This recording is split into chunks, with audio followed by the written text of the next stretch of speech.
So there's the time. Time for monkey news. Can we have the jingle? Oh, chimpanzee, that monkey news. I love the jingle. Right, well... Can we play that jingle once more? Yeah. Let me cue it up. So, chimpanzee, that monkey news. Oh, it's brilliant. Well, listen, it's from Steve. Okay. Right? Now, what it is this monkey, right? Yeah. Don't know where it was. Mm-hmm. But there's a bit before the monkey anyway, right? Jeez. Is this... No, listen. Shoot me. Right? It's a bank. There's this bank, right? Busy bank. Normal day, everything's going normal, right? Busy bank, people going in, doing what they do, seeing about mortgages and stuff. Yeah. Everything's normal. Everyone's happy, right? Yeah. So anyway, it's quite busy one day. Fella comes in with a gun and a balaclava on. Up to no good. Right, I'll tell you now, Carl. If this fella turns out to be any ape or monkey-related species, you're never doing this again. I'd never... So just, if you want to finish it, it's at your own risk. But if this fella who robbed the bank turns out to be a chimpanzee, that's the end of monkey news. All right. Okay, let's hear the end. It's a lovely day in a lovely bank. Everyone's happy. Everything's normal. The man comes in the balaclava. Man comes in, starts waving a gun around. Shut up, Rick. Let him finish the story. Starts waving a gun around, right? Up to no good. So everyone's thinking, oh, God, wish I didn't come in here. It's not going to be a good day. How tall is the man? Shut up. Let's hear it. Everything, oh, God. He's telling everyone to get down on the floor. Yep. In English? In English? Yeah. In English? So. Yeah. So everyone's panicking. Everyone's getting on the floor thinking, this is it. This is, it's all over. Yeah. Just when you think, it's all bad news. Yeah. It's all bad news. Doors swing open. Little monkey wanders in. God, it's worse. Shut up, Rick. Little monkey wanders in, right? The robber's like, what's going on here? He's telling it to get down on the floor. I don't think it was taking any notice. No, right? it was just busy asking for coffee. It runs in. I don't know if it was kind of withdrawal or deposit or whatever. It wanders in, right? Goes up to the robber. Where did it come from? Shut up. Will you let him finish the story and then ask questions? That's only fair. Okay. Wanders in. Runs up to the fella with the gun, takes the gun and the bag of money off him. Everyone's like, yay, we've been saved. Then the monkey starts backing out with the gun and the money. Shut up. Sit down and I'm having this. And he does a runner with the money and the gun. No one's seen it since. You are an idiot.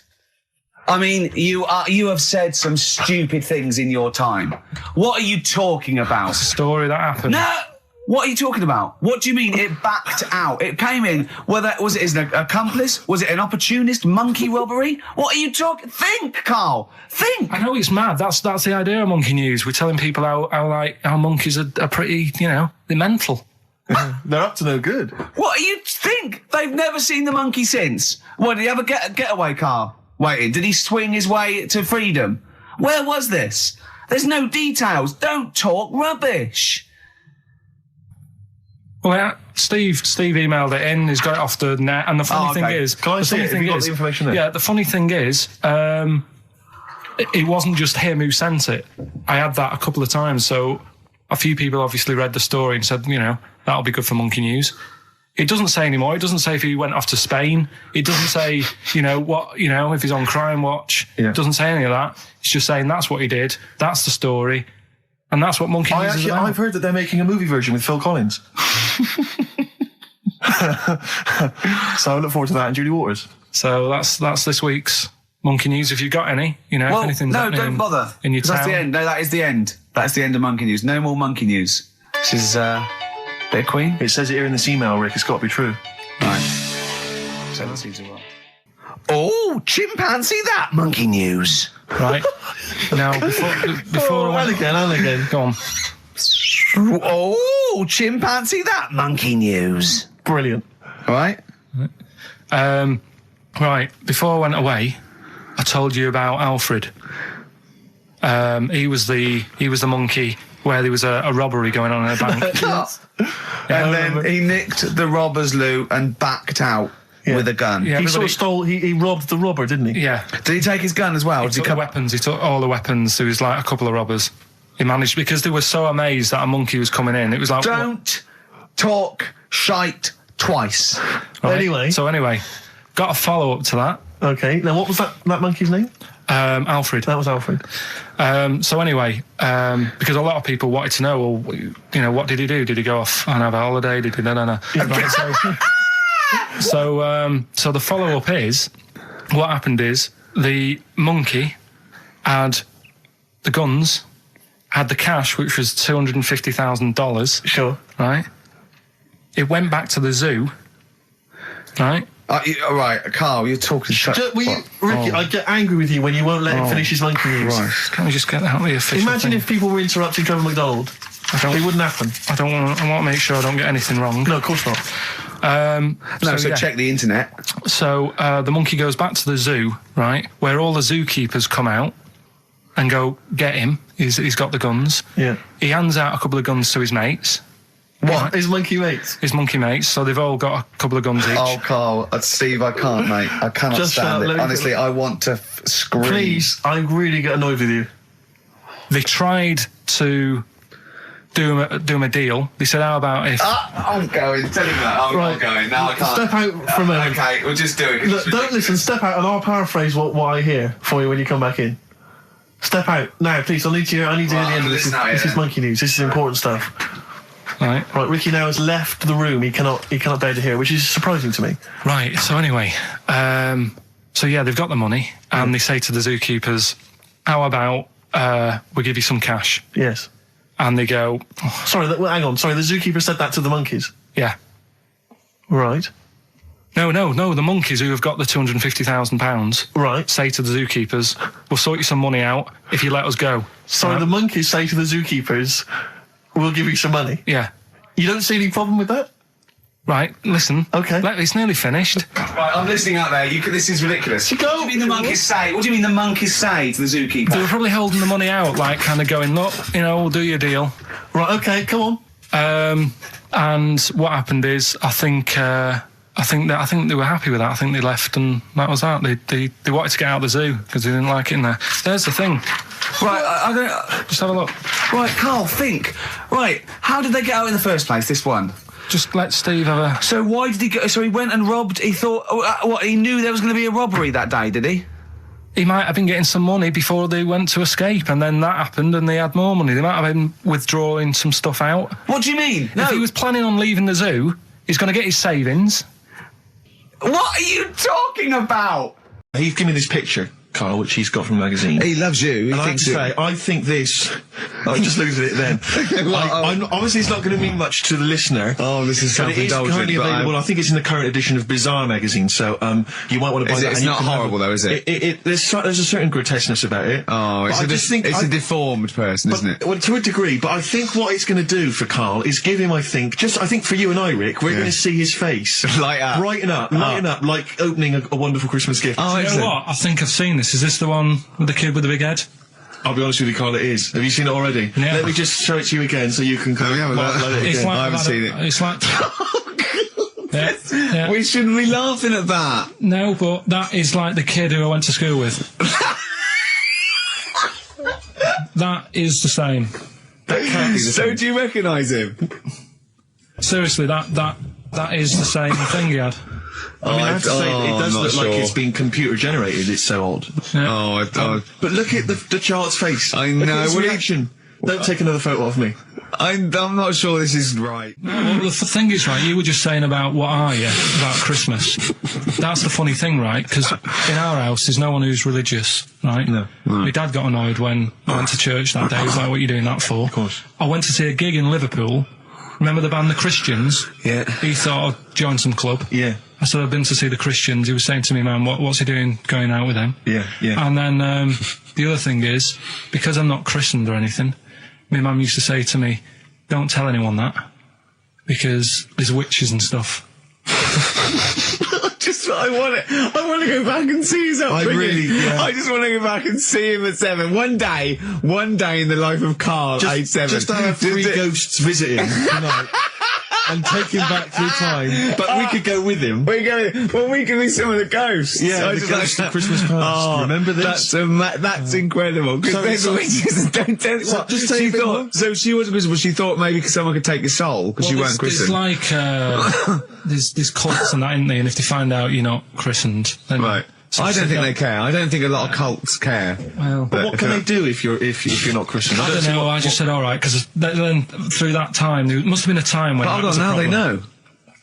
Yeah, but I'm older now, so I'm all right. She used to worry about me playing out on the street. Oh, she was worried about whether you were naive and stupid and easily led. Well, yeah. No. Good point. No, you're right now. Yeah. So, yeah, good. Rockbusters. Rockbusters. But tell the prizes, Steve. Yeah, Tell we them have got Christmas some, gifts. This is Christmas gifts. I don't know if you'll receive them in time to actually pass them off as gifts. I wonder to if your I friends can and tell family. that Ross Noble story that he told us. I don't know. We'll have to discuss that when the record's playing. Okay. All right. Okay, so you heard a track from it just then. This is the XFM Christmas album. I think that's been knocking around here in the office for years, hasn't it, Carl? Or is it new this year? It was brought out about 2 years ago, Okay. but Christmas songs are Christmas songs, timeless, Christmas songs. aren't Yeah, it's not bad. There's got bands on there like the Dandy Warhols, the Webb Brothers are on there, Drugstore, Bell and Sebastian, Flaming Lips, all sorts. So we've got that to give away. We've also got this Smashing Pumpkins compilation, which we've seen, again, that seems to be knocking around for weeks.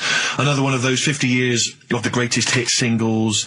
I don't know, Culture Club's on there, Queen, obviously, I've just Lennon. seen the cult film. Yeah, the cult film we'll come back to shortly. This, I think, is one of the most exciting gifts. If you have a video player and you want to get trim, then surely Big Brother 3 champion Kate Lawler and her cardio combat video, in which I think she uses kind of, I don't know, military kickboxing training to get you trim and taut and looking as good as her. Then you can get that as well. We've also got a exclusive 7-inch single from the White Stripes, a kind of Christmas single. Is that from them? Yeah. That must be quite rare. That's probably the only thing That is rare. That is worth something. And the current Badly Drawn Boy album, Have You Fed the Fish, which I think is slightly mediocre. They've gone up, actually. I think that the level of prices there has gone up. Not a bad selection, but here is the big movie. And actually, I have to say, this is not a bad one. No, it's not. Again, it's not terrible at all. It could be worse. It's James Caan in the original Rollerball, not the disastrous remake that came out recently, but the DVD version of Rollerball. So that's there as well. So something fairly interesting. That's worth winning. Right, come on then. Let's do Rockbuster. Well, will we play a song to give people time to get a pen and paper and that? Yeah. So we're doing it next. Yeah.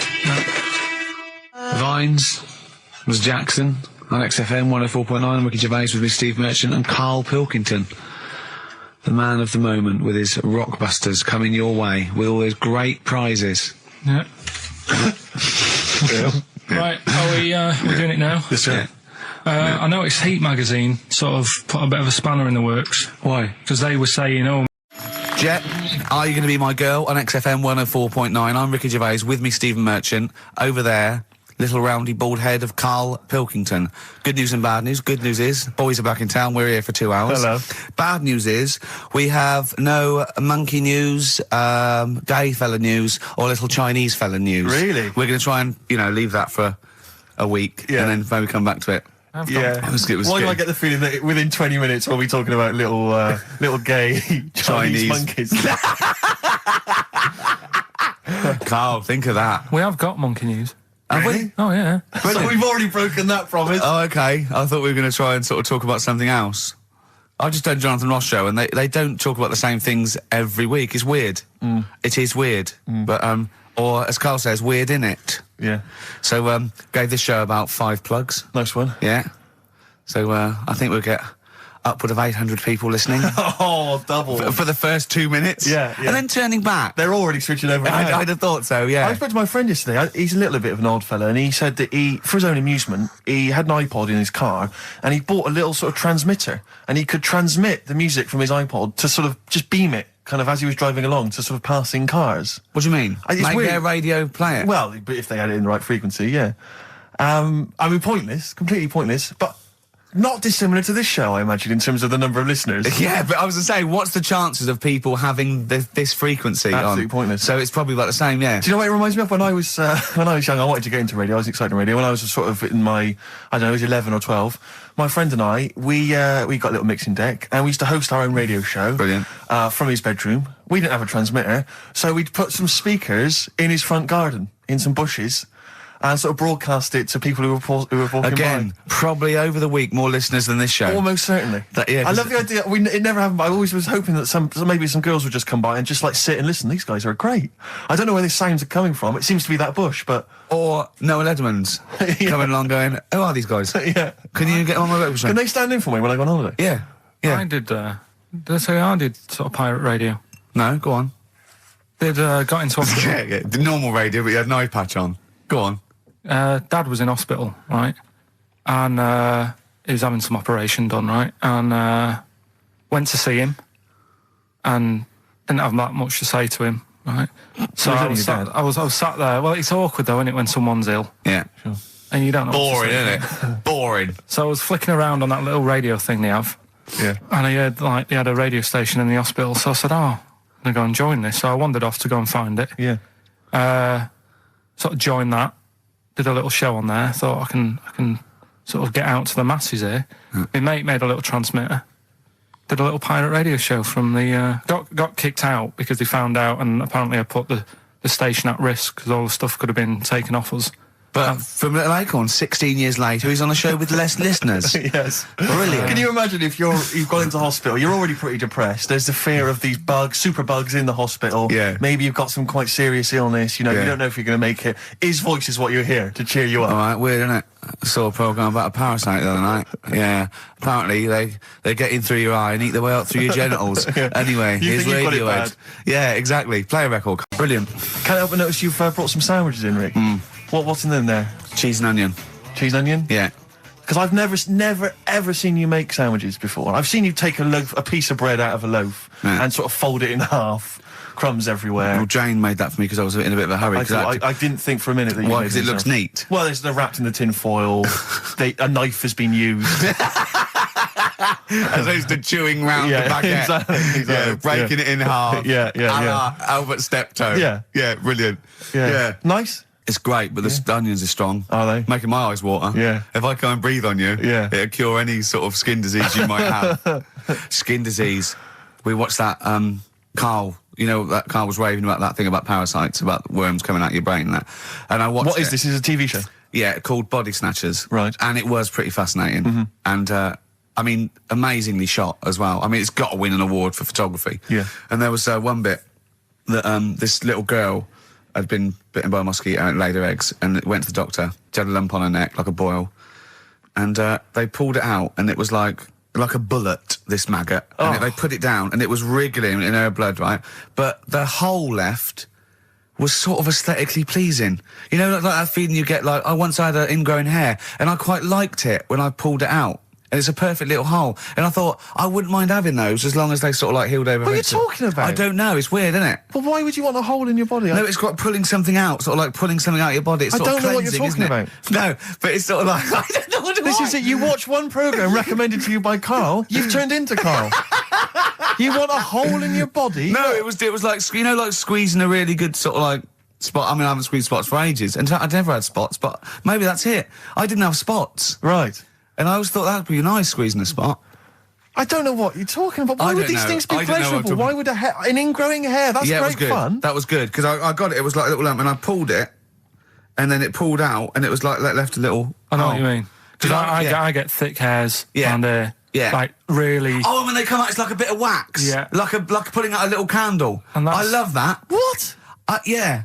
Because I've got not much hair on my head, No. right? It sort of grows thicker on my face. No, not true. Sure, but go on. Yeah. No, it does. Not true, baby. Go on. No evidence for that. Just made it up. So it grows sort of thicker on my neck and that, and now and again I'll see like something that's like a twig, right? It's really thick. Yeah, you feel it, and then you think, oh, I'm going to have that. And then you work at it, and then when you get hold of it, it's brilliant. It's like pulling out, it's fantastic. It's waxy and build up, and it pulls it out, and it stretches your skin, and it leaves a hole. I've just realised why we talk about Chinese people, monkeys and gays every week. Why? Because this is the sort of replacement. This is what we've got if we're not talking about them. But it was great as well. And there's this parasite, right, that lives in a fish, right? And what it does, it changes the fish's behaviour. Because to breed, it has to get its body temperature up, so it has to get into a bird, right? What needs to get into the bird? The The fish? parasite to complete parasite its needs to life get into a cycle, bird, yeah. right. So it changes the behaviour of the stickleback, and it makes the stickleback sort of suicidal. So the stickleback doesn't flee when it sees a heron; it gets caught. Right. Because this stickleback has changed its behaviour. Karl didn't quite understand this. I Did still you? don't really get it. I watched it and you see like the fat fish and that, and you go, oh, it's not well. But I don't understand. Well, all it does is it has to get into a bird because it has to breed. To lay its eggs, it has to have a raise of body temperature. So it has to, a fish is cold-blooded, so it has to get into a bird which is warm-blooded. There's lots of things. There's certain things at Yeah, that but level. why is it doing that? Because it needs the temperature. It needs the heat energy for its reaction. Just like For example, that's why your balls are on the outside. Because the cells have to be a certain temperature to survive. I don't know if it's the sperm or Sertoli cells, but they have to be a couple of degrees below body temperature. Otherwise, they'd be in a nice cage and we wouldn't get kicked in the nads. What do you mean? That's why your testicles are on the outside of your body. They have to be a couple of degrees below body temperature. Yeah, but that isn't why they're there. You see, this is like the chat we had last week about the giraffe having a long neck. What do you mean? They're there because that's where they happen to be. They didn't go, right. Well, that's what evolution is. It's a selection process. It's not a will. The balls didn't say, look, I'm too hot, let's get us outside, let's get outside of here! All right, hang on a minute then. What? So a little man monkey, right? Theirs are in the same place as ours. Yeah. But they're walking around naked, so it could be anywhere. They could be, like, on the back. It doesn't matter where they are. They call it... Well, they could be on the back, yeah. So why aren't they? This is a completely different... Steve! You started it. I wash my hands of the whole affair. And we're not only back to balls, but we're back to monkey balls. Yes. In one thing from about parasites, we're back to monkey ball news. Yeah. How do we get back to chimp testicle news? All right then. So this worm's in a fish. Yeah. It's like a little platyhelminth. I think it's some sort of. But what I mean is, why are they about? What do you mean? They Why? evolved. But why haven't they died out? Because they're very successful. Yeah. What do you mean? Yeah. What do you mean? Yeah. Tell me the brain event that made you say yeah in that 1 second gap. Because in a way I don't get it, and if I think about it too much, it hurts a bit.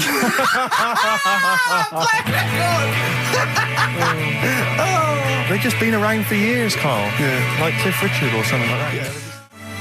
Carl is in some pain now, isn't he? What angers me is the fact that the listeners, at least they get a record. They get 3 minutes where they can just relax. They don't have to listen to this drivel. I've got to sit here for another 3 minutes while you try and explain to this idiot why we have a parasites and why we have fish and why, you know. It's just interminable. Oh, Carl's question is, what's the point of a parasite? I was saying, well, they evolved alongside everything else and it's part of the ecosystem. He's going, but why is a parasite in a fish, in a heron, back in a fish?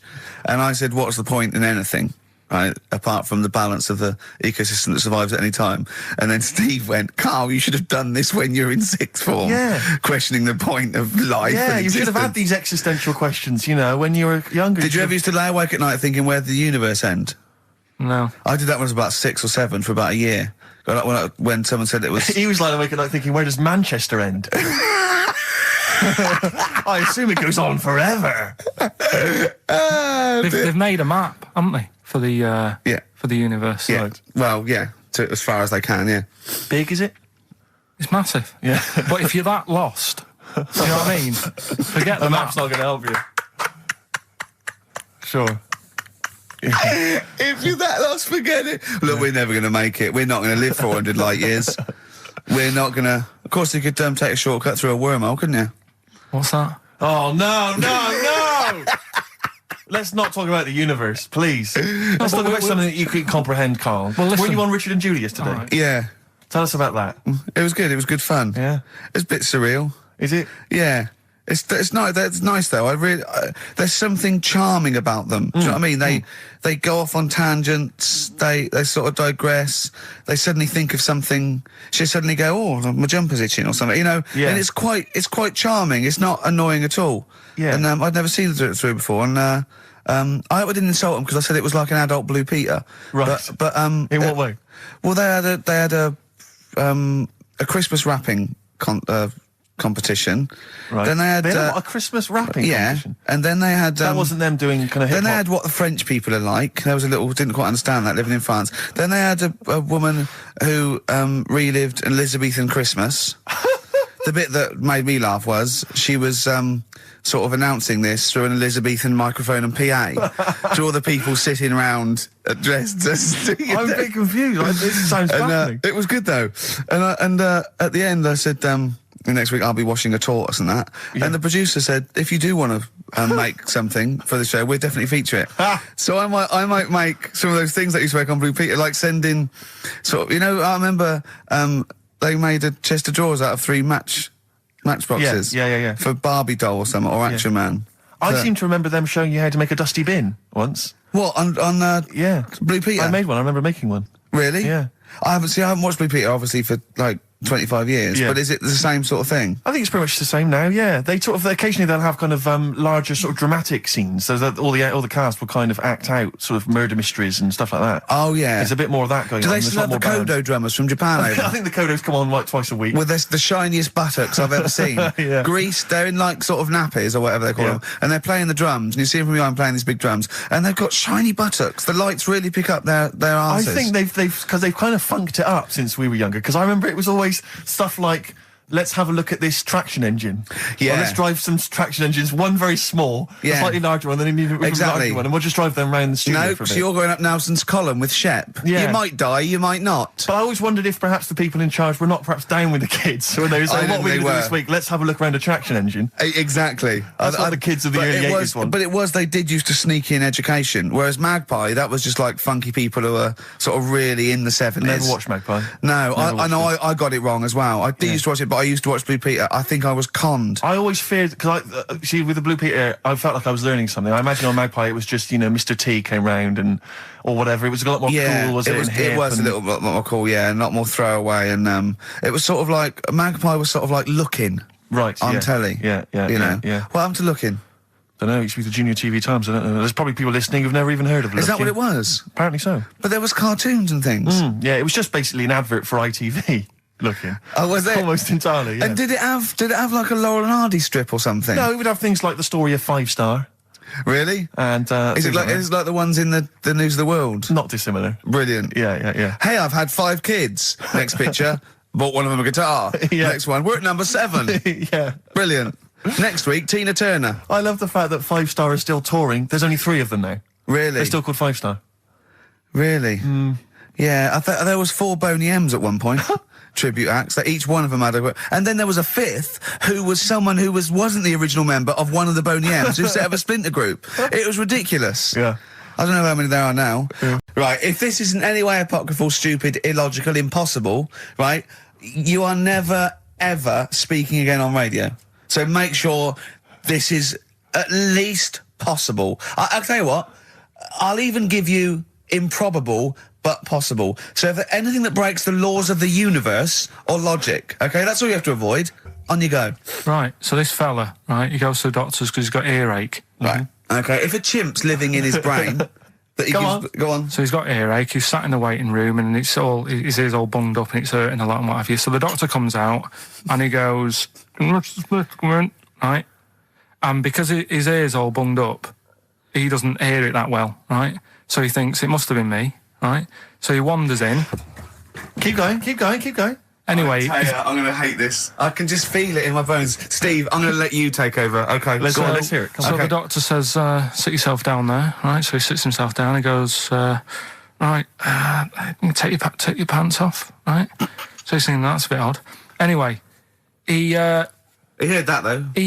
he apparently he took his tackle off. The doctor did some operation. What, there in the waiting room? No, in his office. In his office, yeah. What? Wait. So he removed what? His genitals. Yeah, In his office? Why, Carl? because he hadn't called him in. Oh, he'd called in the bloke who wanted his testicles taken off, and he didn't hear it. What? So the doctor went out and said, Mr. Jones, who's here to whip off your cock and balls just here and now, right?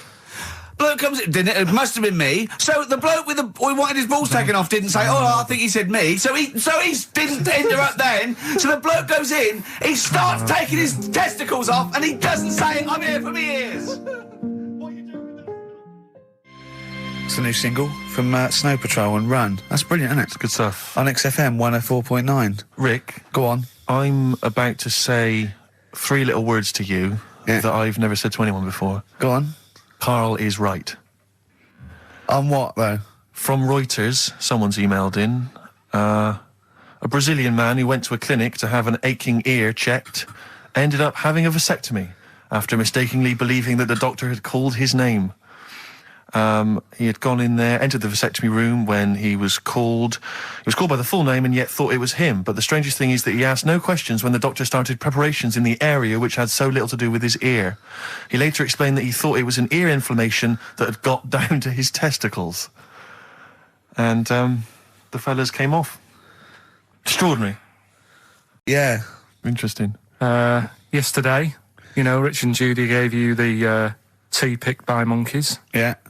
I told you about that either last week or the week before. Yeah, and then you also told me that there's a place where they grow coffee where the weasels come out and eat the coffee, right? But they have too much of it, get dysentery and vomit, and they sell the vomit because it makes the coffee smoother. Weasel vomit. Yeah.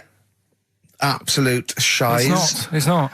Right. When you say it like that, it sounds ridiculous. Yeah. Well, it's the way you'd say it. Yeah. No, Why do they keep taking the coffee? Probably addicted you get to addicted to it, don't you? Caffeine and that. it. Yeah. Why do they stick it up then? Do they have too much? Because they're tired, they can't sleep. They sort of. They can't sleep. So they get ill. It eventually wears them down. They're sick, and then they sell it. I was looking. There's people send monkey news all the time for Karl, and I showed him one earlier, which said there's a new monkey hospital that's been opened. Yeah. Karl, Now, that's immediately, for the treatment of monkeys, right? but he immediately thought it was run by monkeys in white coat. Did he really? Yes, and he was disappointed because it wasn't. He was assuming there'd be little janitors. Is that what you said? Yeah, little janitors mopping up. Carl! Little chimps with the ECG machines, or whatever they're called. Yeah, exactly. Brilliant. He was almost angry. Yeah. Disappointed with it. And what's this about Donna Air giving her baby to a gorilla for a week? It happened. No, it didn't happen. She had a baby. They went on the honeymoon. They left it to a little gorilla to look after. Don't talk! Don't talk! Oh, Again, Carl! there's people online now, so they can have a look at Anna Nova. Do you want to give some stuff away? Do some. He believes it, and that's it. But the more these things sort of like pop up, come true, the more worrying it is. The more worrying it is for everyone.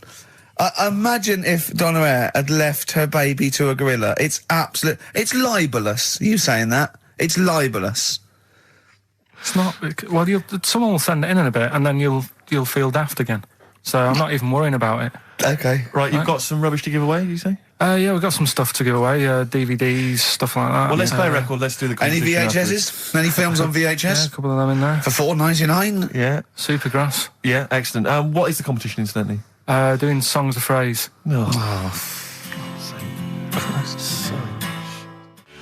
Supergrass, late in the day on XFM 104.9. There's too much to get through here, Rick. Go on. There's too many things. We've got to systematically Am I going to eat my list. words?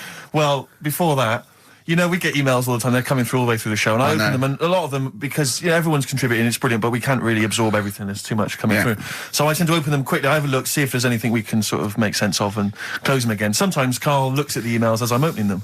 One opened just a minute ago.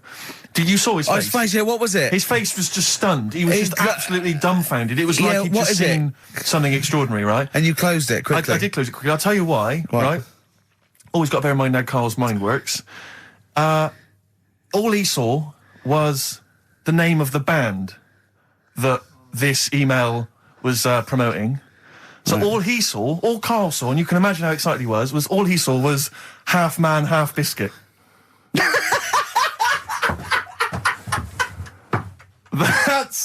That's all he saw. I've never seen anyone so excited. Oh, God. It was actually just plugging the popular joke novelty band. Haven't you heard of them, then? No. Imagine how excited he was. That is fantastic. Man, half biscuit. Brilliant. Mr. Garibaldi. Oh, half man, half biscuit. That is genius. Oh, amazing. I just saw it, and when you closed it again. Yeah, but the thing is, if he hadn't have told you that, and he'd have erased it, next week he was saying about what they've done in scientists, they've cloned a man with a biscuit. He's got currants for eyes. Never go swimming. What? Never go swimming. Anyway, just to... I don't know what the world's coming to, but someone sent us a link to one of the web news pages. Go on. The headline, Donna Air to hand her baby over to a gorilla. Well, it's not. It's not going to be what he thinks. Listen, Donna Air and her zoo owner boyfriend, Damien Aspinall, intend to place their baby daughter in the care of a gorilla. The couple plan to put Freya, who was born in September, in the gorilla enclosure at the zoo near Canterbury. They will then let her be carried off by the female of the group. Neither parent has any qualms about letting their daughter be taken off, despite 5 keepers being killed by animals at Howlett's and his sister's park since 1980. I don't understand. What do you mean? Well, that's it. That's the news. It's a newborn baby, and they're going to put it in a gorilla. But I mean, Well, he said, why would I not trust them? I know them. I grew up with them. They're my friends. yeah, but I'm not saying that they're aggressive, but it might roll over on it or something. I don't know. Take it up with with them. I mean, Donna Air's not the brightest spark in the box. No, but I it don't would seem think her husband is. I don't think that she'd endanger. I mean, they must know something we don't. I still can't believe they're just going to leave the gorilla with it. Didn't mean Why no would harm. you though? But why would you? Even if it says, well, it's Cheaper than a babysitter? Well, I don't know. Well, how cheap is a gorilla babysitter? Carl knows. No, I just wanted to make sure you're aware that the World Elephant Polo Championships have taken place. I did get it. I You're think aware they of that? mentioned it on. Yeah, we won, didn't we? England won. Yeah. Well, my question is, where have they been practicing? I don't know. Do you remember ever at school anyone ever saying to you, "Are you interested in playing polo Do you with reckon elephants?" do you reckon it was 5 blokes in pith helmets kept sneaking into a whipsnade? Possibly. What are you doing, lads? We're practicing. Get down. Yeah. Get off them elephants. Yeah. I didn't even know we had a team. I can't Elephant- believe it. no, But it's like Johnny Wilkinson and the rugby lads, they're going to get MBEs, all sorts. The elephant boys, the elephant polo boys, nothing. They're getting nothing. I haven't seen the But sun you know, talking like to be them. fair, it's not like horse polo where I don't think there's a stick long enough. I think the elephants kick it, don't they? I think you might be right. I think they're not allowed to use their tusks. They burst it, weren't they? I think that's... They go, oh, Start again. Raheem. Yeah. What do you mean the elephants kick it? All right, I've opened a can of worms here. Normal polo on a horse, they have like Stick and mallets. that. yeah, they whack them, right? But I think it's obviously they're too high up. I think I might be wrong, but I'm pretty sure they just train the elephant to kick it. So it's like- why are people talking about? Why not just let them have a kick about without? Imagine that! And why does horse racing have to have a jockey? Well, they just let the horses go, okay, lads, on your, no cheating, on your marks, get set, go. You know, get back here. Get back here. Brilliant. Why do you think? I tell you what, I'm going to be like a teacher now. Why do you think? You sort of get mixed up which end they sort of go in, which end they've got to get the ball in. Sort of. Yeah, Right. yeah. How do you sort of steer an elephant, as it were? How do you ride an elephant? It seems quite a complicated procedure. I don't imagine they're quite as versatile as a horse. No, you can't sort of like pull it and its head goes, No. can you? I mean, I don't really know how you... I mean, you'd have to have a huge playing surface, wouldn't you? I mean, these are big creatures. Yeah. They use Kent. Well, exactly. Yeah, they drop 2 big, huge jumpers. yeah. Either side, one in south of Kent, one in North Kent. Exactly. And it takes days. And is there like 11 on each team? Yeah, and one on the subs bench. Exactly. And it keeps breaking. The bench is broken. Yeah. Terrible. He's living because he's never getting chosen. He's never getting chosen. Yeah. Well, he doesn't turn up to training. Of course, and he's never going to forget. He's down the lake. Exactly. Down at the lake when they should be training, eating too many buns. Exactly. Like Gascoigne. Right, Carl, come on then. Oh, hang on. I just must tell you as well about Lord Admiral Nelson's erotic letters. Go on. They've been sold at last for £117,000. Sunday Mail? I don't know who bought them. Who opened them that shouldn't have? They got weren't sent to even someone addressed else. to you. They were meant for Lady Hamilton. What are you doing opening them? Go on, Well, what's he say? What's he got up to? It's interesting because they've printed a couple of the things he's wrote. Dear Lady Hamilton, a bit of a problem. Just the one hand. You might have to help me out on a couple of manoeuvres. Yeah, and the one eye. So I'm not appreciating the 3D.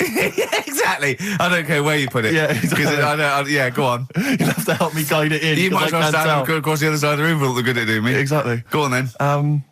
Of course, he ended up kissing Hardy, didn't he? Did he kiss Hardy, or did he ask him and he never did? Well, I don't know. I don't know about this because I heard that he didn't, and it said kiss me, which means fact. And then I heard that he did say kiss me, Hardy. Hardy, like because it was Coach's friends. I don't know. Is it kismet or is it kiss me? Kiss me, Hardy. I think his final actual dying breath was no tongues. Yeah. I'm not sure. And someone went, kiss you what? Exactly. Yeah. Maybe that was his nickname. My name's Smith. Yeah. You want me to kiss? Exactly. Kiss me hardy. I wouldn't have thought so. I'll kiss your lips and you'd be happy with it. But I'll touch you, Hardy. But I'm not kissing it. Go on. A couple of quotes from there. This is him writing to Lady Hamilton, who he was having an affair with. I can neither eat or sleep for thinking of you, my dearest love. I never touch even pudding. Well, I think we've all written a letter like that to a lady. That's a euphemism. Surely. That's like, I think that's, I haven't eaten, and by the way, I haven't even knocked one out. Yeah, exactly. You are going to get a sackful. All right, Carl? You're the producer. Is this all right? It's all euphemisms. I've not said anything wrong. Go on. Oh, come on. It happened in the 19th century. Yeah. We can talk about it, you know. Yeah. This is more topical than monkey news. Anyway, listen, we better get back to the competition. I'm worried that we've lost sight of that competition, because I'm not going to lie to you, we've had no entries whatsoever so far. I can't believe that, because I actually got most of those. That's actually a more accessible one. I think I know all the artists, and I'm stuck on Girlfriend, but I think I might know who that is. Let's hear it again. I'm surprised.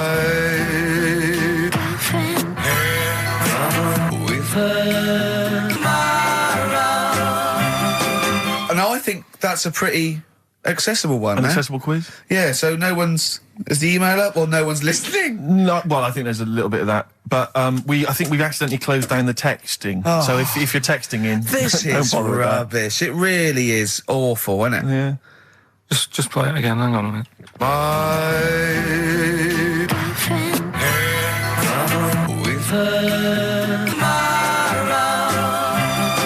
I'll tell you what it was. We didn't give out the prizes. We didn't say what the prizes were going to be. That's the reason. Yeah, I think the emails are going to go mental When they find out it's the first series of Open All Hours on VHS, they'll be flooding in. Let's see what and we've a got Bridget here. Nielsen video. Exactly. Right. Oh, dear. Oh, No, actually, it's not too bad. Go on. The best air guitar albums in the yeah, in the that's world. still going. That's Volumes that's 1 and evergreen. 2. That'll keep running and running. Some kind of anniversary box set of a Doctor Who episode with a small New model one car. wants that, baby. I'm Alan Partridge Series 2, that's Yeah. worth having, obviously, and Yeah. Porridge Series 3. Okay, If good. you've not watched all of them on UK Gold, then you get them on DVD. There's something wrong with you. All right. So, yeah, let's hear it again. All right.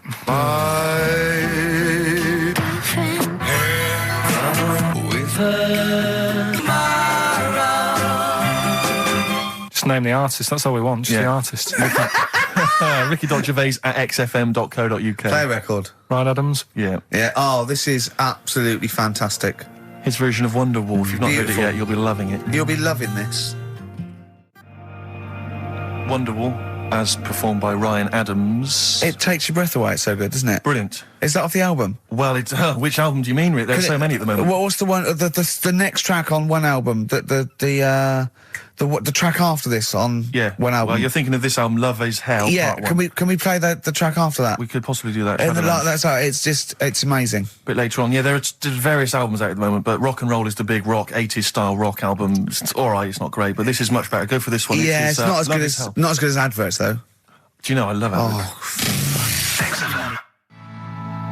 Radiohead, Fake Plastic Trees on XFM 104.9. Mm-hmm. Someone just emailed in and said, just want to know what you think of that cover of Wonderwall. We told you. We said it was great. Yeah. Listen. But they must have been listening to hear... The song. Yeah. Extraordinary. Although maybe they just turn off... When we start talking. Yeah. That would make sense. That would make sense. I mean, it makes sense in a sort of preserving of sanity type way as well. Objectively, Rick, if you were listening at home, if you didn't know us and you were listening to the show, would you listen to it? Would you bother? I know that's a hard thing to get your head round. It's difficult to say, isn't it? I've no idea. I've no idea what people coming to this for the first time think. I love you like a brother, but I get sick of you. Yeah. I mean, I get sick of me. Yeah. Sometimes I go up and It's weird you should say that, because someone's emailed in. Yeah. A recent survey's been done by Cheltenham and Gloucester. The most desirable neighbour in Britain. Number 1, Shane Ritchie. Johnny Wilkinson. Oh, right. It doesn't actually give me the full rundown, but David Beckham was in the list. Yeah. Shane Ritchie was indeed in the list. Yeah, he's flying at the moment. As was Ricky Gervais. Really? Well, that's what it says. It doesn't tell me where you came, though. And there was actually a neighbour from hell, and you weren't in that list. Well, I'm a good neighbour. Oh, come on. I am. I'm quiet. I don't keep myself to myself. I never... Do you know what I'm thinking of? What? If it was best friend. Yeah. Now that would be a nightmare. Yeah, exactly, yeah. Most desirable friend. I'm a good neighbour. I'm quiet, you know, yeah. Yeah, I mean, I imagine being stuck in a room with me writing all the time, with me squeaking like a chimp. Unbelievable. Although I don't physically abuse you, I save that to my bald mates like Carl and Rob and that. I just like to squeeze their head. I don't squeeze your head. Yeah. You know what I mean? I think it's because you command a little bit more respect. Ah, thanks very much. Do you know what I mean? You're not that sort of... You're not an idiot. Oh, sure. All right, Carl, got anything to say? Has anyone seen his picture in Heat this week? It looks fantastic, doesn't it? Do you know what Steve said when he saw that, Carl? Go on. He said, it has captured Carl. What do you mean? Well, you just look utterly gormless. In the picture. It's captured you brilliant. You know how like a good photographer can do that? You can capture the essence of someone. That's good stuff. It's good stuff. Well, actually, I'm the photographer. Yes, Because it you was are. a screen grab from the behind-the-scenes footage. Well done. So I got that gimpness. I captured the essential gimposity. Exactly. Yeah. Carl. Yeah. All right? Captured it. Yeah, well, I did a little article for Time Out, and I think Boyd from Heat has sent over that screen grab to them, so he might be in Time Out. I'm going to try and get him in every publication. Yeah. For 1 year. It's like Well, you've managed it in the last 2 weeks. Exactly, yeah. It's like a Dave Gorman project. Are you Karl Pilkington? Yes. Let's do that, shall we? If anyone's got a publication, it doesn't matter how little, just take it from Heat. That's mine, so you're welcome to it. Just try and just put his picture in anything. Next to round things is best, isn't it? That'd be good. Go on. Like the one, do you know the one I read out a couple of weeks ago? That was man lives in dump for 10 years. Right? I remember the Chinese woman eats dirt. Yeah, well, That was a cracker. Man lives in dump for 10 years. I read on with that one yesterday. Yeah. I found it in my bag because I took it on, so that I'll read that when I get a minute. Yeah. Right? News. Imagine that. News. I might read last Thursday's Sun. Yeah. Just to catch up. Do you know how he got caught? What do you mean how he got caught? He lived He in was a living dump. in a rubbish dump. Well, what's He up with lived in that? a rubbish dump. What's No good? one knew he was there, right? Yeah. He was living off food that had been chucked away. He said a lot of people chuck away stuff that isn't off, so you can survive on that. He had a nice little place to sleep and that, on an old mattress, that was all right and stuff. Got away with it for 10 years until he decided to celebrate bonfire night with some fireworks. Can you believe that? Well, he's happy that the gunpowder plot was foiled and the Guy Fawkes was beheaded, Anyway. thus saving our system of government. There's got to be a couple of news headlines, surely. Hold on, wait a minute. Bong. Pierced penis man off the hook. Bong. Man changed his name to Bubba Bubba Bubba Bubba. Bong. Dwarf to live in a glass box. Dwarf to live in a glass box. Yeah, it's meant to be art or something. It's not though, is it? What? Meant to be art? Why is... Yeah, well, whose idea is this? Is it art, or is someone hired a dwarf to live in their box? It's just a box, and he can even leave when he wants, apparently. He can, like, go, I'm hungry, I'm going for a walk, and he puts a little note. If it's Damien Hirst, he might end up in 4 bits. So just be careful. But to me, that's like that thing when I said to you about the woman in the jar. What woman in the jar? The woman in a jar, they go, oh, come and see the woman in a jar. And Yeah, then it's it a big turns jar. out it's a big jar. So Yeah, it's it's a like, big well, jar. put me Yeah. in there as well then. Exactly. It's not Yeah. special. Yeah. And that's the same with him. It's a big box, he's a small fella. What's good about that? What do you want to do, though? To compress matter? But hang on, it's not a world record-breaking attempt. It's supposed to be art. No, what's art about that? Well, I'd like to What's try and not justify about it. that? Oh, can we do a show for BBC Three? Karl Pilkington going around, what's art about that? Yeah. That is brilliant. What's art about that? I'd love that. Would you? I'd love that. Me and Steve are going to do a thing called Is Art Rubbish, where we go around and we chat about it. Yeah. But we can hand that over to you if you want to do that. If anyone from BBC Three is listening, Karl Pilkington, what's art about that? All right? Weird, isn't it? And what would you go around like Sensation and things like that and Saatchi and going... Darley and that. You put a sheep in formaldehyde, what's art about that? Our butcher does it. All right, weird, isn't it? What do you make of Dali and the melting clocks, all that stuff? Talked about it, haven't we? Have we? Told you about What do you think it. of it? What He sort of milked the idea a bit. Right. Yeah. Because Sure. everything had a melting clock on it. It was like he had a bit of success with it once and then he just ruined it. Do you know what I mean? It's Sure. like, It's like you with the monkeys. Like status quo? yeah. Sure. What's your favourite artist? Don't say Lowry. Lowry's my favourite artist. Why is Lowry your favourite artist? Captures life, doesn't he?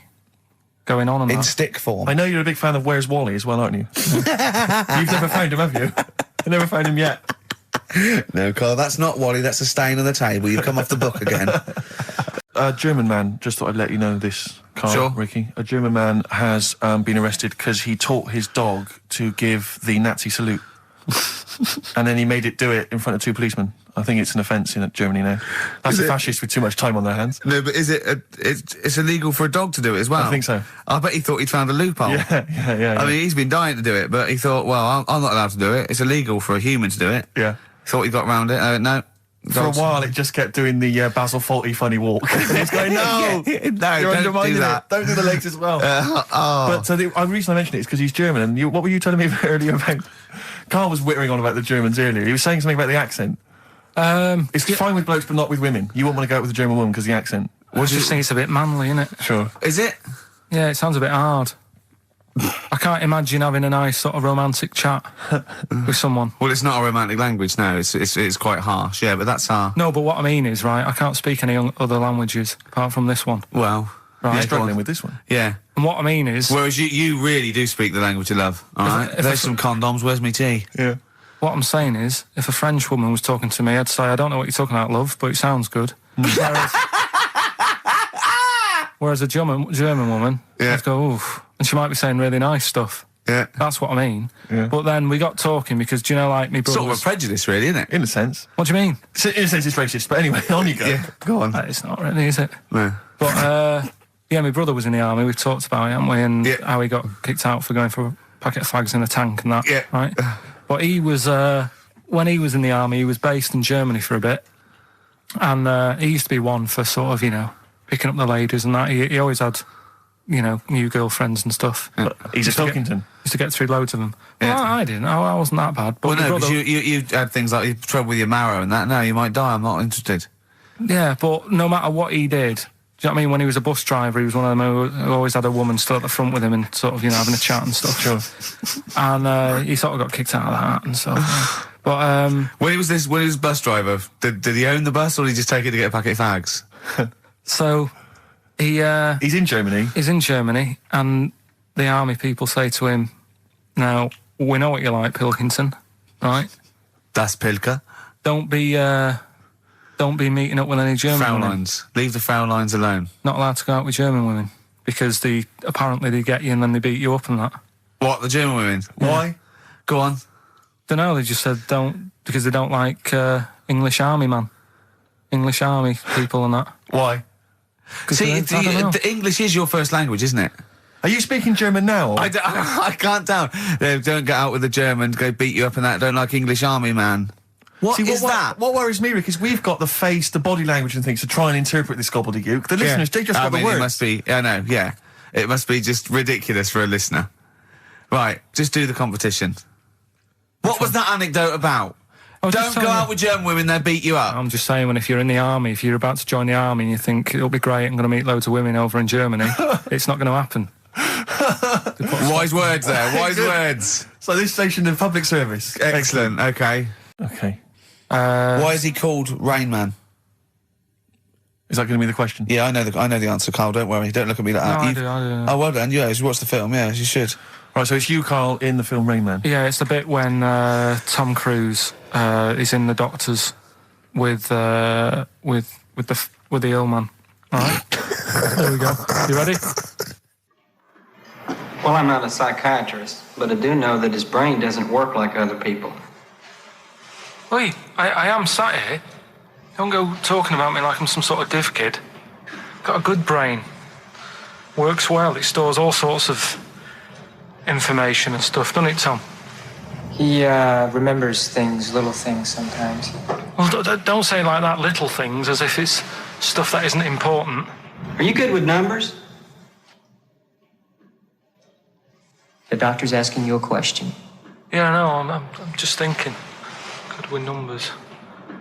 It depends. Not that good at maths, but I remember facts that have got numbers in them. Like I know that one person in 2 billion will live to be 116 or over. Right? Weird thing is a lot of them are Chinese, so, you know, sort of makes you wonder if they're lying. I'm afraid I don't understand what you're talking about. What do you mean you don't understand? It's not. All right, here's an easier one for you then. Goldfish have better memories than people think. He's right. He's right? Yeah. See? There you go. Goldfish related. Oldest goldfish in the world was 41. No. Yeah. Funny thing is there, if it was a goldfish with a dodgy memory, could have been older. Could have been, pushing 45. So. That's amazing. I mean, that is amazing. He should work for NASA or something like that. Well, don't go that far.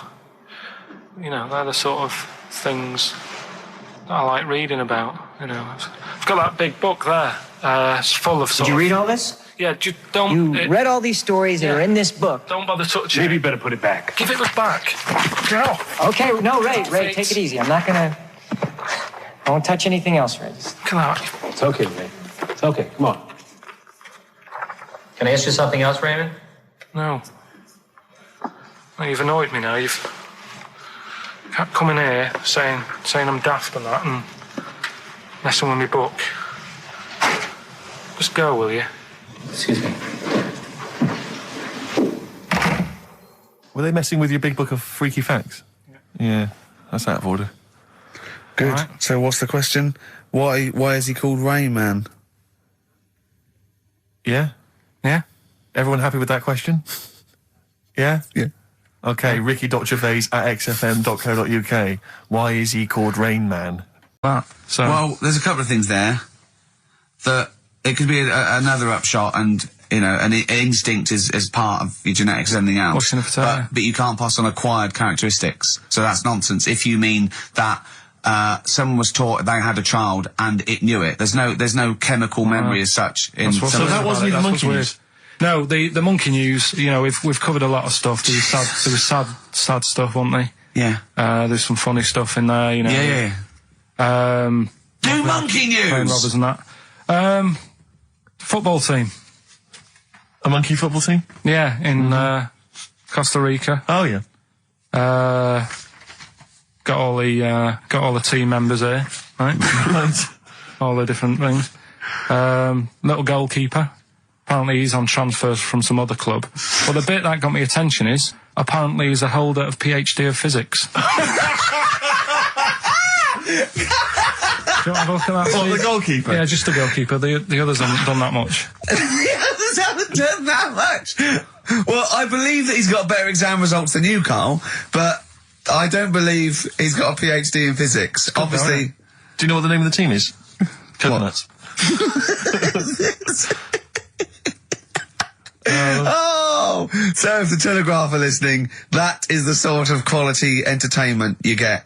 Well, you don't anymore. Let's just put a song on then. Yeah, that's the end. Goodbye, everybody. Have a lovely summer. Yeah, the rest of it, and we might see you in October. We might not. It's up to Karl Pilkington. Chances are slim. So call 0207 766 6000. Ask for Karl Pilkington.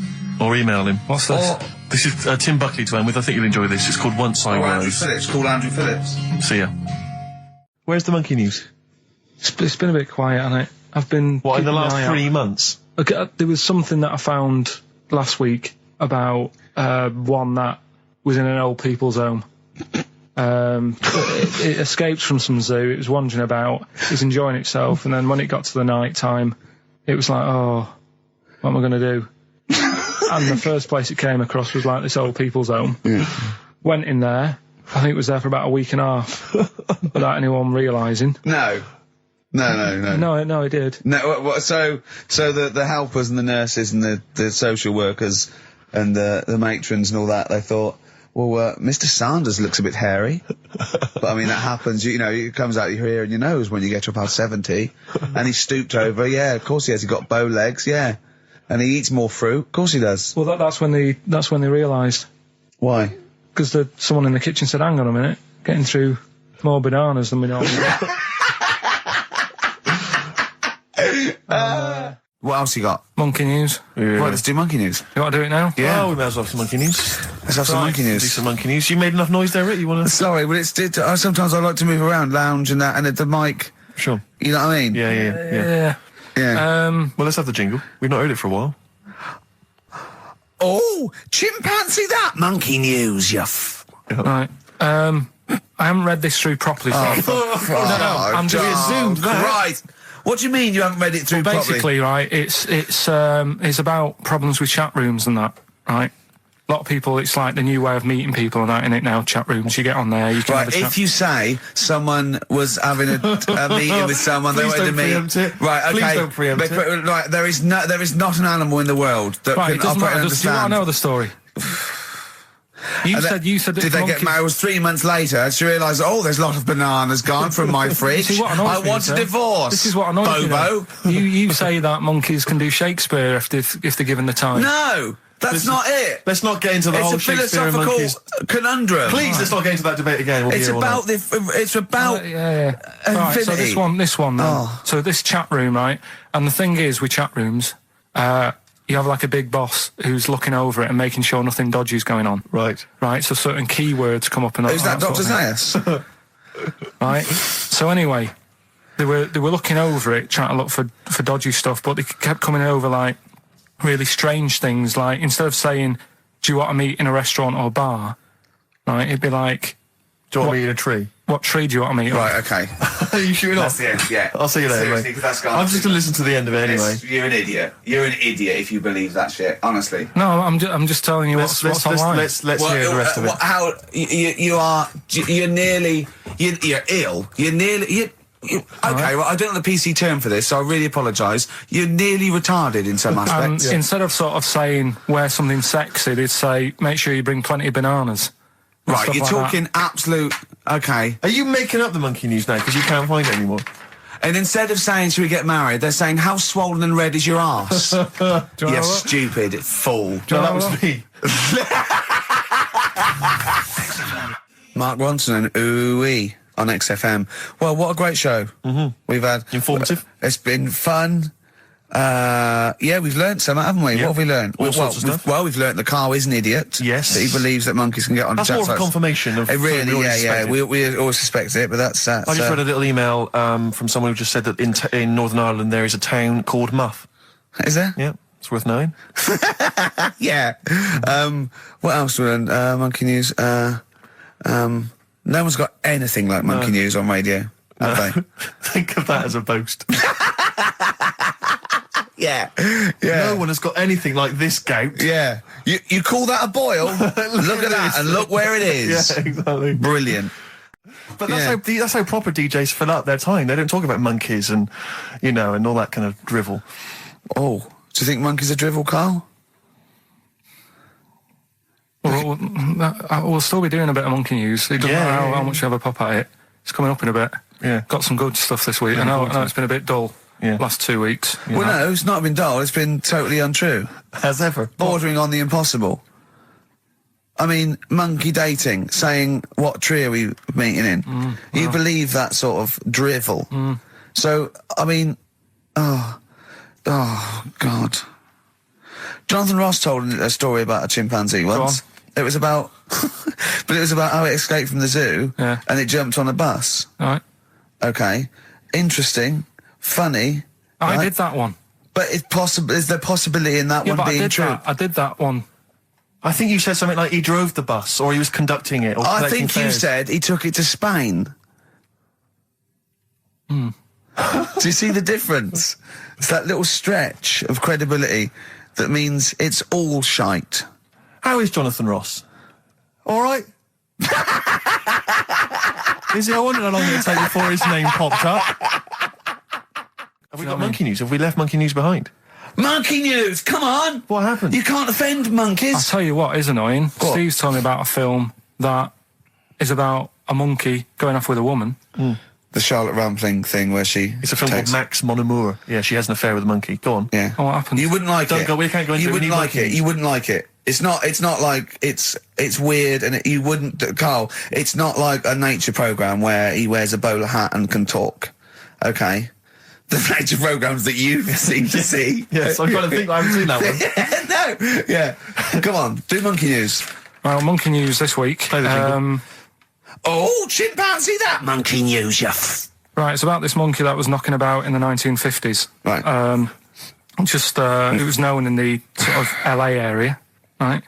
And apparently Again, I haven't really checked all this out. I've just picked up bits that look interesting. Yeah. Wore a golden mask and like a cape and a leopard skin belt and stuff, right? So people didn't know that he was a monkey. Of course they didn't know, yeah. They thought it was this bloke who's going around and he was helping out crime situations and stuff. Right, you're an idiot. So this disguise, that you see a 3'6" bloke with arms the length of his body. No, but that's the funny thing, right? They sort of thought, it's a bit odd, he's stocky, yet extremely flexible. Yeah, and hairy, because he only wore a white mask and a belt. And a distinctive jawline and stuff. And then, right. apparently, like, he used to sort of get to his... Nothing we say gets through, does it? You've decided you can picture this monkey going around solving crimes, and it's... telling you. Let him finish the story. Time's running out. So it sort of get to its crime by, like, swinging from the trees and stuff. Of course it would, right? yeah. But people just thought it's a normal fella. Of course. Then what happened was... This is the bit that's going to annoy me, isn't it? He helped some fellas out, like, and for a reward, they were like, do you want some money? You've helped save our lives during a crime and stuff. Do you want some money and that? And he just went straight for the shopping bags, got a couple of bananas and apples, right? And as he was bent down, looking into the bag, getting the bananas and apples, they pulled his mask off. Little monkey. So he wasn't allowed to work for the police anymore? It ended there. Sure. Weird, isn't it?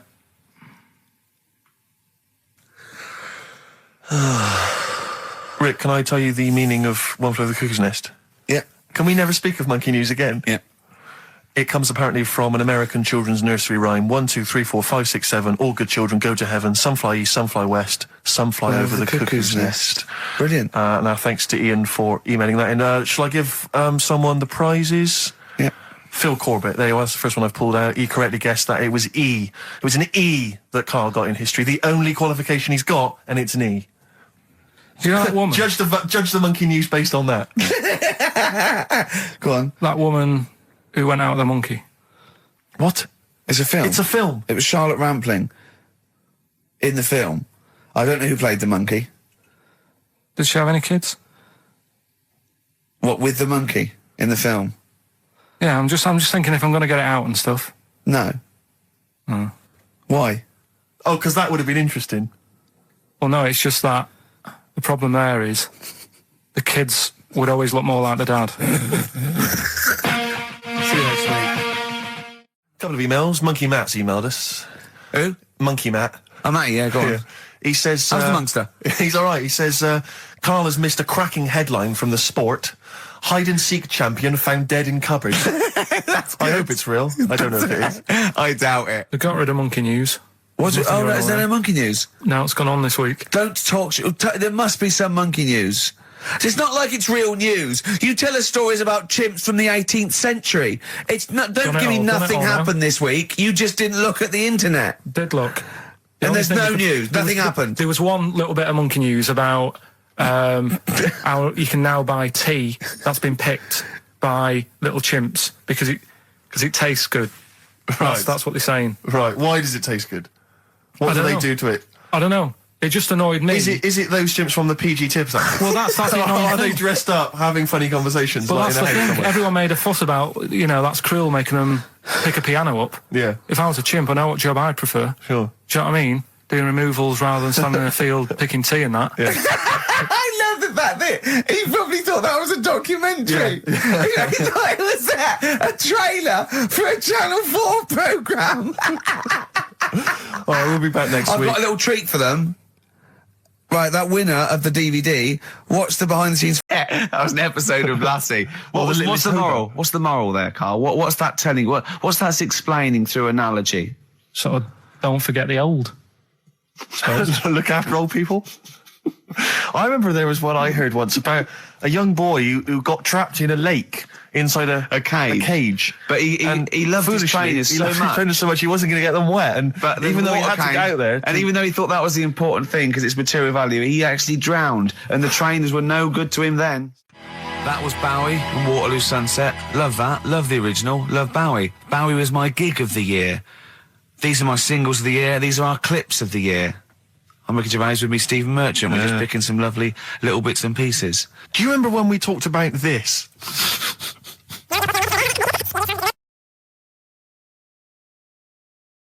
Pilkington. We just had a text here that says, and I don't know what truth there is in this, as ever, but John says there is apparently a nude bike ride today in Hyde Park. Now, I can't believe that's the case, because I don't think it's allowed, is it? You can't ride around with your veg, can you? I don't know. Why would you want to? Well, good point. On a bike. On a bike, I love the fact that that's what disgusts him. Do you know what? If we did appeal for a nudist to call in, I'd want a very specific sort. I want a German nudist, a middle-aged man called Helmut. Okay. If there is any, or the closest one to it. So I want a middle-aged man from Germany. If your name is Helmut, you're in. But I'll accept Hans. Carl would be good, wouldn't it? All right. Yeah. I think I'm wondering if the age might. Maybe we could we broaden that Okay, out just bit? a German nudist bloke. Right. Could he at least be fat? Could I find a fat German fella? If your name's Helmut, we're going to give you a big prize. Yeah. But, any fat German fella who likes to get his sausage out. Sure. Okay? It's sauerkraut. Yeah. What's the phone number? 0871 222 1049. It'd be good just to get an email or a text with a contact on it, and then I can just call them up in the week. Sure.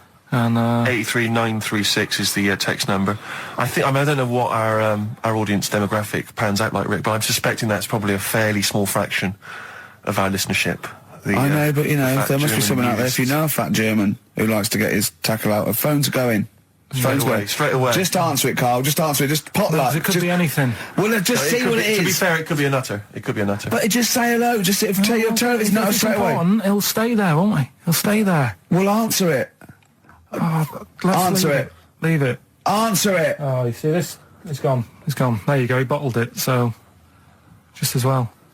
Well, you took too long to answer it. There's a vicar in Australia who started sort of doing his services and all that in nude.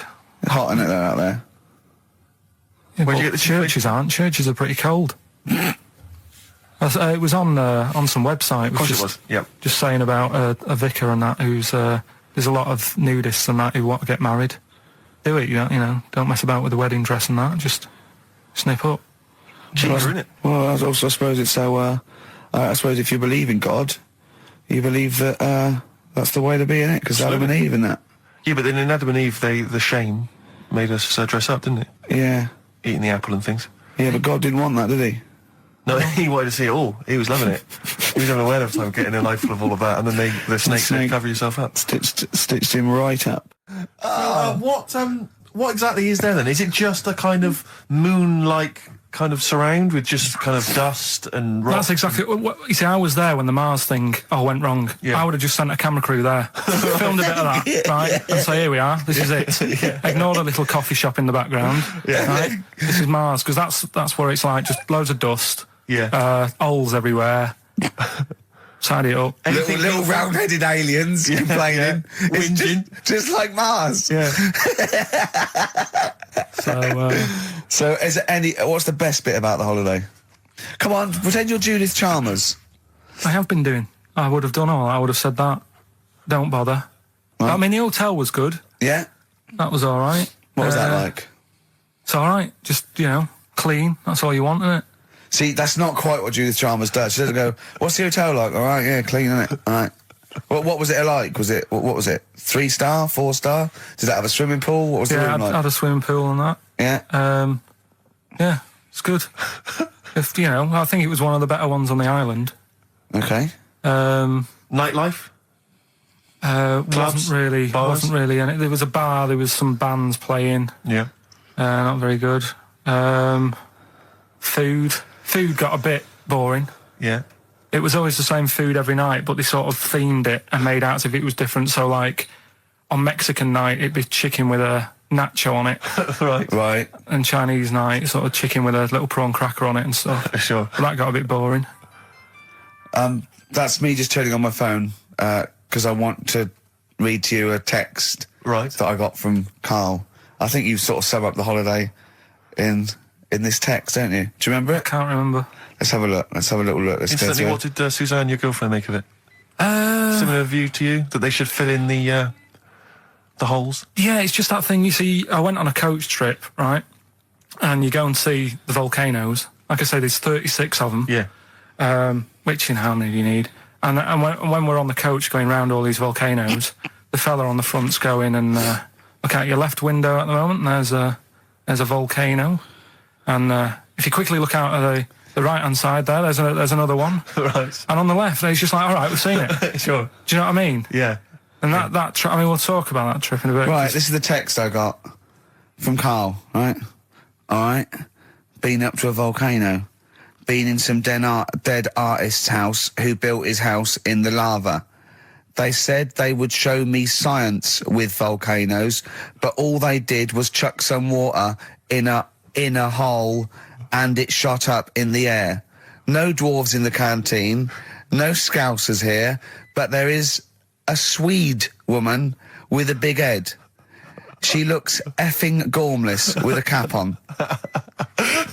All right? So a little reference there to... A Swede woman?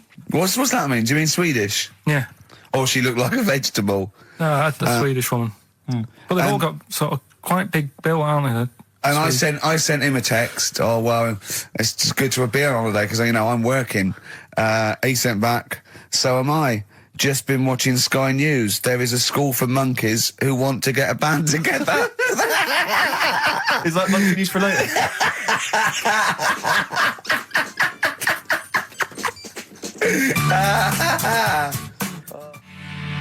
Oh My Corazon by Tim Burgess. I can't get enough of that. I love that chorus.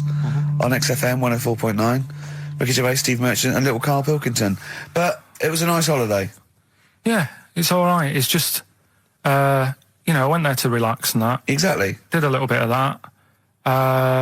Trying to think of some new, features and stuff. Sure, always working. 3 holidays a year, Jesus. Oh, not really 3 or 2. It's all one big sort of like work thing to me and Steve. 2 holidays, isn't it? Work hard, you need the holidays. So, yeah, the things that annoyed me was like, you get bored sat around the pool after a couple of days. I'd read my book. Yeah. There wasn't much going on the... Not even any crabs to throw sand at, was there? No crabs or anything. They wouldn't bother with Lanzarote, right? So, decided to go on a little trip. That's when I saw the volcanoes and that, 36 of them. So, we go on the trip, and the thing that annoys me, it does happen every holiday that you go on. If you go on a sort of a package thing, they have these trips, right? And you pay about 40-odd quid, and they give you some wine, so it make it feel like you're getting your money's worth. But how many of these trips have you been on then? Loads. Probably about 12. More holidays than I've had. Go on. So you're on the coach, right? And they take you for the volcanoes. They took us in the middle of nowhere. Yeah. Right.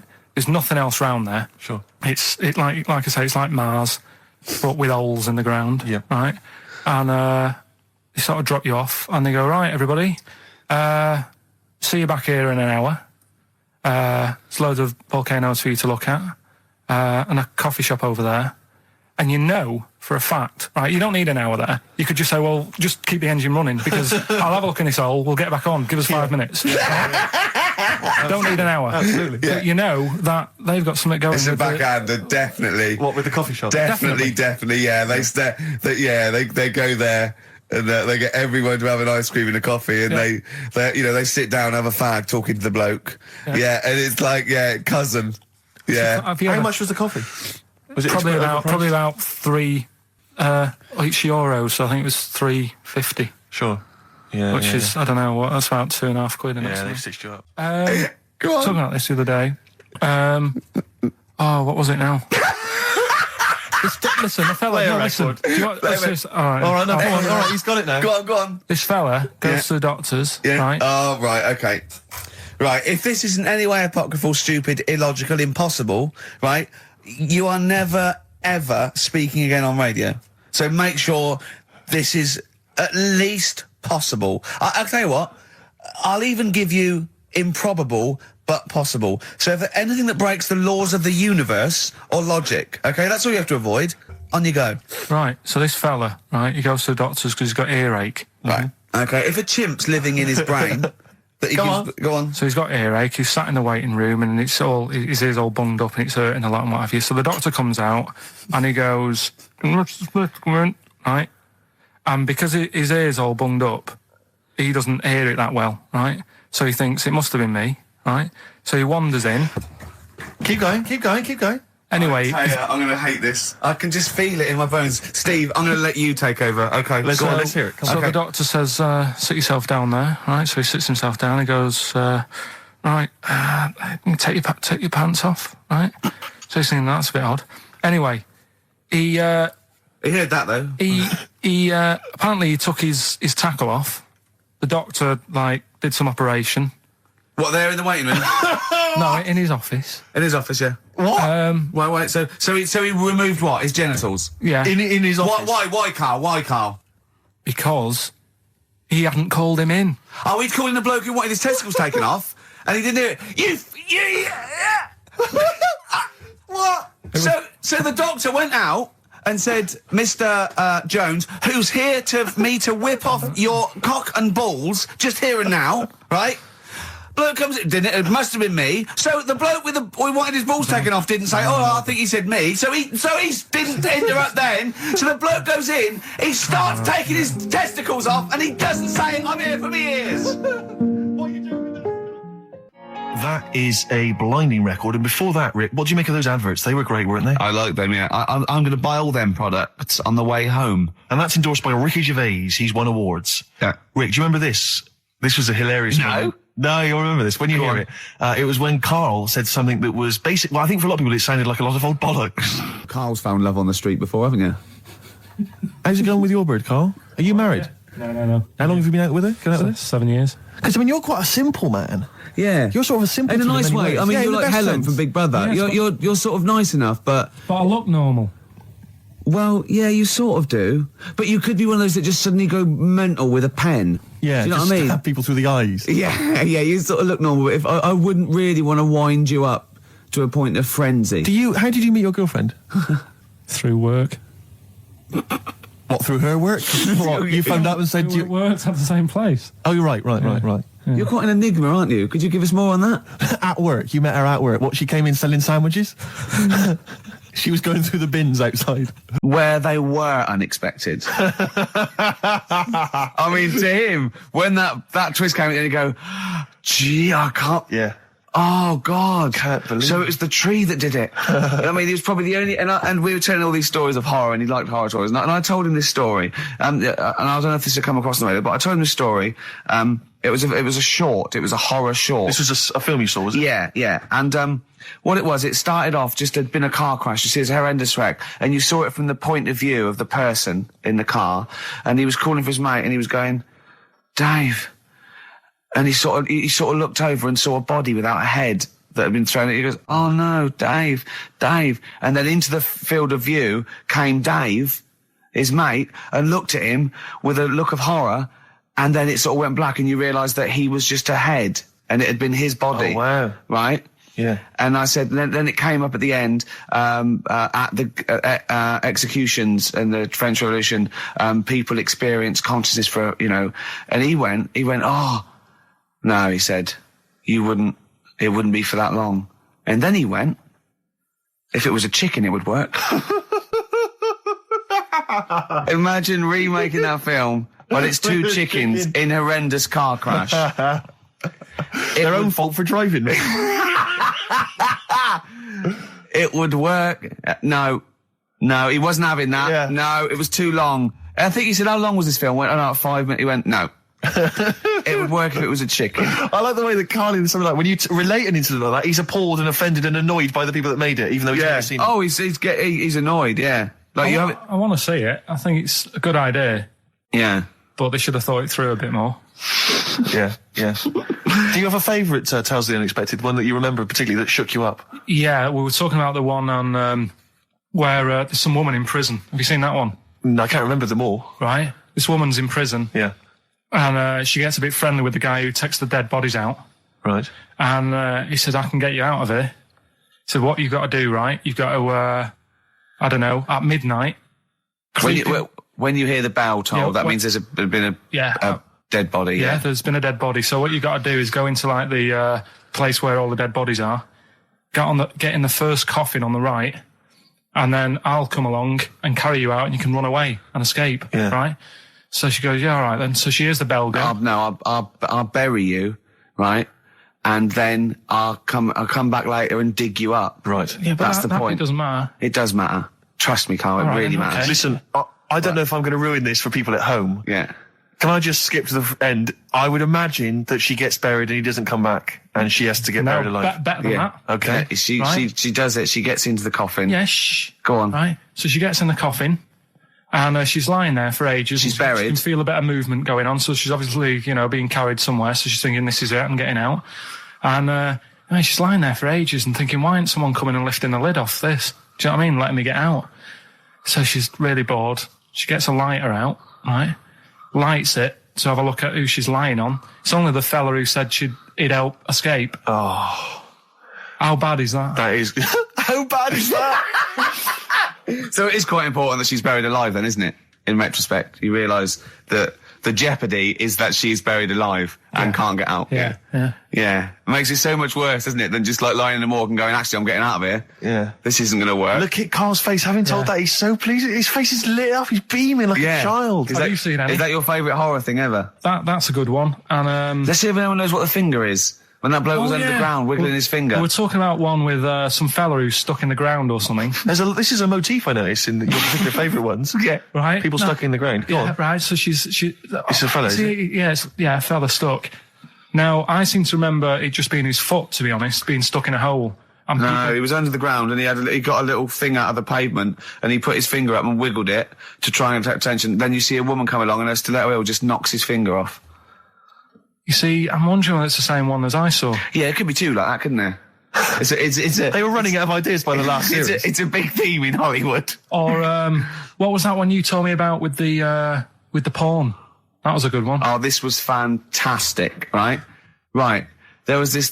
Sorry, can I just check now? We're just remembering classic episodes of the Tales of No, this is important. Well, I saw one, right? I saw one on Tales of the Unexpected, right? And it was these two gents. What they used to do, they look down the obituaries and they'd blackmail the wife or the son of a dead eminent person, like might be a priest or a doctor, something like that. And they'd go and they'd say, he bought some erotic stuff from us before he died, and he owes 100 guineas and all this sort of stuff. And they'd pay up because it'd be so embarrassing. They just didn't want to say, just pay him, right? And this one bloke said, who are these people? I'll meet with them. And he goes round there, and he goes round, and they go, your father. He goes, my father could not have bought any erotic material from you. They did it. He goes, he couldn't have. He's blind. Right, and that was the twist. And Carl went, so it was magazines, not videos then.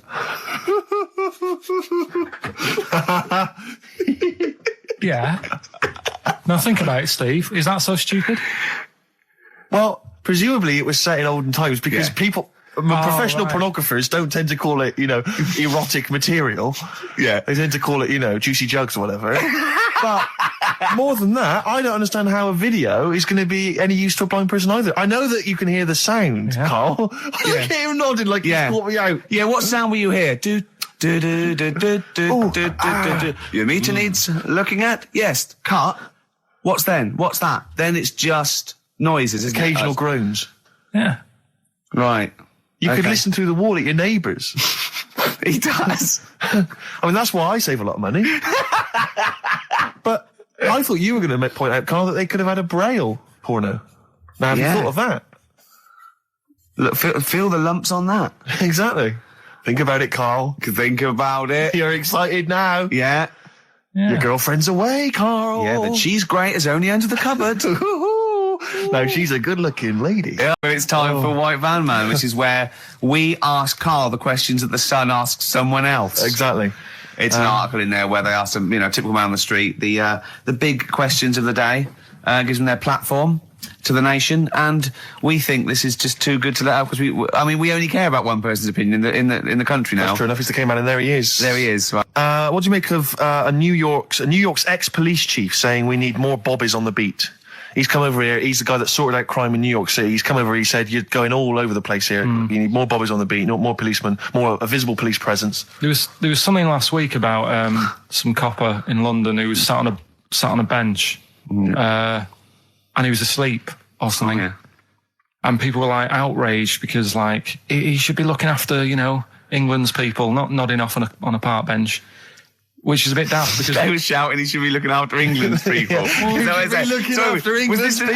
the 16th century you went back to? What do you mean he should be looking after England's people? You know, wherever he was, if he was in like a park somewhere, they were like really annoyed because he was asleep. But sure. He was probably undercover. No, but the thing is, if there would have been any trouble, I'm sure he would have woke up. Yeah.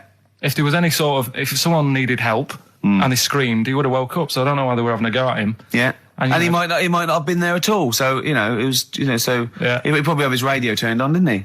Yeah. Listening to Heart. So you're not concerned then that there's not the crimes going up? I think there's enough. I see quite a lot of them whizzing around. Okay. You're happy then? Yeah. As long as you're happy, Carl. So you don't think it's too much crime? No. Just the right amount of crime? Yeah. What about the fact that new gambling laws give Blackpool the green light to become a British Las Vegas? What do you make of that? Are you a gambler? Little bit when I go on holiday, like going in the arcade and having a little flutter. Sure. What's your favourite? I have a go on the fruit machines. Yeah. There's a good one called The Simpsons. Right.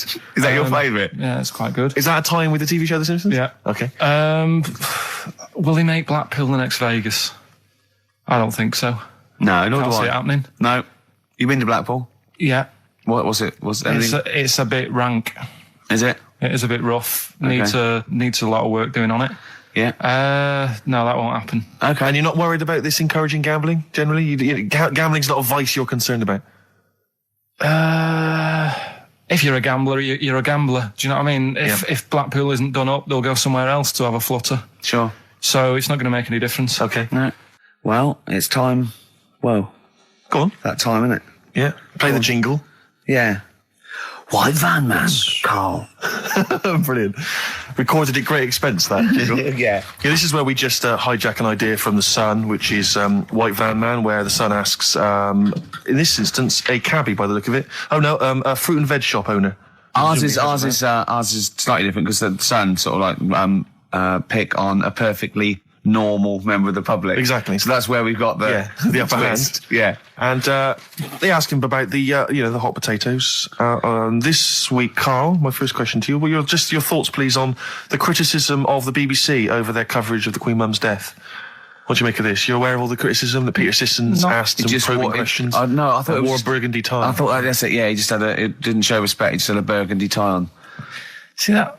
That's not really not showing respect, is it? No, it's not. You know, you show your respect by sort of doing the news on it, giving her a bit of coverage and showing, what publicity. What a good woman she was or whatever. Yeah. And then you move on to sport news or whatever. Do you know what I mean? Yeah. I totally agree. I don't like the way everything's morbid. I was thinking about it. It's like, the way in birthday cards and that, people always put funny things in them. I think you should save things like that for funerals, for like funeral cards and that, and try and cheer people up at times when they're low. Do you know what I mean? Because on your birthday, you're quite happy anyway, so you don't need someone putting a funny comment in a card.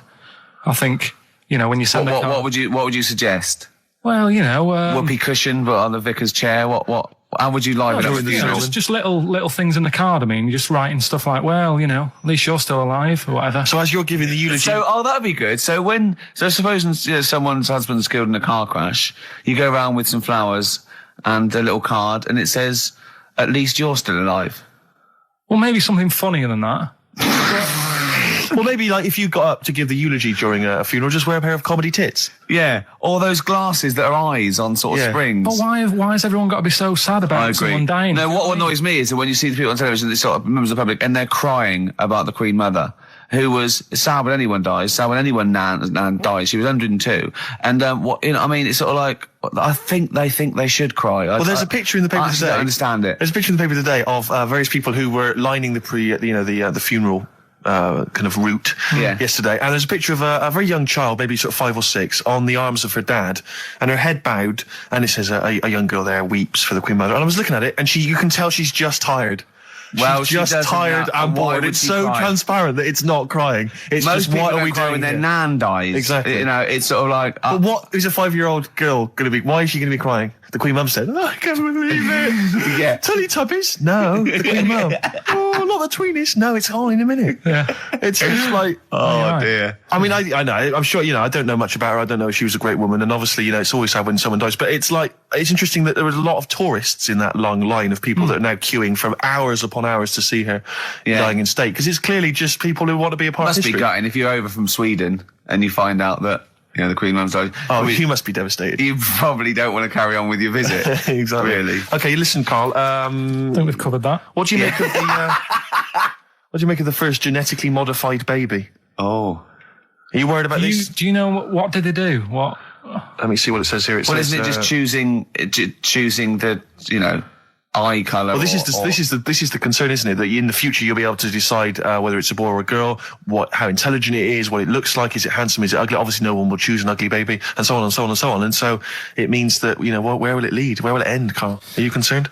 I've thought about this a lot. What will us three look like in the future if they're being, you know, genetically modified beautiful people? What will we be like? How will we be considered in society? True, yeah. But we've talked about this before, haven't we? About the cloning thing. Yeah, that's a bit weird.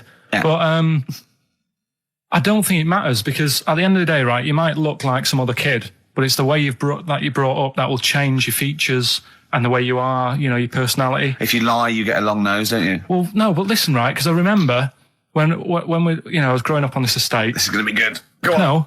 No, it's not. It's just an example of how this doesn't work. Go on. So we don't need to worry, sort of thing. Sure. Right? Okay. So I'm growing up on this estate, and there was this woman about 4 houses down, right, who's a bit rough. All right. Didn't fancy her. Oh God, no.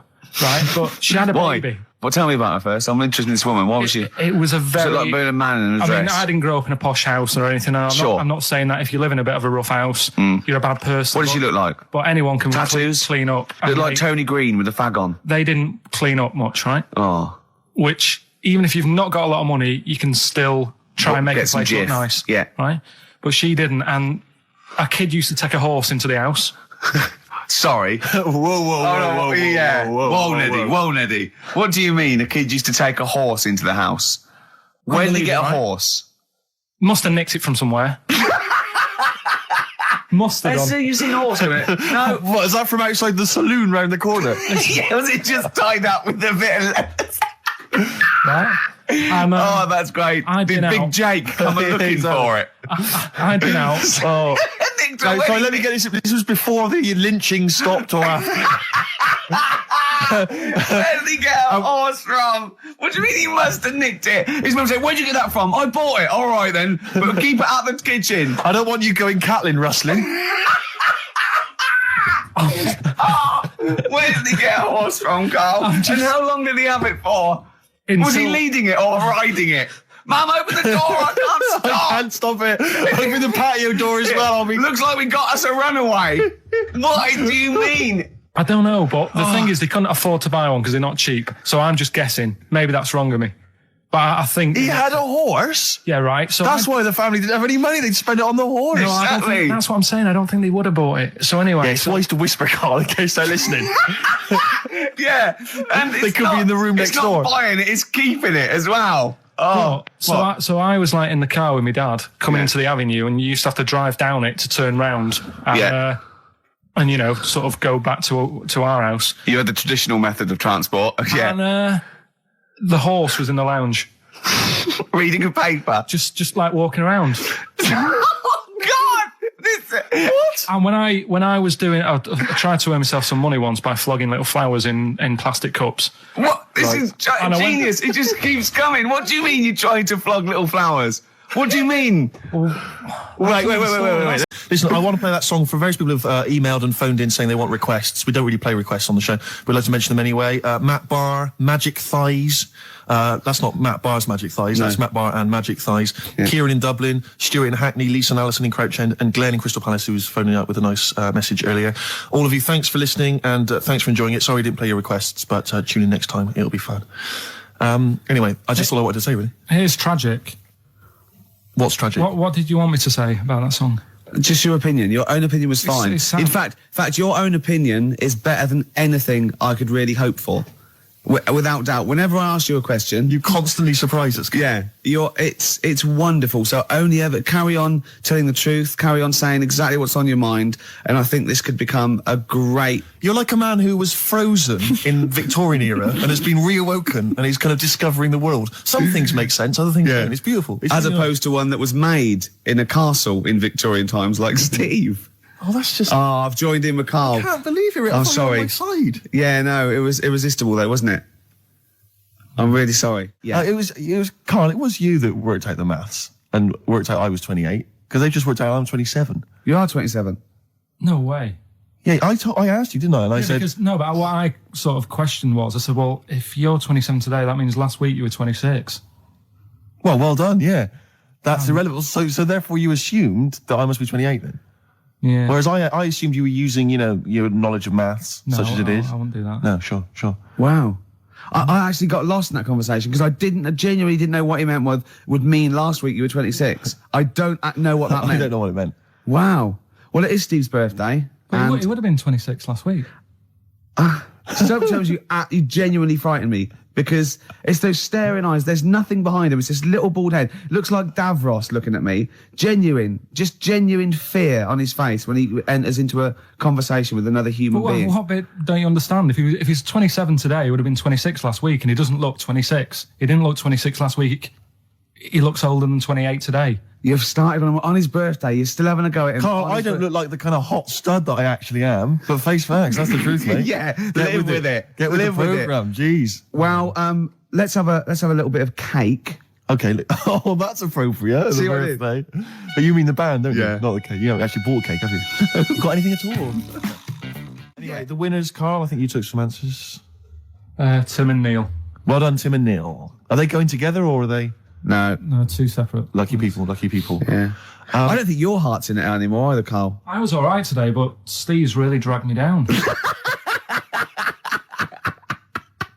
Well, let's... Wait a minute, I just need to know why. No, do you know, Yeah. people are being miserable around you? Yeah. I was full of beans when I came in. Yep. Yeah, but you got to remember last week, you were really miserable and that really wound me up. Yeah, because he was having to do it's stuff. around, Because, he'd been let down and they were worried about the next last week show. you were in a terrible mood. Yeah. Look at me like you were. songs. I wasn't going off and lying on the settee looking ill, talking in that voice. Oh, he's done you again. I said, just now, being quite friendly. Karl, Steve. Karl, have you ever tried to get into the Monarch for free? Because I'll be honest, mate, it's not going to happen for you. Come out with me, mate, you got a quid off. All right? When you can get in places in Camden for free. Yeah, I'm all right, yeah. Oh, yeah, he's done you. Right, now it's time for Song for the Lovers. Now, this is one of my favourite songs of all time. You'll know this song better done by... That was nearly a sentence. Oh, come on, that was nearly a sentence. What's his name? Glenn Campbell. It's Galveston. Oh, yeah. This is the man who wrote it. This is the original. This is Jimmy Webb. Oh, yeah.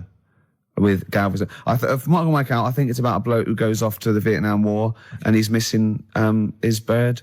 And I've brought it down, haven't I? I've brought it down a tone by saying bird. It's a beautiful song. It was irony. Just play it. Galveston. It's beautiful. All right, look, yeah. This is the reason, because actors are often very... You're talking nonsense, Karl. Well, whatever. I'm a little bit concerned about your toilet discussion. What exactly is your point again? I was just a bit bemused. You see, it's a tricky one. All I'm saying is, right, there I was at the pub quiz. I go to the toilet, not thinking about anything. I try to go, right, there's a little gay fella next to me. I love this little gay fella. Now, the weird thing is, there's nothing stopping him having a little glance, right, because he's allowed in the fella's toilet. Yeah. Now, I'm not allowed to go into the woman's toilet and have a little look round. Right. So all I'm saying is, should they have another toilet area? What, for gay people? Yeah. And so this would be gay men and lesbians?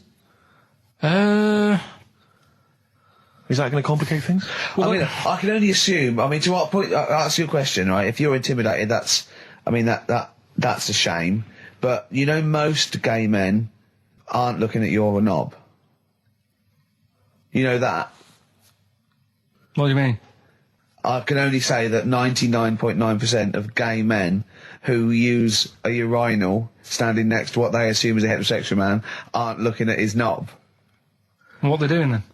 They're emptying their bladder. No, but the thing is, I can't talk. You're saying about would you have one toilet for lesbian women and gay fellas, right? Well, does that mean? Yeah, would it be mixed? Would it just be? Would it have a man on one? That's heterosexual man. A little picture of a woman on the other, and then What would the little icon be? A man and a woman. A man and a woman. Just having a chat. Yeah.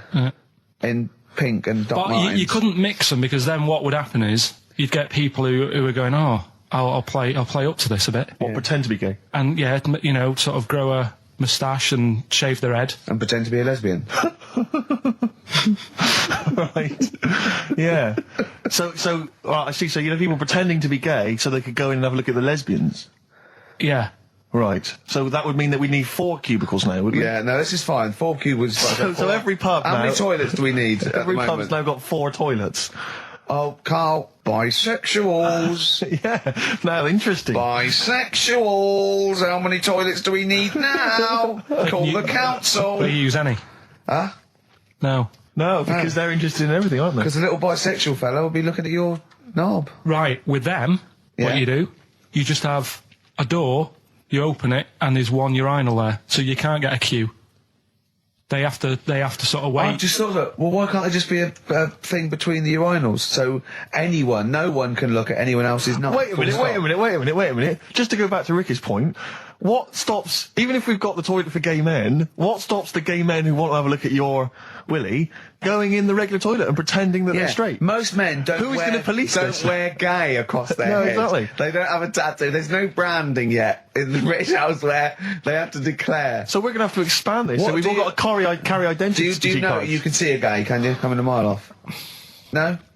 No, I'll just hold it in next time. No. Can you tell gay men? Do you know a gay man?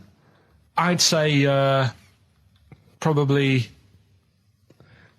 if you did if you lined some people up and said point them out, I reckon I'd get. But hold on, we're not talking about people dressed in leather with the arse cut out and an handlebar moustache. Yeah. We're talking about the everyday, non-seen. Of course. Yeah, but I mean, suppose I put you in a room and there was 10 naked men, right? Yeah. And there's 5 gay men and 5 hetero. Could you walk along that line looking at those gay... Am I naked? No, you don't have to be naked. Why would you have to be naked? To catch them out. How would you catch them out? I'll tell you what. Right, okay, Okay, we're going to play a song now, and I'm going to tell London Karl's confusion over Evolution. Right. You two?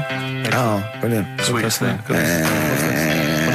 XFM, 104.9. You2, the sweetest thing on XFM. Ricky Gervais, Steve Merchant, Karl Pilkington. So, we're with Karl in the week. So, what can we do this week? I was saying, well, don't do Rockbusters. That's dead in the water. I hope the listening public agree with me.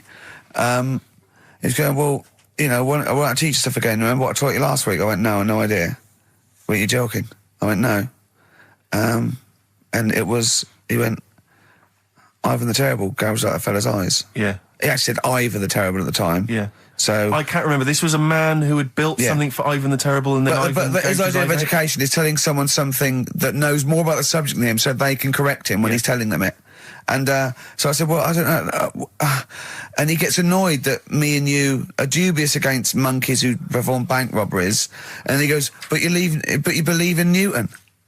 He doesn't know the difference. I was trying to explain the laws of the universe, right? It was going, what do we do? And so all I come up with, I thought somewhat interesting. You know when you tell a child maths, you say you've got 3 potatoes and you've got 4 potatoes. I have to do that with science to Karl. So I ended up saying, imagine you're in a shopping trolley with loads of house bricks. If you throw the house bricks out, you'll go the other way. He loved that. Right. He upped, didn't you? Mm. Because I didn't know that would happen. And it's sort of useful to know. It sort of explained a bit to me and stuff. Yeah. Right? And that's why I like doing stuff every week. I think listeners go away going, well, I didn't know that. Do you know what I mean? Karl told me something there. They forget it instantly, just like we do. We're friends of yours and we forget it instantly. No, the annoying thing with you is, Steve, not so much, Ricky, at least he'll listen now and again, you'll just dismiss stuff straight away. I told you loads of stuff yesterday, I taught you loads of stuff. But Karl, what you consider education... hang on, what you consider education, I consider tittle-tattle. Well, it's not education. Do you know what I mean? You seem to think it's education. It's just kind of gossip, stories you've sort of half read. Right, all right. Example of yesterday. Goldfish have longer memories than people think they do. Yeah. You said no, it's rubbish. No, we didn't. We said, where'd you get that from? We said, oh, really? From. Yeah. there's not enough information there for it to be educational. Because it's also relative. I don't know. Because that as a statement, it has no objectivity. Goldfish's memories are longer than some people think. That isn't a fact. Exactly. Because we don't know how long do people think a goldfish's memory is. Do you see what that isn't a fact? Whereas Newton's laws of physics and the universe are. Right. Yeah, but it was just a little thing. And I taught you more than that. I said about there's loads of Chinese people. If you put them in a line, you can't get to the end of it. I don't know what that means. I don't know what that means. There's loads of Chinese people. We know that, but what? If we put them in a line, we can't get to the end of it? We just say there's about 1 billion Chinese people in the world. But what really annoys me is, right, I read something on the internet the other day, because I'm always trying to learn stuff. Yeah, no, you are. I know you are. Right? Yeah. And you're having a go at me because you're saying, well, what does that mean?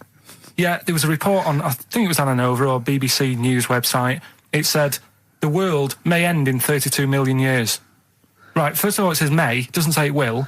And 32 million, who's going to argue with that? And yet they're allowed to put that on a website. You're not having a go at them. No, but Carl, you didn't read on. There's more information. That wasn't meant to be a newsflash to worry people. That was like, oh, scientists have discovered that possibility. That was just like. Yeah, but again, possibility. No, but Carl, but there's 8 other paragraphs that you haven't read. You see, that'll have to give explanations as to why they think that might happen. So therefore, it becomes a news item. It becomes educational. It's not just the headline, the bullet point. The headline's just supposed to draw you into the story so you read on. Yeah. That's not all the information. But then I was trying to come up with things to excite him, and I realised that I was opening a can of worms. I was trying to come up with facts for him. He was going, give me facts. So I said, oh, okay, why can't an owl, why does an owl have to turn its sort of head 180 degrees? And I said, it's because the eyes are so large, has a huge focal point for its sight, that they can't move within the skull, right? And he went, well, why'd they do that? Why didn't they just do it, give them normal eyes, and then after I've turned their head? I went, what do you mean? Why didn't they? He went, well, whoever did that. I went, well, it was evolutionary. He went, it's like giraffes. I read the giraffes grew their necks to eat food. So they didn't grow their necks to get the food. The ones that had upshots lived longer and so got the food and passed on their. He went, yeah, but why didn't they just give them wings? I went, why didn't who just give them wings? He got angry and went, whoever gave them the necks. So his understanding of evolution made me fall on the floor. Who do you imagine is they? Because you don't believe in God, do you? So who is it you imagine is they? Well, whoever made us sorted us out. Who? I don't know, it just happens, doesn't it? Yeah, exactly. Well, there's no will to evolution. It's natural selection, isn't it? I still don't get it, though. We talked about an hour, didn't we? I know. Yeah, but to be fair, I watched as Ricky tried to give you actually what was quite a concise and educated version of evolution. He tried to explain it to you, and I have never seen a person lose interest quicker. But I tried to use actual fact, then I tried to use metaphor and analogy, then I showed you some computer programs to show what biofeedback is and everything. I tried all these things, and Steve's right. You were looking out the window. Have you ever spoken, Carl, to someone who's got Alzheimer's disease? And you try to explain who you are, and they're listening, and then that's what you're like. It's extraordinary. But listen, seriously, I went home, I found this book, I found a couple of facts which I think are more up your street. Evolution, a little bit complicated, a little bit big. But this one, I think we may have mentioned it before, I think you'll like this. This is from a book of facts and trivia. The Egyptians trained baboons to wait on tables. That's interesting to you, isn't it? Yeah, that's pretty good. Yeah. Have you got any more there? I'll see if I can find Oh, he's interested. Yeah. Can get the staff. That did happen, You pay peanuts, That definitely happened, you get yeah. monkeys.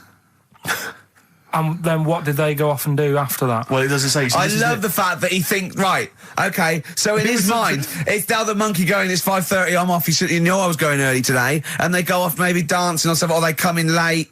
No, I assumed what you meant there is that was their first career move, and then they went on. It's like actors waiting to be discovered. Play a record. Just one more before you play a record. Go on, then. You'll like this. Peter the Great, you ever heard of Peter the Great?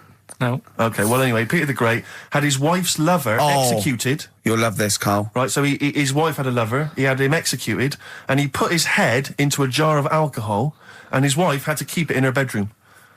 Do you understand? That's every time every morning she'd wake up, and there was her lover's head in a jar. Who took his head off? He took his own head off.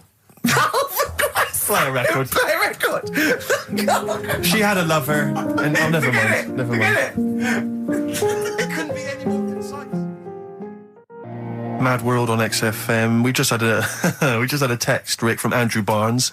He says he watched the same documentary, it would appear, as Carl did in the week. And he says here, just to clarify, the leech nose man got it up there when drinking from a muddy stream. And he goes on, one can only imagine the frightenedness he experienced.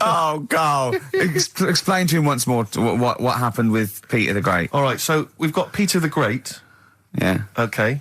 And his wife had a lover. That's another man. Another man. Not Peter the Great. She was having an affair with someone else. Right. And Peter the Great, he found out about that. Okay? Yeah. So he sliced off this bloke's head. He killed him. He executed him. Right. You with me so far? The fella who she was seeing for a bit. Yeah, there's only two fellas involved. There's two people involved. One's Peter the Great, the other one's not. Right. The guy that's not Peter the Great... Derek the Terrible. Derek the Rubbish. Yeah. Right? He's having an affair with Peter the Great's missus.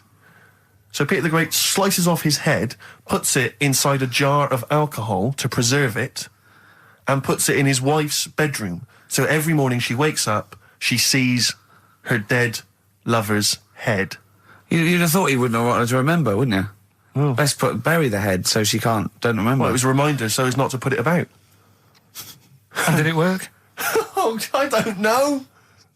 I love that. Again, that to me is an amazing thing to do. And you go, did it work? I mean, you've got quite an interesting mind, actually. I mean, you are, in some ways, really, really bright and intelligent. I love the way you think. You're one of the cleverest blokes in some ways that I know. I know it says I've got common sense. Well, yeah. And that's more important than knowing about, But it's like you follow the subplot, which is quite an interesting thing. Do you know what I mean? It's like you tell you a story, you'll always pick up on something that I didn't even think was an important bit. It's like you're looking out of the window all the time. So what's important about that head thing? What do you mean? The head in a jar. It's a grotesque thing to do. It shows ego, power, cruelty, and revenge. Although I think it probably did work because he is called Peter the Great. Yeah. So you'd assume he got it right. Yeah. I don't see how you can query that. That's the sort of facts you give us. You see now, you're on the other side of the fence, and you've got questions just like we've always got questions. No, but in Carl's thing, it would have been, turns out, some weird happened, right? And he was still alive. Yeah. And so she was still having sex with body. And his head was watching. Yeah. And Peter the Great didn't even know. I've got another fact for you, Carl. It might be of interest to you. It's the final one. The ancient Babylonians had What? Can I just stop you there? What's a Babylonian? My head's gonna burst. What do you mean, what's a Babylonian? I've never heard of one. No, but we'll work out. What's an Evertonian? Someone who supports Everton. Well, or from? From Liverpool. Yeah, so what's a Babylonian? He's from Baba. Yeah, well, anyway, some people from Baba, ancient Baba, they didn't have very many doctors in those days, all right? Because they felt that illnesses should be left to the wisdom of the public, right? So if you were sick, okay, you were placed in the city centre, right? And then a passerby... Outside Baba. Outside Baba. And a passerby who had suffered from the same ailment or who had seen it treated in the past, they would pass by, they would give them advice on how to be cured. Do you understand? So there'd be no doctors, just people passing by they'd say, what's wrong with you? And they'd say, well, blah, blah, blah, I've had the same thing, here's some advice. And pedestrians were forbidden to pass such an individual without inquiring about the complaint and prescribing for it if they knew how to. So hang on, so there's someone ill. Yeah. It's outside the town hall. Yeah. People walk past, go, what's up with you? They go, oh, my foot hurts. And they go, you've got to do this to get rid of that. Yeah. And were they ever right? Well, what do you mean? Were they ever right? Well, how do we know? What are you telling me? What? What have you just told me? What am I meant to take from that? You just said strangers sort of say, you've got that wrong with you. I think he's sulking. I don't think he's ever going to take anything we tell him again because we don't. No, but I don't like the fact that he goes, monkeys can do armed robberies, and we go, no, they can't. I don't understand what the problem is. But how is that different from telling me that a Chinese woman ate dirt? How is that not the same sort of thing? Because that's weird. Someone sat in Trafalgar Square going, I've got a headache and I go take some Nurofen, isn't shocking. I'm not a doctor. I've given him a bit of advice. But neither is the dirt lady. She's not particularly interesting. Neither of them are particularly interesting. I'm just trying to give you an example of the same sort of drivel you feed us every week. It's weirdness that you're interested in. See, I thought that you were actually interested in sort of interesting sort of stuff. But if it's weird, it helps. If it's weird, it helps. Yeah, I mean, it doesn't have to be major news. The other day there was something about this fella who, I think he wanted to be an actor, right? And he was trying all his life to be an actor. Couldn't get a gig anywhere, right? So when he died, he said, right, I'm going to leave all my money to the theatre as long as that theatre uses my skull in that play they do with the head. Hamlet. In Hamlet. So that's that sort of news, and it's weird. Right. What money did he have if he's been struggling actor? He had some money in that. What did he do? I don't know. Oh, that's what I'm interested in, what he did. Yeah, that's what me and Steve... Yeah, that's what me and Steve are interested in, what he did, how he earned his money. So, because you were going to educate us this week with some interesting facts. Oh, yeah, come on then. Is that it, or have you got more? Well, that's weird. But that's not educational. You didn't give me his name, you didn't give me when, you didn't give me what theatre. No, but also to take from it. Do you know what I mean? If people listening and go, well, I'm a bit like that, it's like if you've got to be dead and have your skull on stage, that isn't the job for you. That's what I'm saying. If it takes that much, give it up, do something else. Right? 7-Up, the drink. Yeah. Right. We're actually on air now, aren't we? Yeah, this is right, it. Okay. This is it, baby. This is a radio show that we're paid Forget for. That, then. Forget no, come on, 7-Up. It's not really not important. It's not interesting. More important. Come on. The little red dot that's above the 7 on the can. Do you know it says 7 up and there's a little red dot. Yeah. That red dot's there because the creator of it was an albino and he had red eyes. And he had that little thing there as his little trademark. Is that true? It's true. That's quite interesting. Right then. So that's what I'm saying. It's not that important, but it's interesting. If it's true, that's interesting. It isn't. It's true and it's interesting. Okay, that's good. You know, Coke used to contain real cocaine. So well, they used to be medicines, didn't they? Tonics, yeah. No, they were medicines. I read that tomato ketchup and Coca-Cola started off as medicines. Probably not a medicine, probably more of a tonic, because it probably a pick-me-up, wasn't it? If I had coke in it and caffeine and sugar, and same as ketchup, probably lots of vitamin C and lots of sugar, it was probably more of a tonic. It wasn't really a medicine. They didn't say, cancer, have this on your chips. It's some HP. Wasn't a medicine, it was... Well, it was, kind of. All right, OK, let's agree to disagree on that particular one. OK, all right, yeah. You didn't say anything about goldfish. This is your fact, right? You know what? Goldfish might have longer memories than some people think. That's not a fact. That under no circumstances would imagine Magnus Magnuson saying, what animals might have longer memories than most people think? This is goldfish, correct? Imagine that as a question. How is that a fact? If you ever have children and you can educate them with this kind of drivel, is this how you're going to raise your kids? So their minds just pumped full of this That'd be my rubbish? job. I'd keep them interested with stuff like that. Right.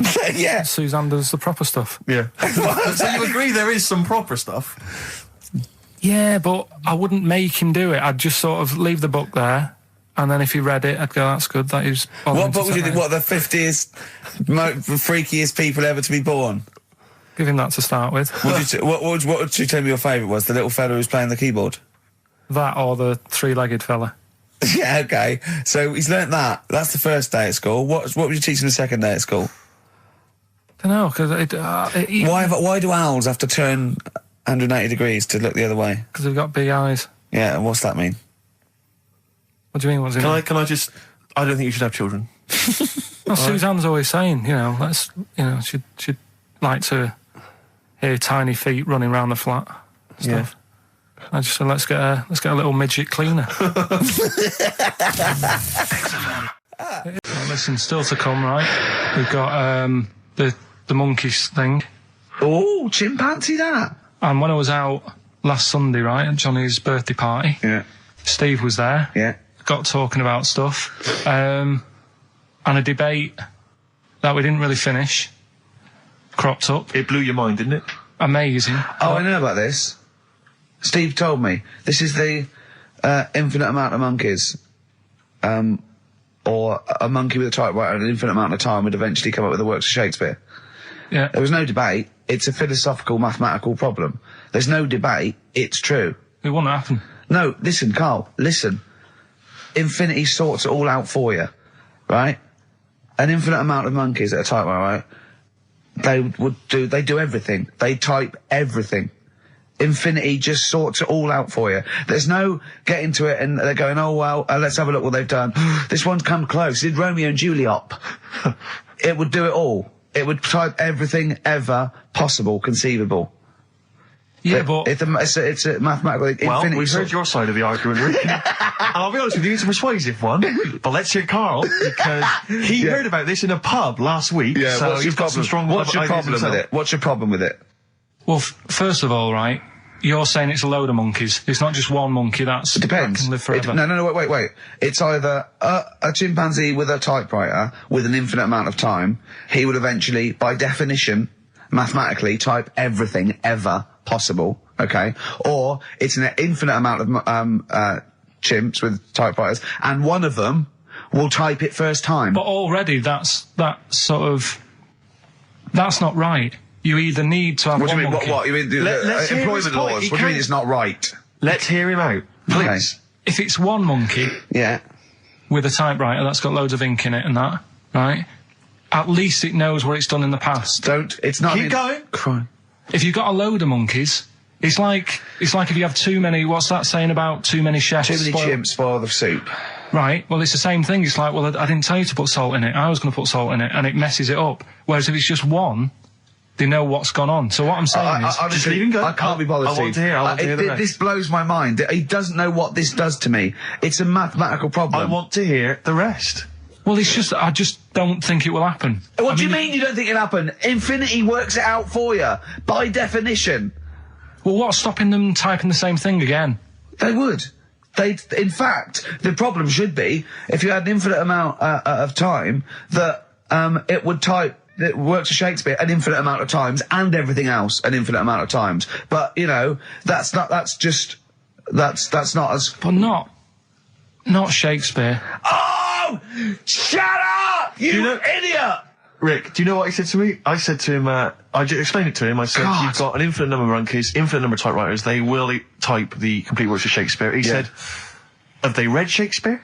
You're an idiot! Play a record. Said, no, I'm not having this conversation. I'm not having it because it really, really winds me up. But you're saying they'll do it with no spelling errors. Well, they do it an infinite amount of times. And they do it wrong an infinite amount of times. And they spell the last full stop wrong an infinite amount of times. And they get one thing wrong in Hamlet wrong an infinite amount of times. They do everything an infinite amount of times. But are they going off a story that they've... Play a record, Carl, because I'm going to knock you out. I'm just saying... Shut up! Do they know the story? Oh, they're monkeys! Oh, Christ. No, right. Okay. Right, Carl. She's a girl and I'm a man. Good, that, innit? On XFM, 104.9, Ricky Gervais, Steve Merchant, Karl Pilkington. As ever, Rick, there's always someone who steps in to defend Carl. Okay, what is the defence? What is the defence? Here's an email from Scott Coomer. He says, Carl is actually right. I've got an A-level in statistics and probability. It doesn't matter how long they have and how many monkeys you have. You cannot guarantee they would type the complete works of Shakespeare. Infinity makes it probable they would get it right, but not definite. Yeah. Well, yeah. Yeah. That's what I was saying. No, you weren't saying, Carl. You don't understand it. Infinity sort of sorts it out. That if they do anything, they nearly do everything, won't they? No, I mean they'll give it a good shot. No, that's not the point. But the I'd point be is surprised if they did one page right. Right, listen. It's not to do with consciousness. It's not to do with them aiming. They are just bashing away at the keyboard. It's like they're used to show that there isn't consciousness. They chose the chimpanzee because it can type, presumably, hit the keyboard. It's because they hadn't come across you at the time. Yeah. It's to take out thought out of it. It's to take out reason and trying, right? It's just random. They're saying that if you typed enough things, if the computer was left typing everything, if you left it for an infinite amount of time, and they chose Shakespeare because there is meaning behind it, and it's difficult to get it exactly right, to show you that Infinity would come up with it's not just Shakespeare, it's every novel. It's everything. Fairly eloquent there from Gervais. A quick riposte, please, from Karl Pilkington. No, I'm just saying, what I don't understand, if it hasn't read it, then how does it know where it's going? Listen, right, okay, listen, right, can I just explain to people, right? Some people have said, oh, why are you cruel to Karl? He drives me mental with things like that. As I say, this discussion began because we were talking about a quote that Noel Gallagher supposedly gave. Now, I don't want to misquote Gallagher, but the gist of it was that he said, had I written Wonderwall or whatever, instead of the Beatles writing Strawberry Fields or whatever, I'd be the one that was considered the great songwriter and it wouldn't be the Beatles. You know, it's just the fact that they came first that meant that they get all the credit as being the greatest band. I don't know where to start with that statement either. I mean, that's Gallagher's thing and he's, you know, well, whatever. We know what we think of that. What was your point, Karl? You agreed with him, didn't you? Yeah, I reckon, right? Do you know we've talked about putting a baby in a room before and it'll know what colour it is and stuff? If you've got a room that's painted red, right? But forget that, because that's going to confuse Hear him out. Listen to me. Say if they did some new TV show, right? Like, what's that film with Jim Carrey in where The Truman Show. The Truman Show, right? So they make up a little room and some woman has some kids and you say, right, let's put the kids in this room, and they don't know what's going on outside. They don't know anything about, like, EastEnders and that. It's like their little world, right? They don't know anything that's gone on. How could a child survive without EastEnders? Right, listen. So, you sat in the room, right? And then, when they're all asleep... Right, wait for this bit. Someone Have you heard this bit? Wait for this bit. They're all in a room. Yeah. They're asleep. Yeah. Someone pops in, puts a guitar next to the bed. Right? Nips off out again. They wake up in the morning... And one of them goes, what's this? They don't even know it's a guitar because they've never seen one, right? They're talking English, though. Yeah. We just left guitar out of the vocabulary. Right, so... There's plenty more to come. So, one of them will pick it up, and they'll go, I don't know what it is, and they'll start strumming, they'll go, that sounds good, doesn't it? Give them a few weeks, they could come up with Hey Jude. Whereas, type in Shakespeare... A monkey that can't even spell. I see that. Listen, I'll call you can't answer it. I might come with you, Rick, if that's all right. We've got to sort out that Christmas special as well. Yeah, no, sure. All right, I'll see you later. I'm shooting off then as well. Cheers, Karl. But it happened in Hackney, right? If you're outside London, that's in a place in London. And it's this monkey that's going about Hackney, nicking DVDs. Even the monkey didn't go for videos. Even the monkey knew, well, there's no point getting on VHS. But Brad, you're on VHS. You're having it. Threw it back. Right, and there's a girl called Lisa who works in our office here, right? And I mentioned it to her because she lives in Hackney. I said, you familiar with this? And she said, oh, I remember something about it, which annoyed me. The fact that a monkey's running riot, but she didn't know the full story, and she lives there. What do you mean a monkey? Do you mean a chimpanzee or a monkey? I don't know. Is he a zoo in Hackney? Is he a zoo there? I don't know what sort it was, but it was like. Is there a zoo in Hackney? I don't know. That's what I was asking. So get on with the story. So anyway, yeah, it's been robbing stuff, and the other bit that really puzzled me, right, is the fact that. And you're not easily puzzled by monkey news. They took fingerprints. What do you think about that? Well, they took fingerprints, presumably because they didn't know it was a monkey to start with. No, they did. They saw it, nicking stuff, and they said, get fingerprints. What? So that means there's more than just one doing it. I'm going to have a heart attack. He had to fax them to Interpol. Yeah. We know that is, yeah. It's Brian the monkey. Yeah. Yeah. So sorry, I don't understand. He was stealing DVDs, specifically DVDs. DVDs, I think it said watches and stuff. What, breaking into homes? Yeah, in Hackney. Maybe. Are you sure it wasn't a kid with a mask on? No, seriously. How was he breaking into homes? They're good, up the drain pipe. They're good, aren't they? They're good, aren't they? But how would they do that? So is that the news? Well, how much do you want? Is that monkey news? For this week? Well, I don't know that it's true. Again, I've got nothing. There was other stuff. There was another story that I found about a monkey, but I would like to know from someone in Hackney do you know what I mean? And I missed that one on Crime Watch, which would have been good. Right? But there was another story about one that kept getting on buses, not paying its fare. Not paying its fare? And just sat in the corner reading the paper. Reading the paper, Carl. You're an idiot. Well, that wasn't in London. You're an idiot. That was in America. It wouldn't read the paper. Why would it read the paper? Because its way of sort of going, oh, well, if I'm reading something, maybe the inspector... the inspector won't notice my hairy hands. Oh, Carl, you're such a fool! Well... Pilkington. Karl We've just had a news flash that an infinite number of monkeys in Hackney and an infinite number of typewriters. Yeah. We don't know what for. At this stage, we've got no more information. And they've taken back an infinite amount of graduate on the video. So this is rubbish. Don't bother telling the story about Men in Black 2 either, because I don't think people will be interested. Actually, on the subject of Men in Black 2... What? Have you seen that, Steve? No, I haven't, Carl. Tell me about it. You should see it. Go on. Why? Because there's this thing in it. Go on. What, a stupid, bald Mancunian tosser? No, weirder than that. There isn't anything weirder than that. Big eyes, it was gangly. Keep talking. And you've got to see it, because you wouldn't believe how the likeness and that. You've got to get the film out tonight. Right. It's not as weird, it had a normal voice, right? He's done you and he's not even here! I'll tell you what, mate, it ain't worth coming in next week. Oh, stay on the line, Carl. Play a record player. Kings of Leon, Molly's Chambers. What do you think of that, Carl? Alright. There's a surprise. Another insightful remark. Steve is not a fan now. Not only does he know you've been slagging him off behind his back. No, I wasn't slagging Steve. If you get it out on DVD tonight, you'll know I'm not slagging you off. It could be your brother. I love the fact that it makes it worse, but he's thinking you're going to go, oh, he wasn't slagging me off. It does look like me. I do think I'm an alien. I love the fact that you hope Steve will go, he's got a point. It's a spitting image. Yeah.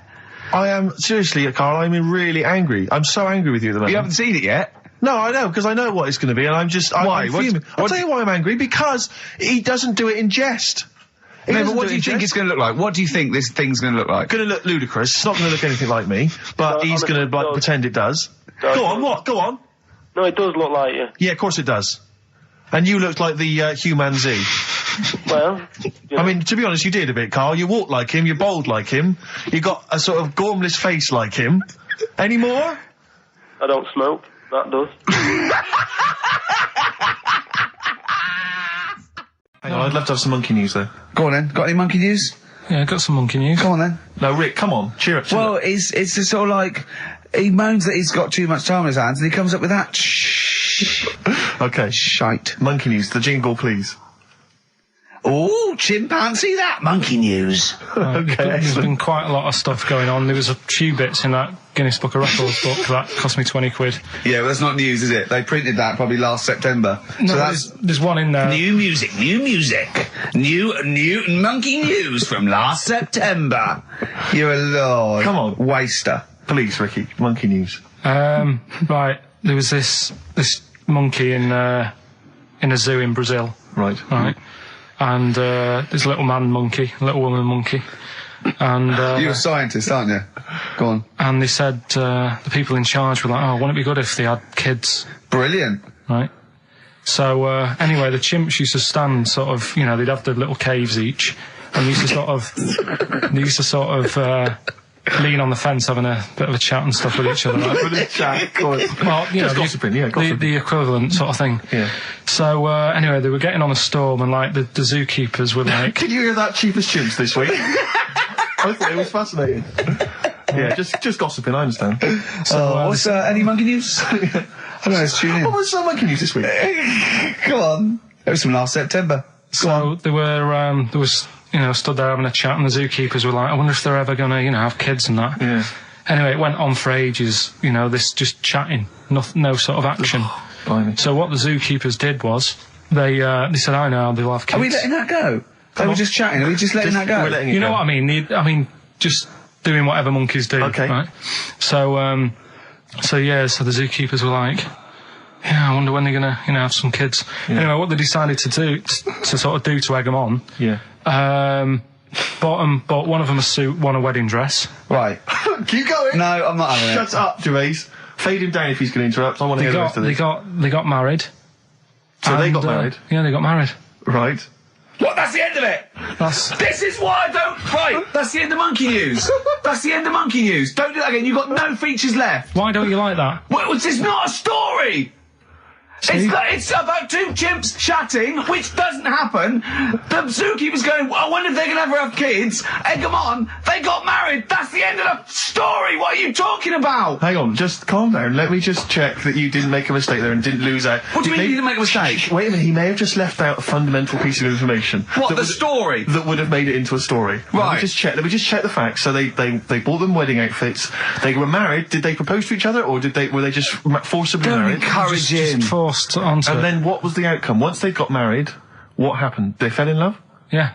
What? Whoa, it's not a marriage, Carl. Be quiet. It's not a real marriage. I don't know what you've got in your head. It's like the head of Homer Simpson. I'd go in there and there'd be a wedding reception and there'd be a couple of fights and they'd be talking about stuff. They got married. They fell in love. Did they have children? They're not back off the honeymoon yet. Play a record. You got no features left. Now, what it is this monkey, right? Yeah. Don't know where it was. Mm-hmm. But there's a bit before the monkey anyway, right? Jeez. Now listen. Shoot me. Right? It's a bank. There's this bank, right? Busy bank. Normal day, everything's going normal, right? Busy bank, people going in, doing what they do, seeing about mortgages and stuff. Yeah. Everything's normal, everyone's happy, right? Yeah. So anyway, it's quite busy one day. Fella comes in with a gun and a balaclava on. Oof, up to no good. Right, I'll tell you now, Carl.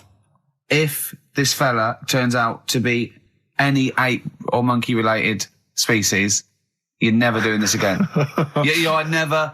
So just, if you want to finish it, it's at your own risk. But if this fella who robbed the bank turns out to be a chimpanzee, that's the end of monkey news.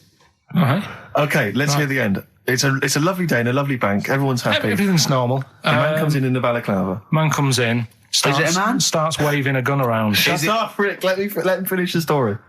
Starts waving a gun around. Yeah. Right? Up to no good.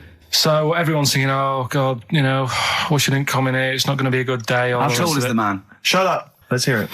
Everything, oh, God. And he's telling everyone to get down on the floor. Yep. In what, in English? In English? Yeah. In English? So? Yeah. So everyone's panicking. Everyone's getting on the floor thinking, this is it. This is, it's all over. Yeah. Just when you think, it's all bad news. Yeah. It's all bad news. Doors swing open. Little monkey wanders in. God, it's worse. Shut up, Rick. Little monkey wanders in, right? The robber's like, what's going on here? He's telling it to get down on the floor. I don't think it was taking any notice. No, right? It was just busy asking for coffee. It runs in. I don't know if it was going to withdraw or deposit or whatever. It wanders in, right? Goes up to the robber. Where did it come from? Shut up. Will you let him finish the story and then ask questions? That's only fair. Okay. Wanders in. Runs up to the fella with the gun, takes the gun and the bag of money off him. Everyone's like, yay, we've been saved. Then the monkey starts backing out with the gun and the money. Shut up. Sit down and I'm having this. And he does a runner with the money and the gun. No one's seen it since. You are an idiot. I mean, you have said some stupid things in your time. What are you talking about? It's a story that happened. No! What are you talking about? What do you mean it backed out? It came in, was it an accomplice? Was it an opportunist monkey robbery? What are you talking? Think, Carl. Think. I know it's mad. That's the idea of monkey news. We're telling people how monkeys are pretty, they're mental. They're up to no good. What do you think? They've never seen the monkey since. What, did he have a getaway car waiting? Did he swing his way to freedom? Where was this? There's no details. Don't talk rubbish. Well, yeah, Steve emailed it in. He's got it off the net. And the funny thing is, can I see it? Have you got the information there? Yeah, the funny thing is, it wasn't just him who sent it. I had that a couple of times. So a few people obviously read the story and said, that'll be good for monkey news. It doesn't say anymore. It doesn't say if he went off to Spain. It doesn't say, if he's on Crime Watch. Yeah. It doesn't say any of that. It's just saying that's what he did. That's the story. And that's what monkey news is about. I've heard that they're making a movie version with Phil Collins. So I look forward to that and Julie Waters. So that's this week's monkey news if you've got any. You know, if anything's happening don't bother. in your town. That's the end. No, that is the end. That's the end of monkey news. No more monkey news. This is bit of Queen. It says it here in this email, Rick. It's got to be true. Right. So let's see what. Oh. Right. Before I went away, I told you about Alfred. He was the monkey where there was a robbery going on in a bank. And then he nicked the robber's loot and backed out with a gun. Yeah, he sort of stole. He robbed the robber, didn't he? Yeah. Did he take his gun as well? He took the weapons. He took all the weapons. There was like a couple of robbers. He managed because they were so amazed that a monkey was coming in. It was like don't talk shite twice. Right? Anyway, got a follow up to that. Okay. Now, what was that monkey's name? Alfred. That was Alfred.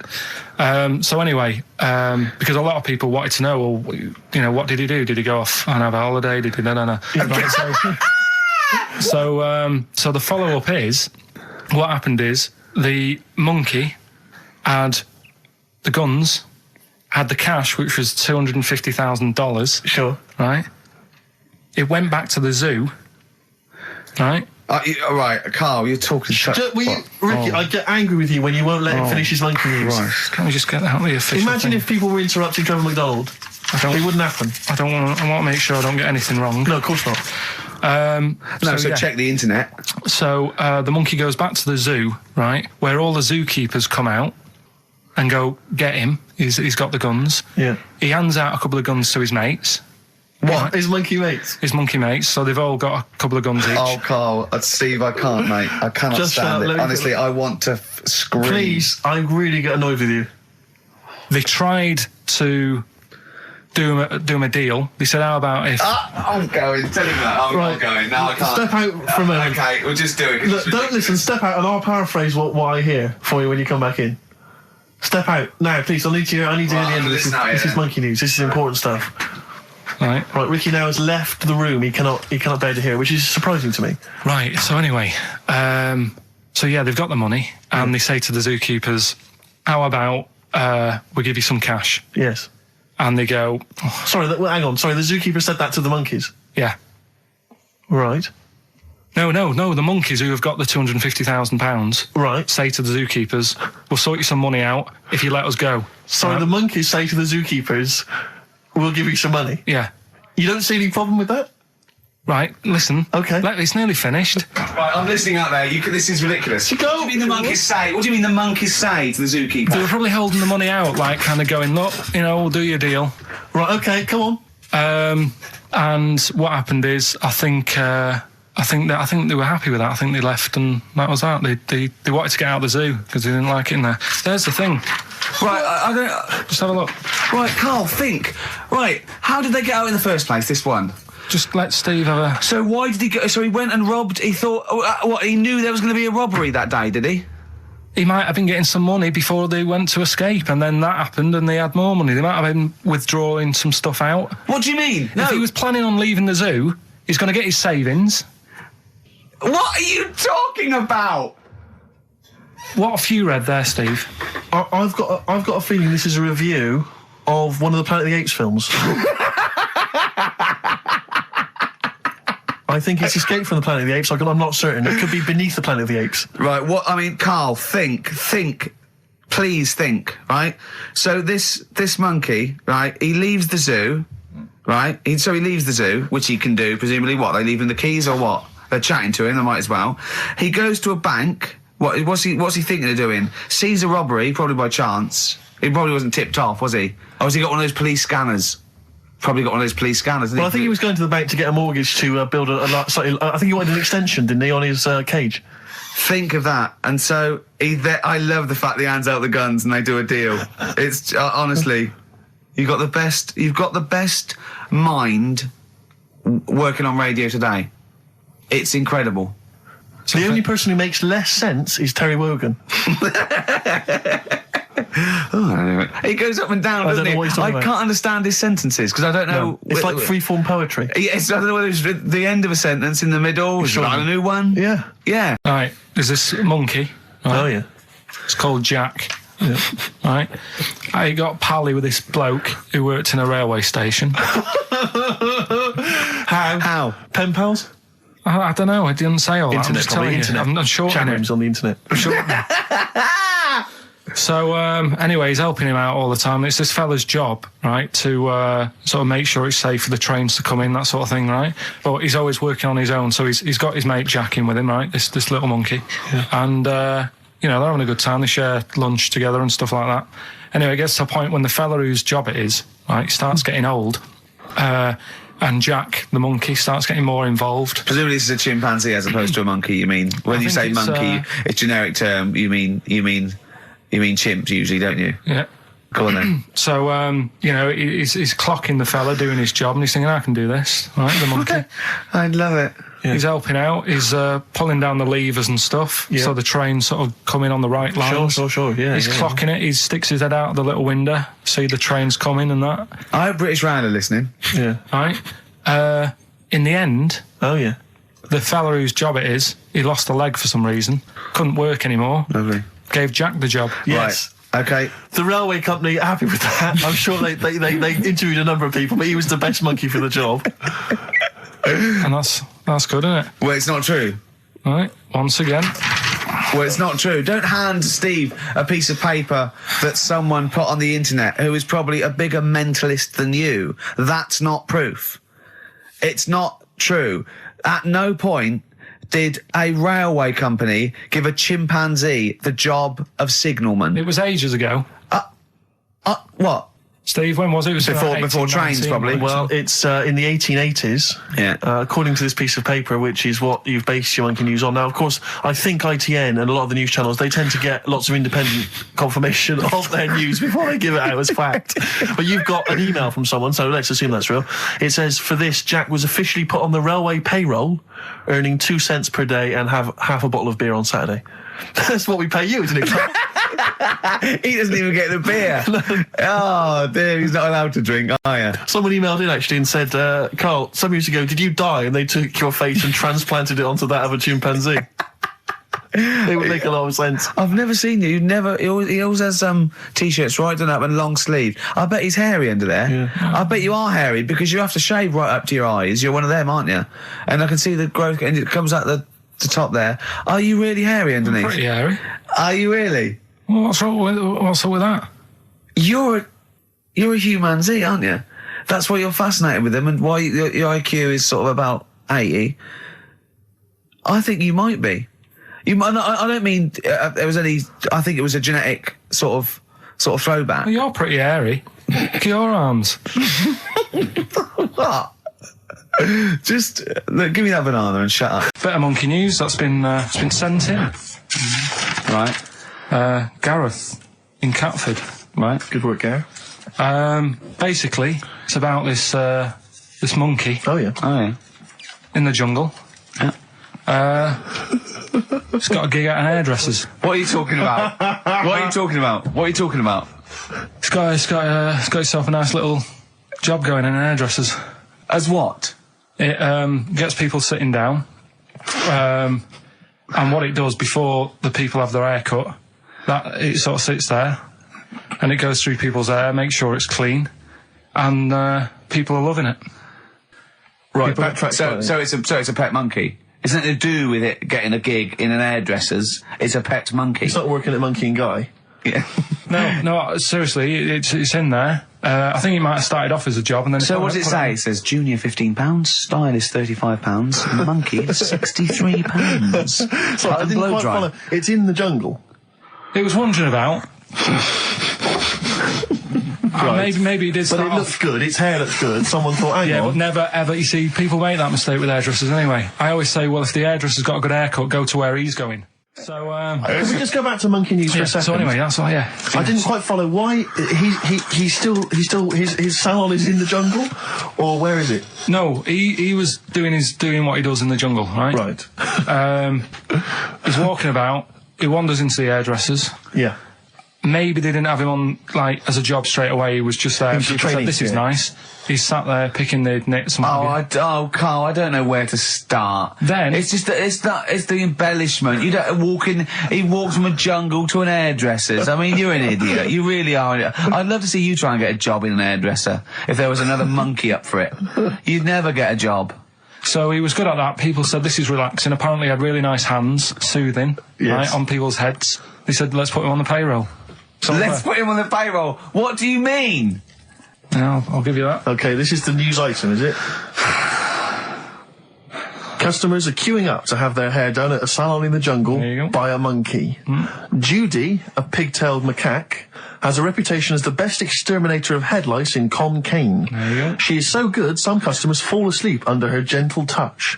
Regular Amporon Chekema said, Judy's hands are so soft and gentle, I really feel I can relax. But you know that is doing what it does naturally. It's looking for, like, salt and stuff in the hair. Yeah. And nits. It's not on the payroll. It doesn't complain about when it gets deducted at national insurance. It's not part of the union. Yeah. Do you know what I mean? Well, this is about a little monkey called Marty, right? Basically, it's in some science lab, right? It's in there. It was wandering about out of its cage, right? The lab fella was busy on the phone or something, right? And typical. It's wandering about. It goes up to a PC that's in the corner, a little computer, types down, my name is Marty, right?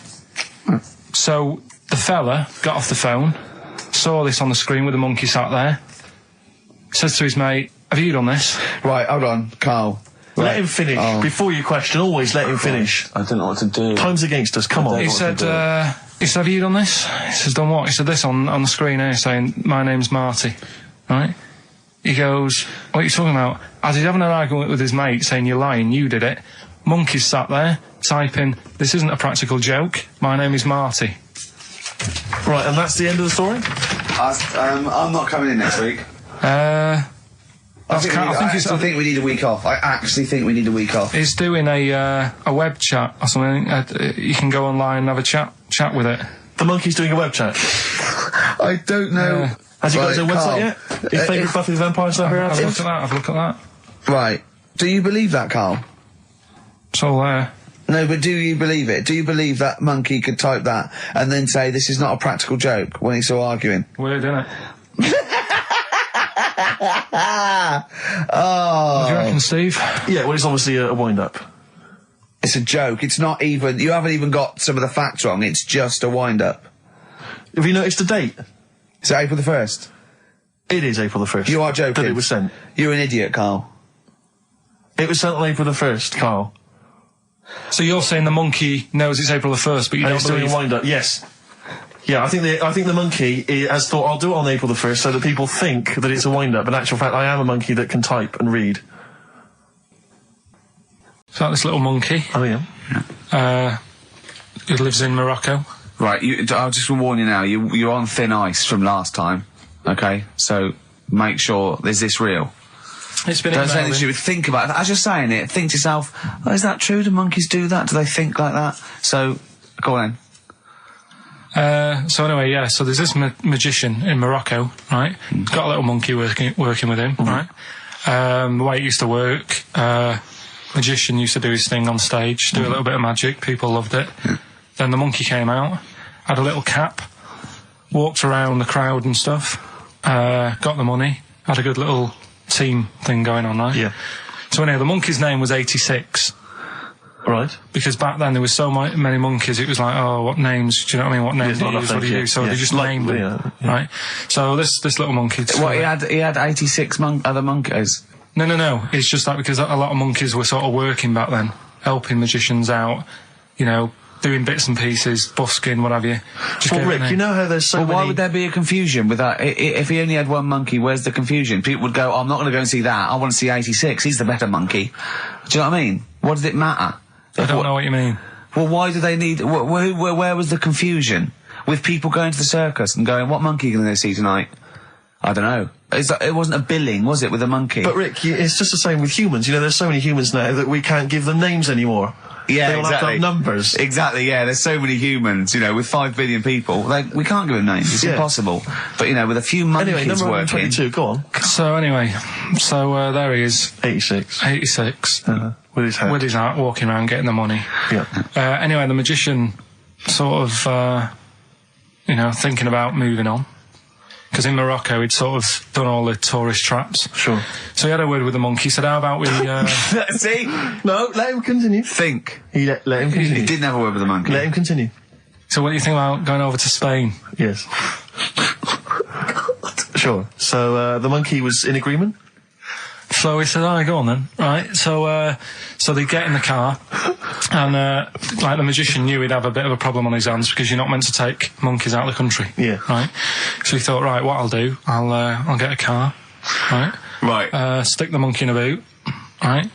Get on the boat and hopefully sort of, stick it in some luggage and what have you. Yeah. We'll be over there, we'll be earning big money, everything's going to be great. So the monkey was like, brilliant. So they get in the car, they're on the way to the boat, and pull over at a petrol station. And just before filling it up, he opens up the boot and he goes, you all right in there? And it's like, yeah, it's sound. So he leaves the boot open so it can breathe and get a bit of fresh air whilst it's filling up. Goes in to pay the money. Yep. Pays the money, goes, I'm just paying for the... Right, this monkey is not going to drive away in that car, or we're never doing this feature again. Carl, what happens? What's number 86 up to? So... 86. So, That's the ending, isn't it? That's the story. Come on, let Carl finish the story. It better not be. Brilliant. You're going to love it. Right, so he's in the petrol station, and he's going, right, I'll pay for pump 4. And the fella says, what are you talking about? Pump 4, isn't that a monkey? No. Sometimes I use numbers for monkeys, sometimes I use... No, I mean pump 4. Sure. So he says, what are you talking about? There's no car at pump 4. Right. Keep going. Sticks his head out of the door. Yeah. The monkey's giving it some. Went over to Spain on its own. I don't know what to do. Well, hang on, let's just get a couple of the facts right here. What do you mean, couple of the facts, right? There are no facts. So, number 86.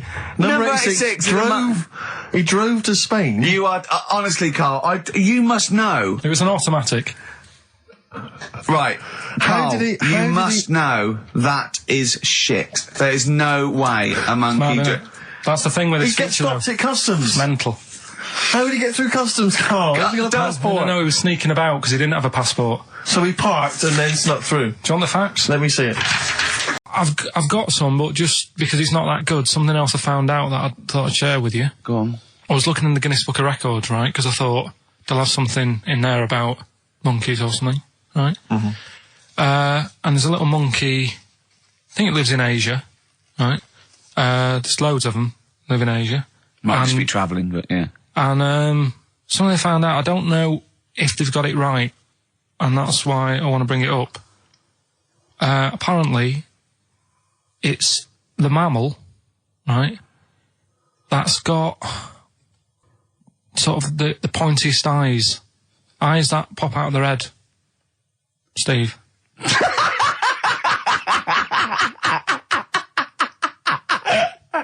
Now,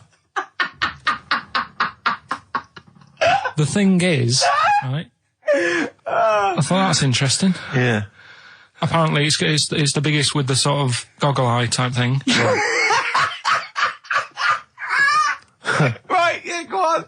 Apparently, they come out of their head 1.6 centimetres. 1.6 centimetres? What, you mean they protrude? Yeah, they protrude from the head at 1.6. Okay. What? How long? Have you got a ruler, Rick? 1.6. He's having a go. I'd say I'd be a little bit annoyed if the monkeys beat me. Well, I don't think it has. That's what I'm hoping. Is there anything we can... I mean, what's 1.6? Oh, can you... It's about... Drop your trousers. It's, about 3/4 of an inch. What do you think? I don't know. Have they got it right, or what? So you're shooting off in a minute, aren't you? Well, yes, because we were trying to make poverty history, Carl. Yeah. People are making poverty history all over the place. They're putting on a wristband, and it seems to be working, because I haven't been poor for ages. I haven't been poor. And Alex had a stop bullying. Alex was wearing a stop bullying wristband, and as he himself said, he seems to have sorted that out. You haven't been bullied for ages? I haven't been bullied for years. So wristbands work. I saw one in a shop window the other day which said, stop child abuse. And I bought one, obviously, because a lot of people say, does it make a difference? But it was only £1, and I'd only spent it on kiddie porn. So, I think I'd make a little difference there in a small way. On a serious note, though, I like the idea that child abuse. If you're a paedophile and you're walking along the street in your Mac, right? You got a puppy in one hand, a bag of sweets in the other, and you see this wristband, and you go, "Oh, stop it." Oh, okay then. Yeah, I thought before. That's what I think. Okay, fair enough. Yeah. Well, I won't be doing that again. Yeah, he was hanging around in Topshop for unsavoury reasons. You saw them in there for only £1. Carl, we haven't got long, have we? We've got an hour and a half because we've got to shoot off. I've got to shoot off down to Live 8 and introduce Rem. So we got a lot to pack in. We got the Rockbusters, and then we give away. I just saw those. I'll finish the sentence in a minute. I look forward to it. I'm getting excited. Yeah. I'm getting excited. So we got so much to pack in. Yeah. I haven't got time to finish all my. So listen, right? You know the things we're giving away. The signed little Homer. The Nigel Tufnell thing and the Flanimals, right? It looks brilliant. They've done a brilliant job, the people here at XFM. So take back all you were saying about them, Carl.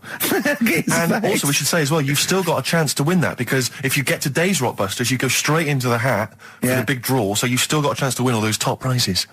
Play a record. Bit of Monkeys. Yeah. Monkeys. Pleasant Valley Sunday. All right, do you like that, Carl? It's all right, yeah. What's it about? Well, if you heard, it was a sort of description of, typical suburbia, isn't it? Here in status symbol land. It's a sly dig. When the monkeys get a bee in their bonnet about something, you better not. You do not want to be on the receiving end of that. Yeah. We've got a good song with a story later. Go on, what we got? Don't want to tell you yet. All right. Now, is it as pitiful as last week's, where you somehow misheard that Eric Clapton song? What was the Eric Clapton song? Well, Wonderful Tonight, and he was convinced it was about a bloke in a wheelchair for no reason, no evidence at all, other than she's walking around with me. Yeah. Well, yeah, walking around with me. No. I walk into a room and everyone's head turns to look at her, which you didn't seem to helps him to bed. Is he's drunk? He's had a few. Never mind. Yeah, well, you're totally wrong. Big day, Carl, though, isn't it? Because there's lots going on, and I know Carl's it's very, very important for him that he champions Live 8. I don't know what's going on. I don't know what. I am sick of it, to be honest. Sick of what? Just sick of reading about it. Sick of this Live 8 thing. Sick of it all. Brilliant. Fed up with it. What annoys you particularly? It's not only that today, though, is it? On the way in today, right? Saw a gay fella on a bike. Weird? On a bike, rushing. What time did the gay march start? What time did it have to be? Why are you looking at me? I don't know. No, but he was rushing, left it late, so he'd had a late night again. So my point's right about him. What right? was your point about, just to people who've just tuned in? Well, the fact that they go out late, so they sort of have a nice night out from about 11:30. They're riding in the jeans at like 10:30. In their jeans. Their leather trousers. But anyway, right? So they're cutting the back out of their leather trousers about 10:30 at night. I'm on the way in, right, and I see one stressed out, rushing, right, on a racer, wearing high heels. Oh, I love you. He's 50's dad, isn't he? He's angry. He's just angry. If you're a gay fella and you're proud to be gay, but you also want to make poverty history, you don't know what to do today, do you? You're all racing all over the place. Must be murder. It seems a bit unfortunate that they've put them on the same day. Yeah.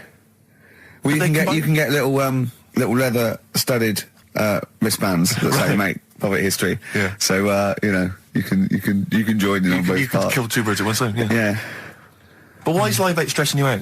It's for a good cause. You must have, I know we've discussed this in the past, and you don't really know what you're talking about. But I mean, maybe that's the problem. I'm just, I don't know. I mean, I could have told them ages ago that there was no way that they were going to pay it back. I knew that was going to happen. I love that. But they didn't consult you, did they? When they were handing out this money willy-nilly to people who were dying, you could have had a quiet word with them. All I'm saying is, you could have said to Harold Wilson, Harold, you're not going to get this back, mate. You are not going to get this back, mate. When I wanted a mortgage, I had to supply 3 wage slips, is what I'm saying. I was double checked out loads of times.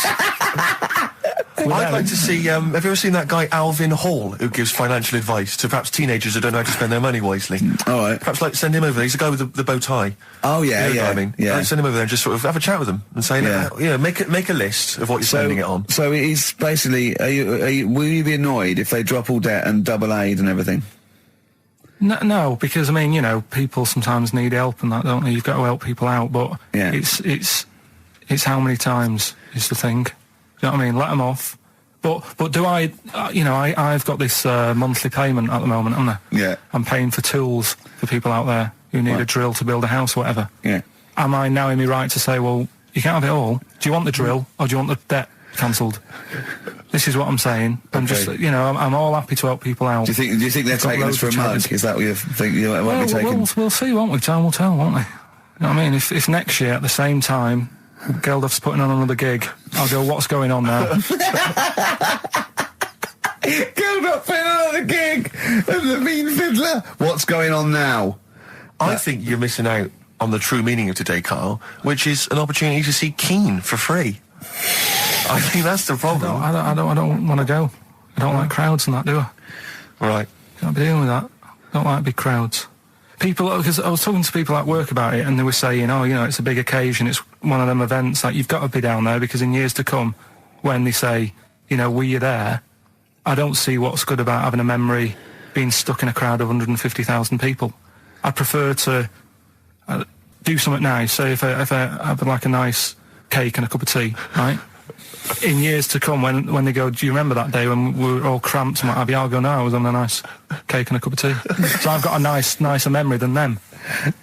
So I believe in doing something nice on a big occasion. Do you know what I mean? On a special day. Do something nice, remember that? The thing is, you have got a nicer memory than them, because when you look back and I say what you're doing 20 years ago, your memory will tell you you were actually having a cup of tea and a cake, but with a chimpanzee that could talk English.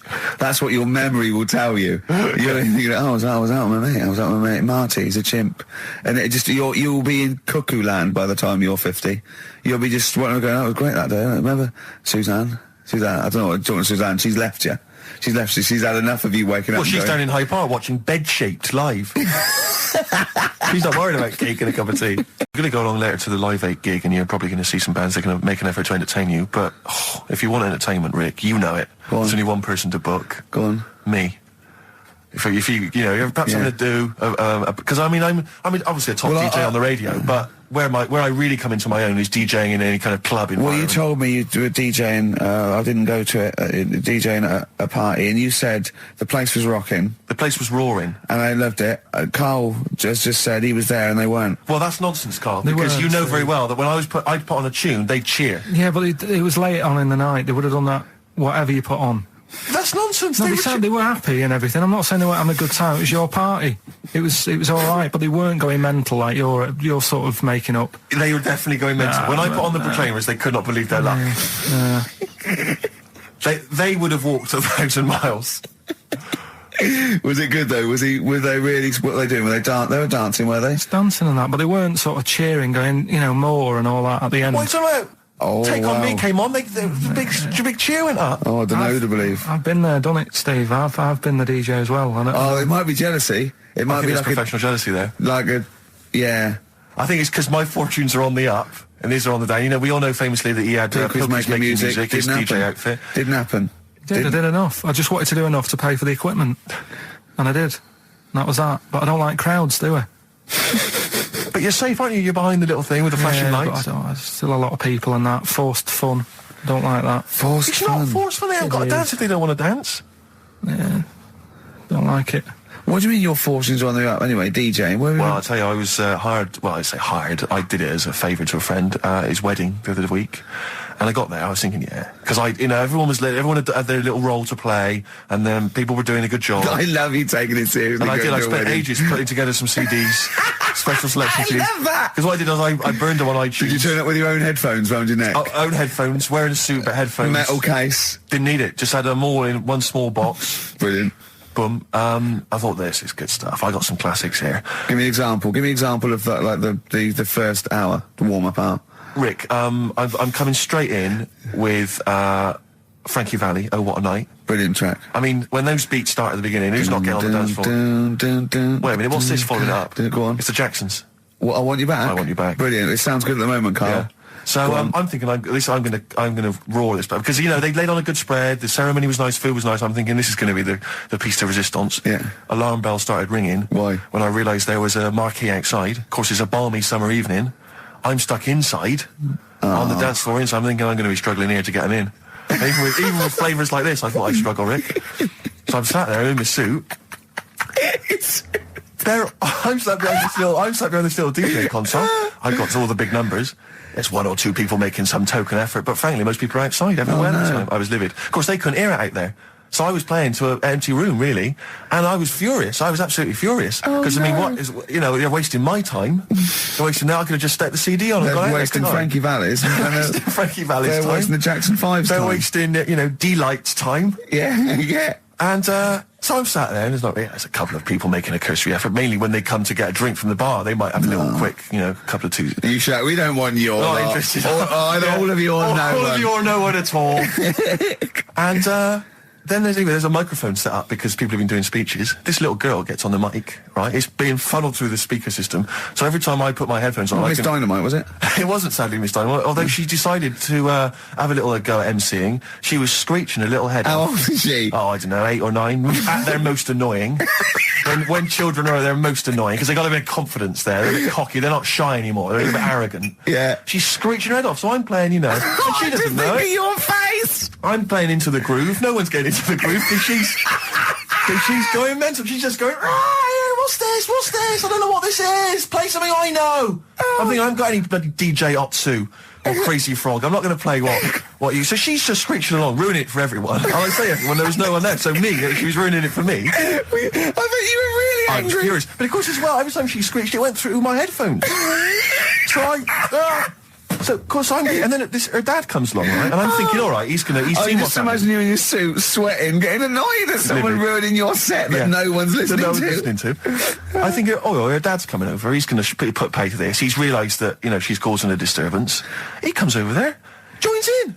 No. Sits her on his lap. He's just saying, she's having a whale of a time. I'm thinking I'm furious. I'm thinking it's his responsibility to shut her up. He's not going to do anything. What can I do? I can't step in. No. And I know very well that if I interfere, he's going to say, oh, well, she's enjoying herself and no one's dancing anyway, and we'd have just got into a fracas. Yeah. I didn't want to start a fight. No. Because I don't know, but he'd have knocked you out, wouldn't he? Someone would have got knocked out. And I'm not saying who it would have been, but, but there would, to bear in mind, Rick, there would have been 2 of them. And, so I didn't want to get into a fight with them. And, anyway, so I'm playing. Anyway, so my friend came along. He realised what was happening, and I didn't have the guts to unplug the microphone because he'd have known. You see. Yeah. So I got my friend to do it when she had her back turned. So he pulled the plug out. The microphone went dead. She went, "What's going on?" I went, "I don't know what you're talking about." I said, "I don't know." She said, "Where the microphone's?" I said, "You must have broken it." I don't know what's going on. Someone will probably make you pay for that. Anyway, at least we shut her up. That is great. But it really went from bad from worse. And there's that thing when you panic, you start panicking. So you're putting on a lot of flavours that you would have saved till the last hour. What are we talking? Boom, Shake. Exactly, you're throwing him in early. Love Shack's coming on way too soon. Really? Oh, Love Shack before 11. It's heresy, but I had to do it. But anyway, in the end, I made the bride go and get some people in. I said, look, it's your special night, all right, and they're going to enjoy this. I'll be honest, love, this is a washout, and it's up to you exactly. to turn this wedding around, or I'm walking. And I tell you, they're going to have a sour memory of this evening, unless you bring some people in. Get everyone in dancing. So she got him in at the end. Brilliant. And I'll tell you this, Carl. I mean, I don't know what you say, but they were loving it. They were absolutely loving it. A bloke came over and said, "Have you got Amarillo?" I said, "No," but I put on something even better, Delilah. Wedding crowds always go for Delilah. A song, of course, about old man killing his wife, but it always goes down very well, strangely, at weddings. They get into a sort of hokey-cokey thing. They went berserk for it. And I was following it up with, I had the monkeys, I had all sorts going on. Brilliant. Of course, you know what happens. What? I'm going great guns. People are absolutely loving it. They're rocking it. I throw in, I had something cracking on at the end. Come On Eileen, of course, was on. People were going berserk for it. Which is unfortunate because the bride's name was Eileen. Yeah. And then the bride pipes up. I'm throwing the bouquet. So they all traipse off outside again. Oh. I was furious. Oh, no. I plugged the microphone back in. I said, "What are you doing?" We got, but they went out there. And, of course, you can't get them back once they've done that because all the women are running around. I got the thing. And then they got to wave everyone off, throw the confetti. They ruined your day. I was having a great time and they ruined it. She ruined your special day. She ruined my special night. It's a slightly truncated show, isn't it, today, Carl? We've got Monkey News, I would trust. I don't like change, and that's what's happened. I'm not. You don't, do you? You're like Rainman. Yeah. He really is like Rainman. Anything change? It's got to get in a little routine. You can't. I don't like to. I'm not like Suzanne's mum and dad and what have you, where routine cannot change no matter what. Like what? Well, we've talked about it where if it's a Tuesday, I'm having sausage, egg and chips no matter where I am.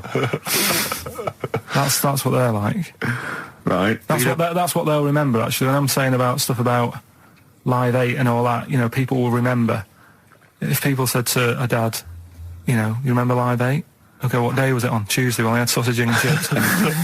Nothing changes. But the thing is, today, normally we have a bit of a, you know, I know what we're doing where and all that, and it's all sort of messed up. We don't usually know what we're doing where. We say, what should we do next? No, what? But I know, like, Rockbusters has been done early. Right. So that's normally done at that's about... really throwing you. I say, I just don't... I don't like all this change and that. It's messing about, isn't it? Rainman. So what do you want now? Yeah, no, it's a slightly truncated show, isn't it, today, Carl? We've got Monkey News, I would trust. I don't like change, and that's what's happened. I'm not you don't, do you? You're like Rainman. Yeah. He really is like Rainman. Anything change, it's got to get in a little routine. You can't... I don't like to... I'm not like Suzanne's mum and dad and what have you, where routine cannot change no matter what. Like what? Well, we've talked about it where, you know, if it's a Tuesday, I'm having sausage, egg and chips no matter where I am. That's what they're like. Right. That's what they'll remember, actually. When I'm saying about stuff about Live 8 and all that, you know, people will remember. If people said to a dad, you know, you remember Live 8? Okay, what day was it on? Tuesday. Well, I had sausage, egg and chips. Nothing changes. But the thing is, today, normally we have a bit of a, you know, I know what we're doing where and all that, and it's all sort of messed up. We don't usually know what we're doing where. We say, what should we do next? But I know, like, Rockbusters has been done early. Right. So that's normally done at that's about... really throwing you. I say, I just don't... I don't like all this change and that. It's messing about, isn't it? Rainman. So what do you want now? Well, what about songs with a story? See, right, well, last week... Look at him, he's in a genuinely foul mood. No, he's actually rocking. Yeah. He's actually rocking like Rainman as well. Last week we did, like you say, Eric Clapton. This is the section where we play a song with a story. I think every song, if it's a good song, it's got a story. You've got to listen to it, sort of, you know, from the start. You get in the middle, you're going, oh, how's it going to end and all that. Yeah. You wait another minute, you know the ending, you're happy. But the thing is, as Steve said... you know, sometimes you're disappointed with it, so it's just not a good story. And as Steve said, I'm not sure you're finding what you need in a song for story. Why don't you read a book, a novel? If you want a really good story that engrosses you, why don't you read a book? You're not going to get it from a pop song. I haven't got time for a book. Song's 3.5 minutes. And that's it, is it? And that satisfied you? Well, yeah, it gets you thinking for a few minutes, then you move on. Then you stop thinking. 2 minutes 50, this one, right? And it's brilliant. Go on, then. It's about, last week we talked about the little crippled fella, right? This one... as I say, I don't think we say cripple anymore, but go on. All right, this one, someone emailed in saying, if you want a song about that, this is a song you ought to listen to, right? Right. It's about this fella who, basically something happened. I think he's in a wheelchair, right, for some reason. You thought that last time? His wife, you know, likes going out. She doesn't take him with her when she goes out. Right. Is it Ruby, Don't Take Your Love to Town? Yeah. Brilliant song. Well, just play it then? Yeah, great song. All right. What do you mean? Oh, it's just, it's a good story. It starts off well and that. You're feeling sorry for him, but then he says, where's my gun? Yeah. Because she's a slut. Why? Because she's going off. Yeah, but what does he expect her to do? What? Just because he paralysed his legs fighting for his country, presumably in the Vietnam War, says that crazy Asian war. So he's gone, he's fought for his country, he's taken a bullet, he's come home, he can't walk, he should be a hero, and then his wife's going out putting it about downtown. Why do I never meet women like Ruby? I was talking to Carl the other night, because I've been rewatching for some reason that film Witness with Harrison Ford, where he's a policeman that has to protect a little boy who's part of an Amish community. Amish? Yeah. And I tried to explain to Carl... You look plain, John Book. Exactly. And I was obviously trying to explain the Amish to Carl. He'd never heard of them. Completely stony-faced. Amazing. Now, for those... Okay, you explained it to him, have you? Okay, then. Yeah. Now, I don't know what you said, but I'm assuming you got it right? Carl, now tell me back now, what are the Amish? They're just people who sort of live like in the olden times. So to them, they're sort of in about 1842 or something, so they're getting old papers and that. They haven't caught up to. No. They don't have telly. They don't deny that the 20th century has happened. They just don't want to be part of it. They look up and they see planes and they know what they are, and they go into the town and they see it in the window of Dixon's, a telly. They just don't want to be part of it. No, they're still living. They are still living like it's that's what I mean. Yeah, but they don't. They know about everything else. They just don't want to be part of it because they think that the sort of the revolution was a bad thing. They think that society became more and more depraved, and they wanted to go away from it, and they want to go back to old values, and they think they don't need TV and jets and that way of life. They can survive in the old way because the old way was better. Missing out on Live 8. Yeah, but they haven't had Band-Aid yet.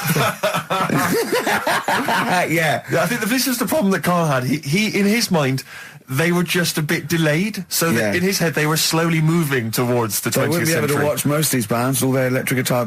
They'd be allowed to watch Tracy Chapman. Yeah, doing an acoustic set. Yeah, between the bands. Yeah, that'd be all right. But no, in Karl's mind, it's like if he. Although they wouldn't like Fast Car. They wouldn't like a scene about that. They go, I don't know what you're talking about. Pony and Trap. You got a pony and trap. That'd be all right. But are they still? Do they still get sort of rubbish posts and that saying we need your money for this, or get behind this charity? They live in an isolated community. They're farmers, aren't they? They're farmers. It's an agricultural community, and they're obviously very staunchly religious. In actual fact, it would suit you very well because you hate crowds, you hate groups of people, you don't like the modern world. You'd love it down there, wouldn't you? He wouldn't like getting up at 4 o'clock to milk a cow, though, would he? Well, no, but he'd get used to it. Go back to bed, couldn't you? It's probably out. I mean, have they got anything to do with the Hare Krishna people? No, nothing at all. Because out of all the religions, that's I'm not a religious person. I don't understand. You're only saying Hare Krishna because you've got the head. That's the only reason you think it'd be. I'm halfway there. Yeah. But the thing is. Out of all, you just what was that? Money just fell out of my pocket where I'm nearly laying down. That's the danger of wearing sweatpants everywhere you go. I'm only ever lying down in a chair. No, I'm I've never been a religious type. If people want to do it, I let them do it and what have you. Good of you. But out of all of them, I want one that's not going to take over your life. I don't want one where you've got to get up 3 times a day and you've got to go and pray and that you've got to get up early. Forget that. It's getting in the way. But if it's something like, I was walking to work the other day, right, across Oxford Street. There's a little Hare Krishna fella there, and he sort of had he had a leaflet and stuff, and he said, are you interested? And I said, what do you do? And he said, well, we're against getting stressed out and what have you. And he gave me a plum. They hand out food for some reason. But I sort of asked a few questions. That's just the imagery. These 2 bold people, one of which is wearing an orange smock, holding a plum in the middle. He hands the other one a plum. It's almost like you can imagine some kind of religious painting. Yeah, exactly. Yeah. But what is their sort of main thing? Because he didn't really tell me that much. He was a Japanese bloke, so I didn't know what he was saying that much. Why? He wasn't speaking English. Not very well. He wasn't the best sales bloke to send out for them, is what I'm saying. Yeah. But what's that? Are they? You're saying they're nothing like? Well, I believe Hare Krishna is a kind of as an offshoot of a sort of Buddhist faith. It is. I think they are Buddhist, aren't they? Yeah, and obviously their kind of trademark, as it were, is that they have to say. I believe they have to say Hare Krishna, Hare Krishna in a certain rhythm, in a certain order, a certain amount of times per day. That's why you see them walking down the street saying Hare Krishna, Hare Krishna, because it's actually a sort of religious chant which they're obliged to do. So you see, even if you go into the Hare Krishna faith, you may find yourself, in Tesco or whatever, forced to say Hare Krishna, Hare Krishna. Perhaps out loud, not just thinking it. Yeah, no, out loud. You can put it on an iPod and you can put that on an iPod. No, it doesn't count. No, I think you have to actually say it. So I guess that kind of eats into your social life a little bit. And there's the wearing orange as well. Particularly frustrating, I imagine, if you're in a cinema or a library. A little bit awkward there, midway through. Or Star you Wars live next door to a bloke called Hare Krishna, who constantly thinks you're calling him. Yeah, that probably. Yeah, so that's in this. I mean, I don't think we've quite done the Hare Krishna faith its full service there, but so interesting to you. I mean, you got handed a plum. You've been treated well by them. Yeah, well, but he couldn't tell. I just wanted to know how much time it would take up. What are the benefits? You know, what can you do? What can I you think do? the benefits are they probably don't get stressed out. They've probably got that sort of that zen, that chi-ness about them where they try and interact and quite meditative. Yeah. Yeah. I've got some nice trainers as well, don't they, with their orange. What are you looking for then in a faith, Karl? You say what are the benefits? I mean, obviously Catholicism, you get the communion wine and bread, so... Yeah, but I can afford that. Right. Probably, just I like the Crusaders. I was forced into joining that as a kid because a mate sort of joined it, and he sort of said, "Are you joining?" I sort of swore at him. I said, "I'm not doing that." Right? Yeah. He said, "Right, if you don't come with me, I'll tell your mum that you just swore." So I was like, "Oh." So I went. So I went along, and I used to just go on the Friday when they played, you know, Sabutio and stuff. And then I went on one Sunday, and it was totally different. There was no Sabutio. There was no sort of, you know, table tennis. The thing where you hold a thing and knock things over. Skittles. There was all that on a Friday. Went on the Sunday. It was rubbish. He said, "Right, sit down in this room." They gave me a Bible. Thought, this looks too heavy, this is too big, I'm not interested in this book. And I never went again. I used to hide on a Sunday when they came round. And that's been the only sort of... I suddenly, why did it suddenly turn out to have to hide on a Sunday when they're coming round? Because they wouldn't leave. Who was it? Were they adults? It was well, he seemed like an adult to me at the time, but he was probably about 27. Well, that is an adult.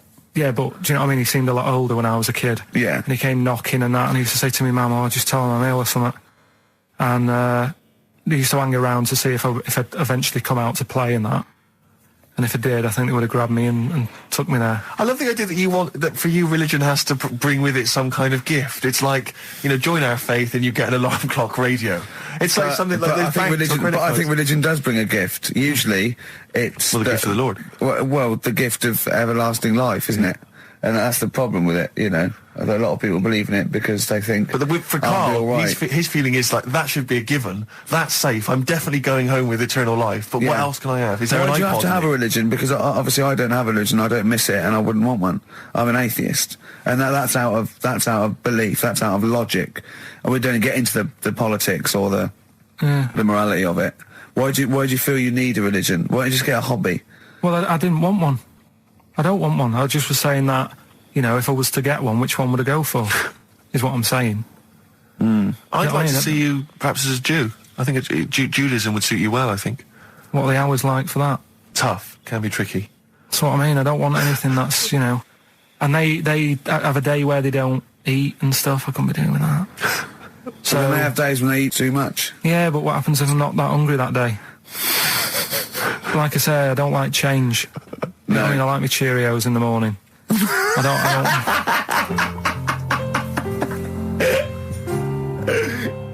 Well, obviously, Karl was out with me last night, and he saw that I'm, you know, he knows I'm a ladies' man, and that was obvious. Karl, you could see the vibe around me, couldn't you? When the chicks were talking to me, and just remembered recently, actually, I was on a train coming back from hometown Bristol, and I was on the train, and this girl walks on, good-looking girl. I thought, hey, up, a largely empty carriage. I'm thinking, my luck's in, you know, because I take every opportunity, Karl. That's the thing about me, you know. I don't choose. She was a good-looking girl. She sat down. I thought she sat down right near me. I thought, brilliant. As this guy comes up behind her, and says, I think it's probably a boyfriend or something. Sits down next to her. And I listened in on the conversation, you know, obviously, because I'm pretending to read. It was very clever. I read the same page for hours. I was pretending to listen. I was listening, but pretending to read. And I realised that it's not her boyfriend or anything. It's just some guy she's met on the platform. And I'm thinking, brilliant. If she's the kind of girl who's just going to start talking to someone, you know, on a platform, on a train, brilliant. I'm going to be in here. Because he was only going one stop. So I'm thinking, what's the worst that can happen? He'll nick off, you know, I'll get chatting to her, you know, and who knows? I could join the... is there a train equivalent? Foot High Club. The Foot High Club, brilliant. And so I'm excited, you know, I'm listening in. And it turns out that they're both kind of graduates who've just finished university, or they're coming to their finals or something. And they're chatting away, you know, and he's making a couple of witticisms, you know, and she's kind of tittering at his jokes. I'm thinking, well, I'll tell you this, if she's laughing at this kind of material, I am going to blow her away, you know, with my kind of anecdotes and wry observations, you know. Yeah. It was weak stuff, I got to be honest. Really? He was coming out with nothing. He was running on empty, as far as I'm concerned. Yeah. And she was loving it. So I'm thinking, brilliant, I'm going to be right in here. And then they get moving on to higher brow things, you know, and I think she was going to study kind of Marxism or something like that, or communism, something. And she was asking him, by way of conversation, she was asking him what he knew about Marxism, And he was fumbling for his vague knowledge of it that he had in his life. And I'm just sat there thinking, come on, love, in any given capitalist environment, the proletariat will revolt against their oppression by the bourgeoisie, and after a brief period of socialist rule, emerges a classist society governed by community cooperation. Well, if that sort of talk wouldn't get a woman hot, I don't know what you'd use. If Marx and Engels is not going to get a woman sweaty down below, then nothing is. Then my name is not Steve. You're just biding your time. Exactly. I'm just going to go in for the kill any minute. Yeah. So anyway, it comes to his stop. Right, he gets up. I'm thinking this is a piece of cake, and he gets off, and off he goes. He walks off, and I'm thinking brilliant. And I thought, I'll wait. I'll wait till the train's pulled away. I'm not going to leap in straight away. No. And he comes back on the carriage, and I'm thinking, hang on a minute. He goes, listen, do you mind if I give you my email address? Right, and if you want to get in touch, email me. I'm thinking, come on, you loser, get off now. Save your face, please, before it's too embarrassing. And she accepts the email address because she obviously doesn't want to hurt his feelings, whatever. I'm thinking, fair enough. She's a good woman. I'm liking her. I'm loving her. I'm thinking that's my kind of girl. So anyway, he gets off. I'm sat there, the train pulls away. I'm thinking, I'll wait a few minutes, I'll just, give it some time. Her phone rings. It's her friend on the phone. And she starts saying, and I was listening in, and she was going, just met a guy on the train. I'm thinking, that's true enough. She goes, he was a good-looking guy. I thought, you're having a laugh, love. To be honest. Because I was looking at him, and she said to her friend, he looks a bit like tennis player Boris Becker. I thought, you should be so lucky, frankly, because I saw him. He had awful facial hair, if that's what makes him look like Boris Becker. Terrible little goatee beard. It was laughable.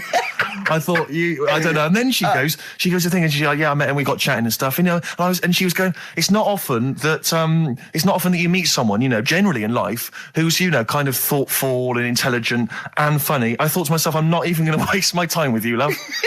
Frankly, if that's what you thought of him. You just walked away. And I'll be honest with you, I didn't even bother talking to her. No, you were just didn't even waste my time with her. If she thinks that bloke is not only great looking, but funny and intelligent, and she got on well, and he was polite, and it was a chance meeting, and he thought, and she thought that you were like a freaky looking dork who didn't even have the nerve to speak. That is what she thinks, then I don't want to know her. I couldn't. You walked away, and good luck to you. And I have my dignity intact. Yes, and she's nothing. I was once playing music at a scout jamboree. Yeah. When I was about 17, 16, 17. Big gig. There was 1,000 scouts there. Yeah. Right. Yeah. And I tell you this, we were playing on stuff. They were loving it. They were dancing. It was in a big marquee. Right. I slapped on Smells Like Teen Spirit. Yeah. Right. They went mad. They went mad for it. They were moshing. They were climbing up the poles. The organisers were going, switch that off. Right. They're going crazy. And I was there going, no, that's what they like. I'm going to do it. And it was like Footloose. It was unbelievable. It was just like Footloose. Then I came in with Rage Against the Machine, Killing in the Name of. The place went wild. Yeah. And they were trying to get me off the decks. It was like Bill Grundy interviewing the Sex Pistols. And then when the head of the NBA had you killed, exactly, like there was some sort of mafia thing, and it was all hushed up. That the scouts went there one night with all candles, and they stood by a grave, and that was the end of the film. It was a film, I assume. No, this genuinely happened. I assume this didn't really happen. Yes, it did. I swear to God, I was playing Smells Like Teen Spirit, and it went wild, and the organisers were going, switch that off. They're going crazy, and I was going, no, it's what they want. Could I say something? It was brilliant. That to me, I've known you for about 4 years, and I've heard all things. That must be the highlight of your life. Unbelievably so, yeah. You've never had anything that good or exciting since, have you? One day I hope to sleep with a lady, and hopefully it'll slide into second place. Oh, look, you're actually a little bit stressed there, aren't you? Because you had to drink last night, didn't you? I had a couple of drinks. Yeah. I was down at Steve's night.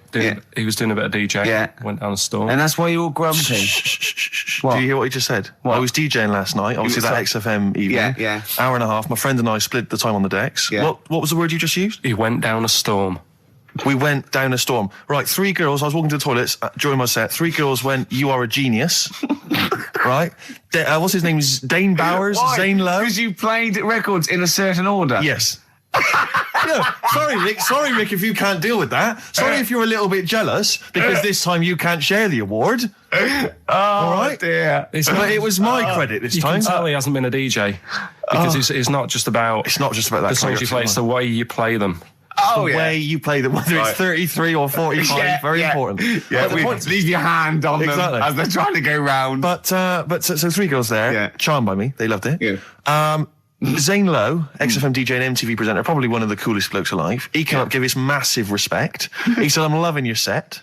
He actually used those words, right? There were people coming up, they couldn't believe their luck. It was roaring. We'd stick on a track, people would cheer, as it came on, right? My particular favourite, Karl, I think you'll agree, my particular triumvirate, LL Cool J, Mama Said Knock You Out, leading straight into House of Pain, Jump Around, then straight into that current Elvis track that's been re-released, remixed by Junkie XL. I played the original, which I'd already played on XFM before. I'm already there, cutting edge. Yeah. Right? Three old tracks, you mean? 3 old tracks. In a row? Yep. And I think the words that would best sum it up are, I kicked ass. Great. Rick. All right? Well, I'm going to be kicking some ass today. Hey, talking about DJing. Oh, look, you're actually a little bit stressed there, aren't you? Because you had a drink last night, didn't you? I had a couple of drinks. Yeah. I was down at Steve's night. He was doing a bit of DJ. Yeah. Went down a storm. And that's why you're all grumpy. What? Do you hear what he just said? What? I was DJing last night. Obviously, that XFM evening. Yeah. Hour and a half. My friend and I split the time on the decks. Yeah. What was the word you just used? He went down a storm.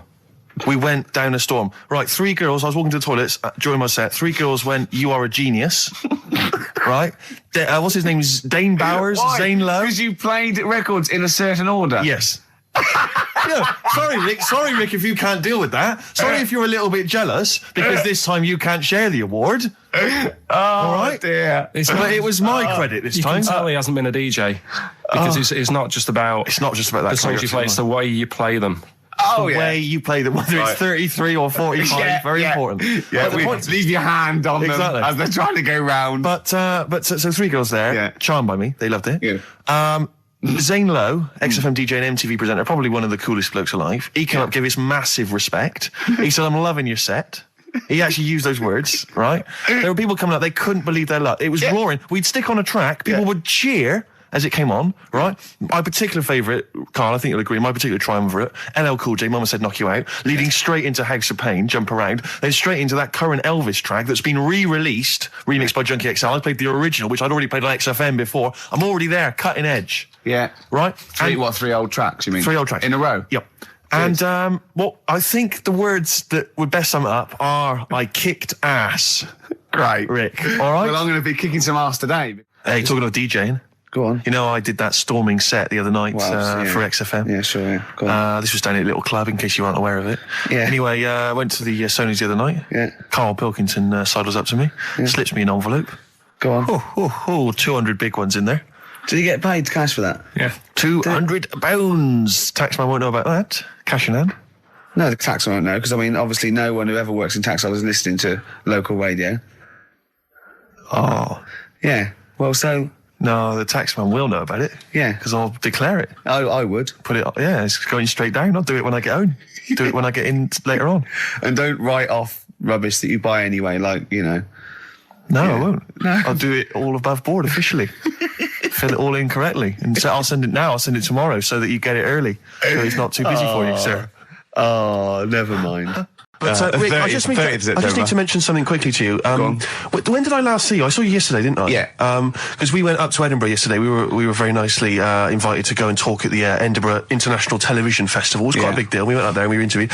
And Ricky chose to go on the train because it takes like 4 hours. Is it 4.5 hours or something on the train? But it's quite leisurely. It's quite sort of gentlemanly thing to do. Yeah. I opted to go for the plane option and fly up there. More modern. Exactly. And they bankrolled that. They paid for it all, and that was all not very nice. And as I recall, when I last saw you, we got a cab, didn't we? And you asked if you could get the cab to drop you off at the train station. Yeah. And then it took me on to the airport. Yeah.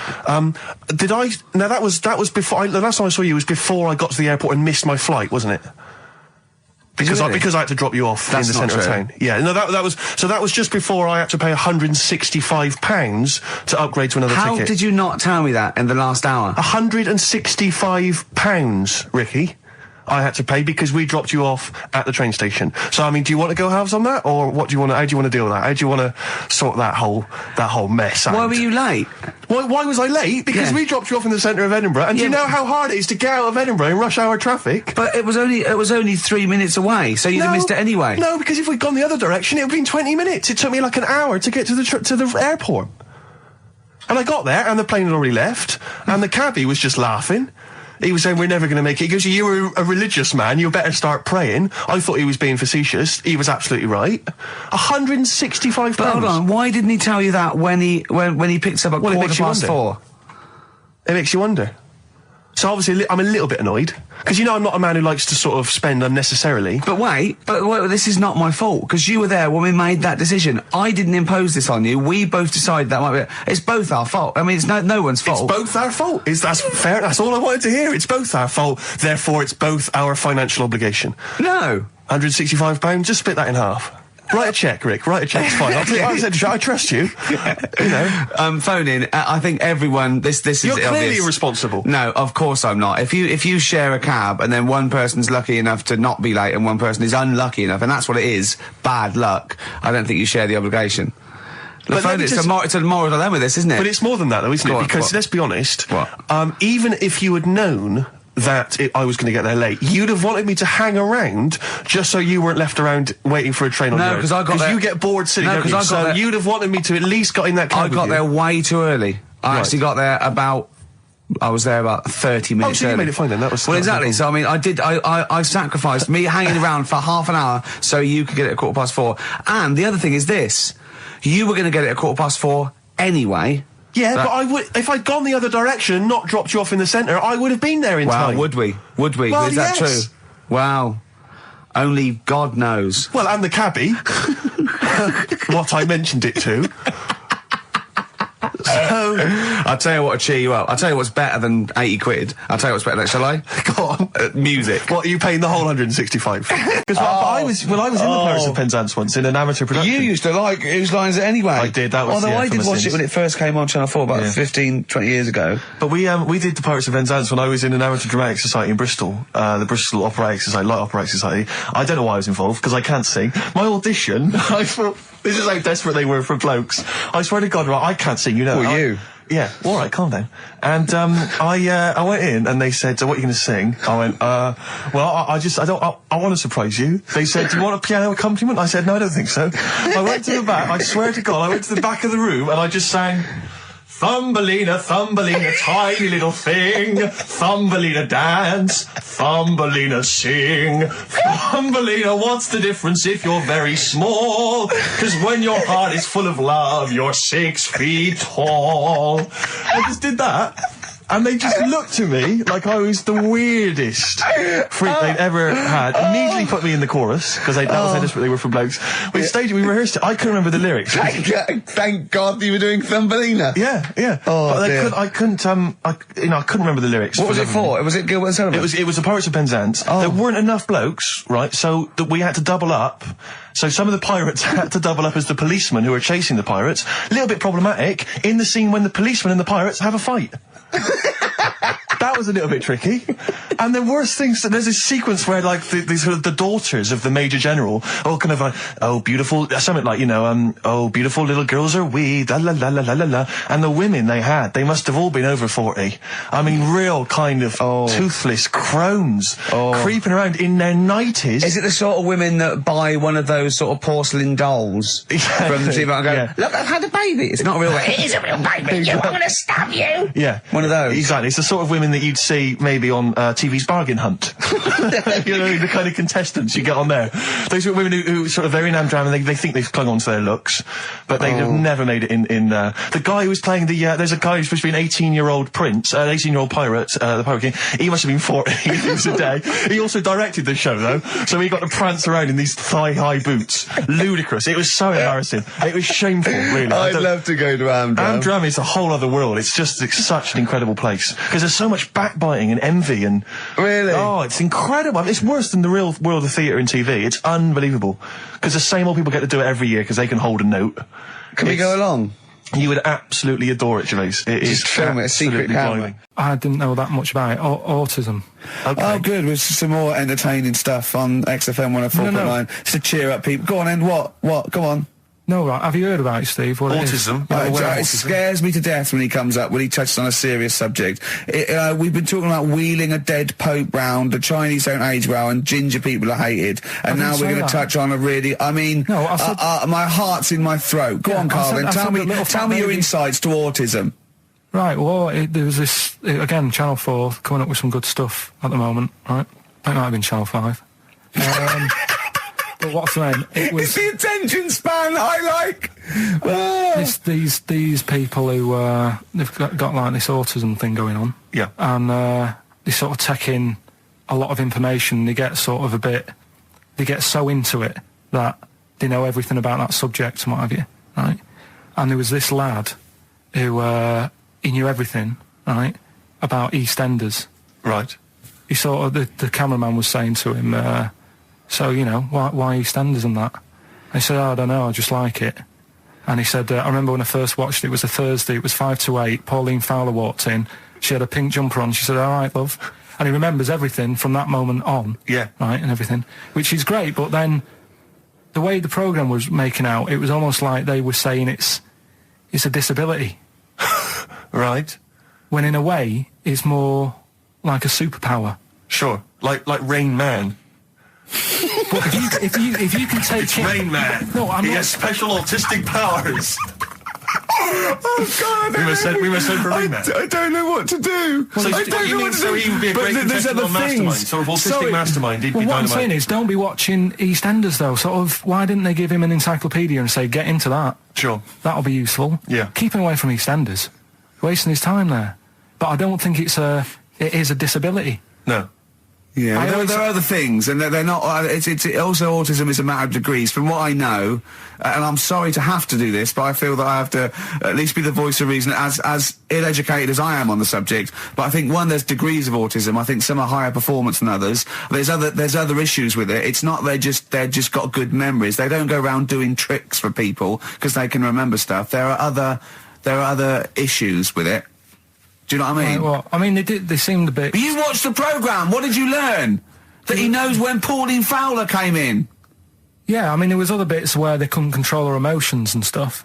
Oh, that other little bit, yeah. But the main bit of it was he can soak up information and stuff, and I'm just saying it didn't seem really bad. Do you know what I mean? There's disabilities where people say that's a bad disability. It's like how people say about...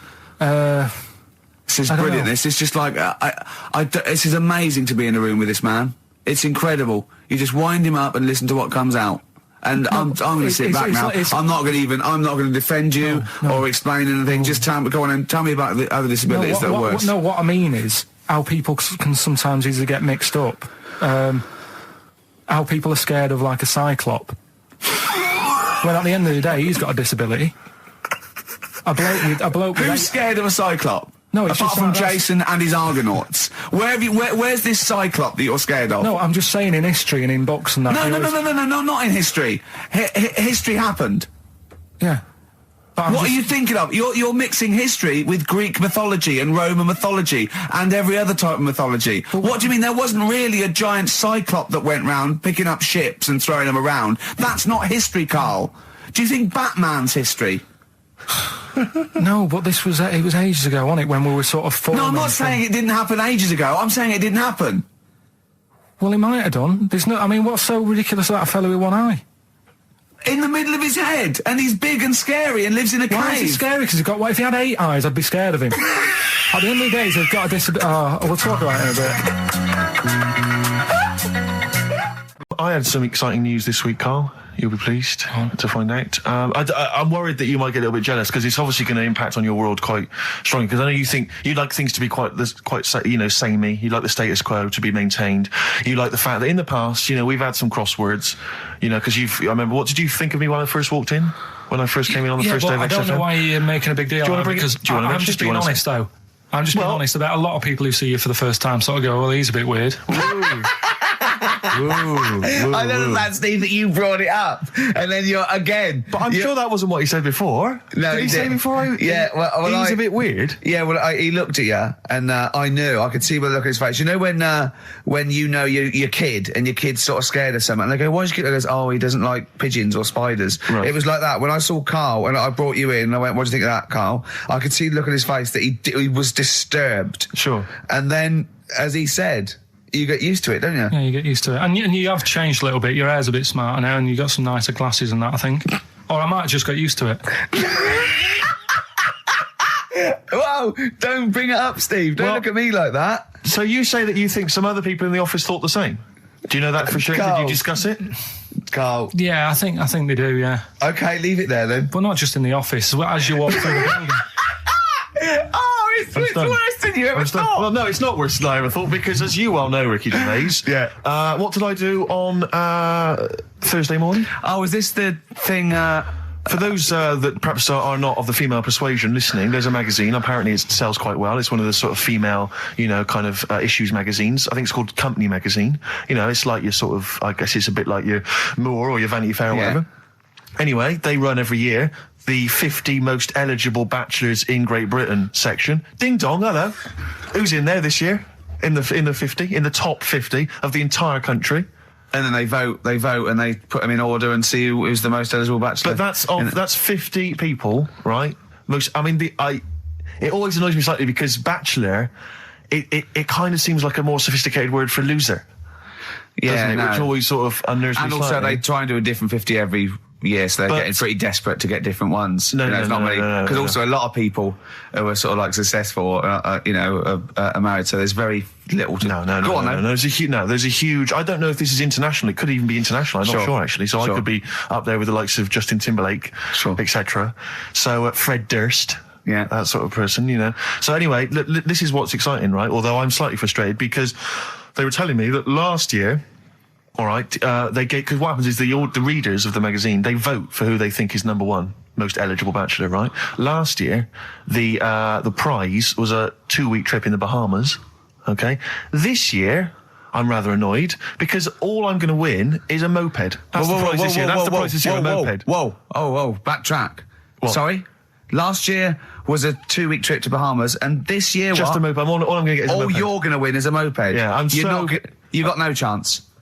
You've got no chance. Who else is in it? Well, I mean, I don't know lots and lots of people you'd never heard of. I know Duncan from Blue. Ding. So you're second to him at least already. I imagine you're going to come behind the other 49. Because there are people voting for me. They get to vote for me. Yeah, Steve. They'll see my photo and then they can vote for me. Yeah, didn't they also write something about me? Bald round head? Yes, perfectly round little bald man head, they said, so... Because you need to know that when you listen to the radio on that. Really matters what my hair's doing.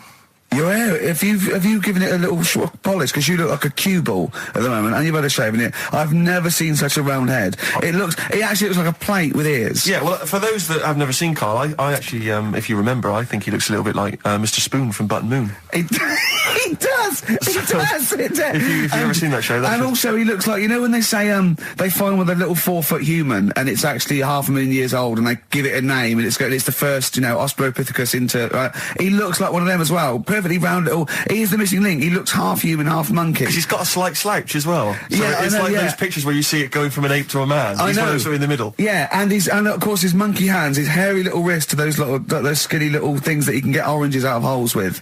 And it's unbelievable. Why are you so all shaved and polished and everything? Got a wedding. What? Got to go to a wedding today, so thought I'd, clean myself up a bit. Yeah. Shouldn't you be wearing a suit or something?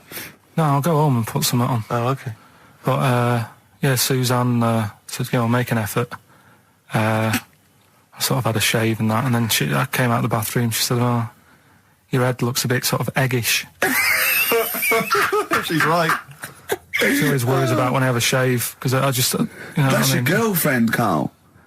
I know. Saying that. Just think, so don't worry about Heat saying it. The funny thing is, it's Boyd Hilton, I think, of Heat that wrote it. And he's got a little bald head.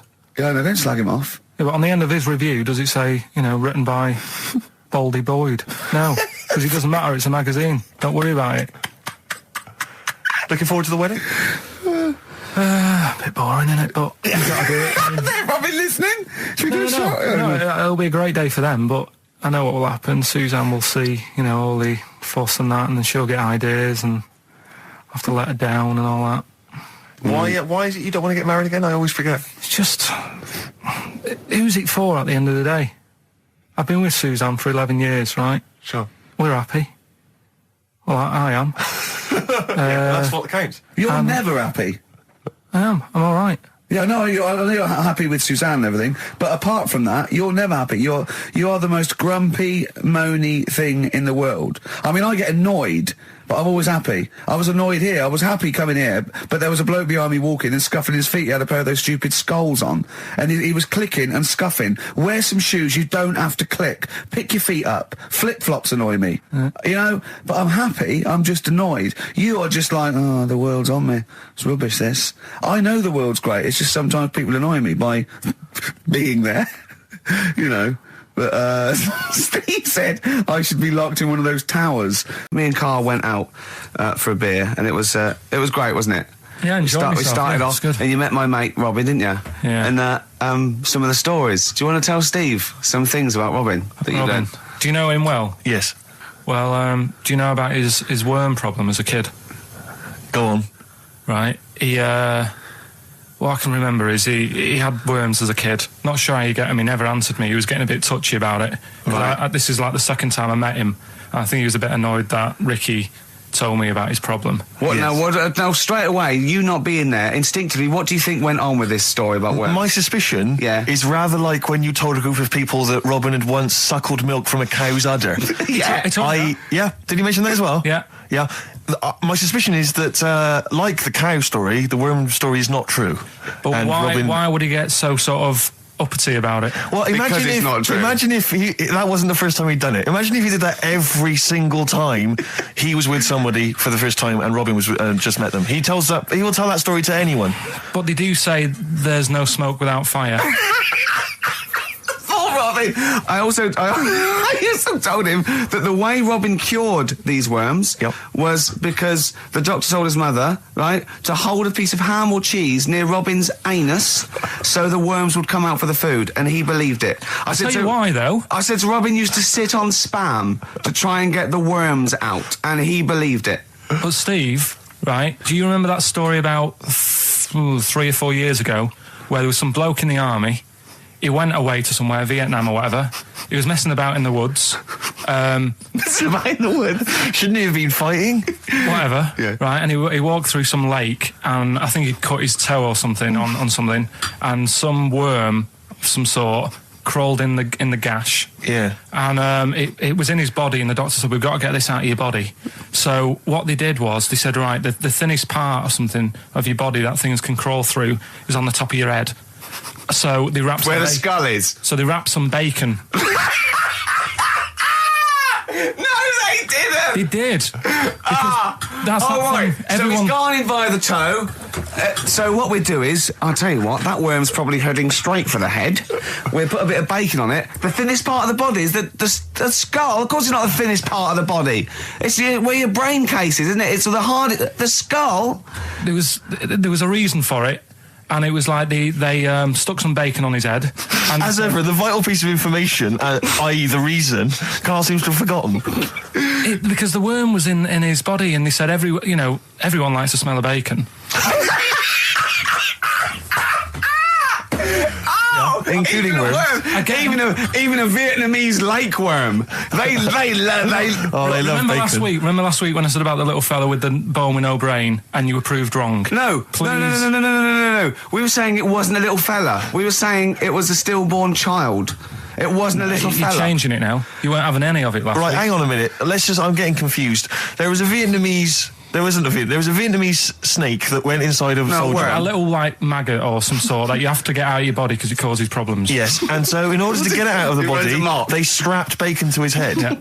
That is great. This doctor. And did that work? I think so. They had a picture of him smiling.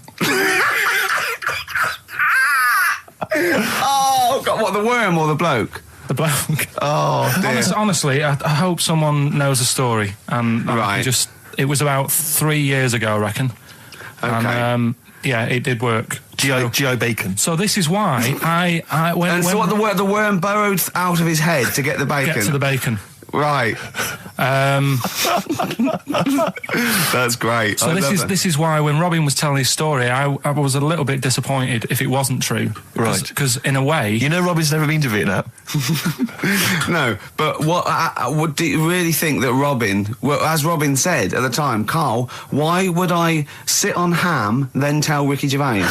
It's a very good point. Because if he was a kid, you do daft things like that as a kid.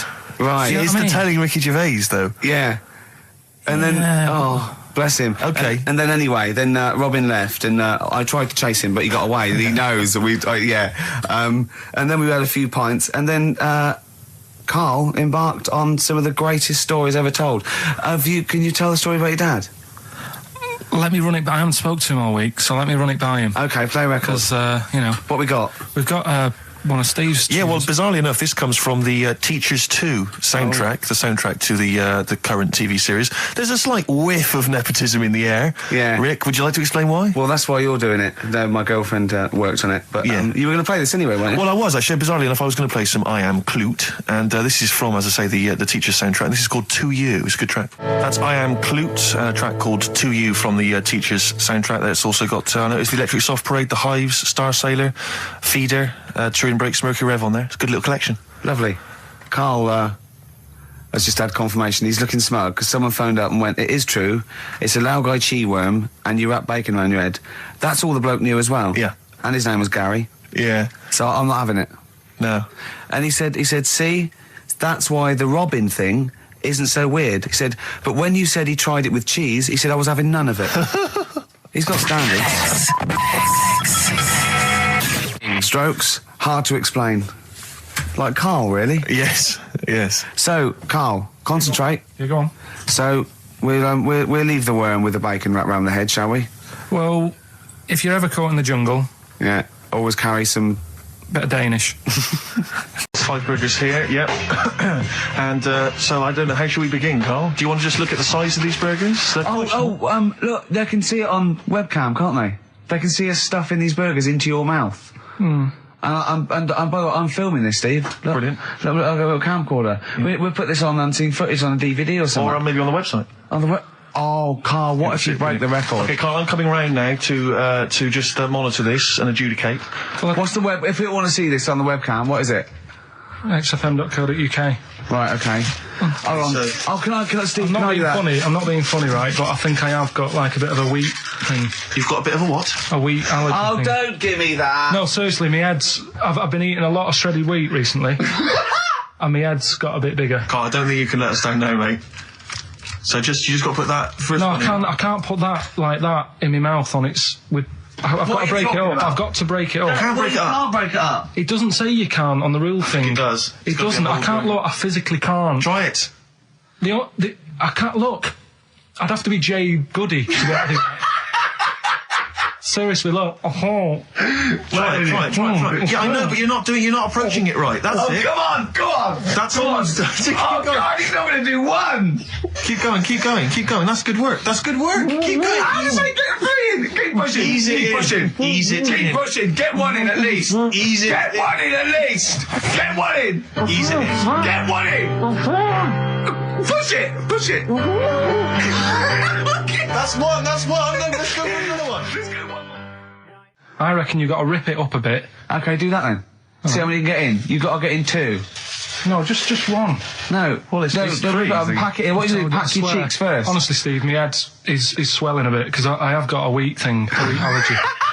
That'd be good. There'd be more room. Right. Okay. Look, Karl is now just sticking it in his cheek. Right. Yeah. Don't eat any. You can't swallow any. It's like a hamster. You got to work it like a hamster. Yeah. Stick it in. Come on. He looks like Marlon Brando in The Godfather. Come on. Don't lose any yet. Right. Pack it in, then use your fingers to pack it in. Come on. Wedge it in. Like you're grating the bath. I can't do this either.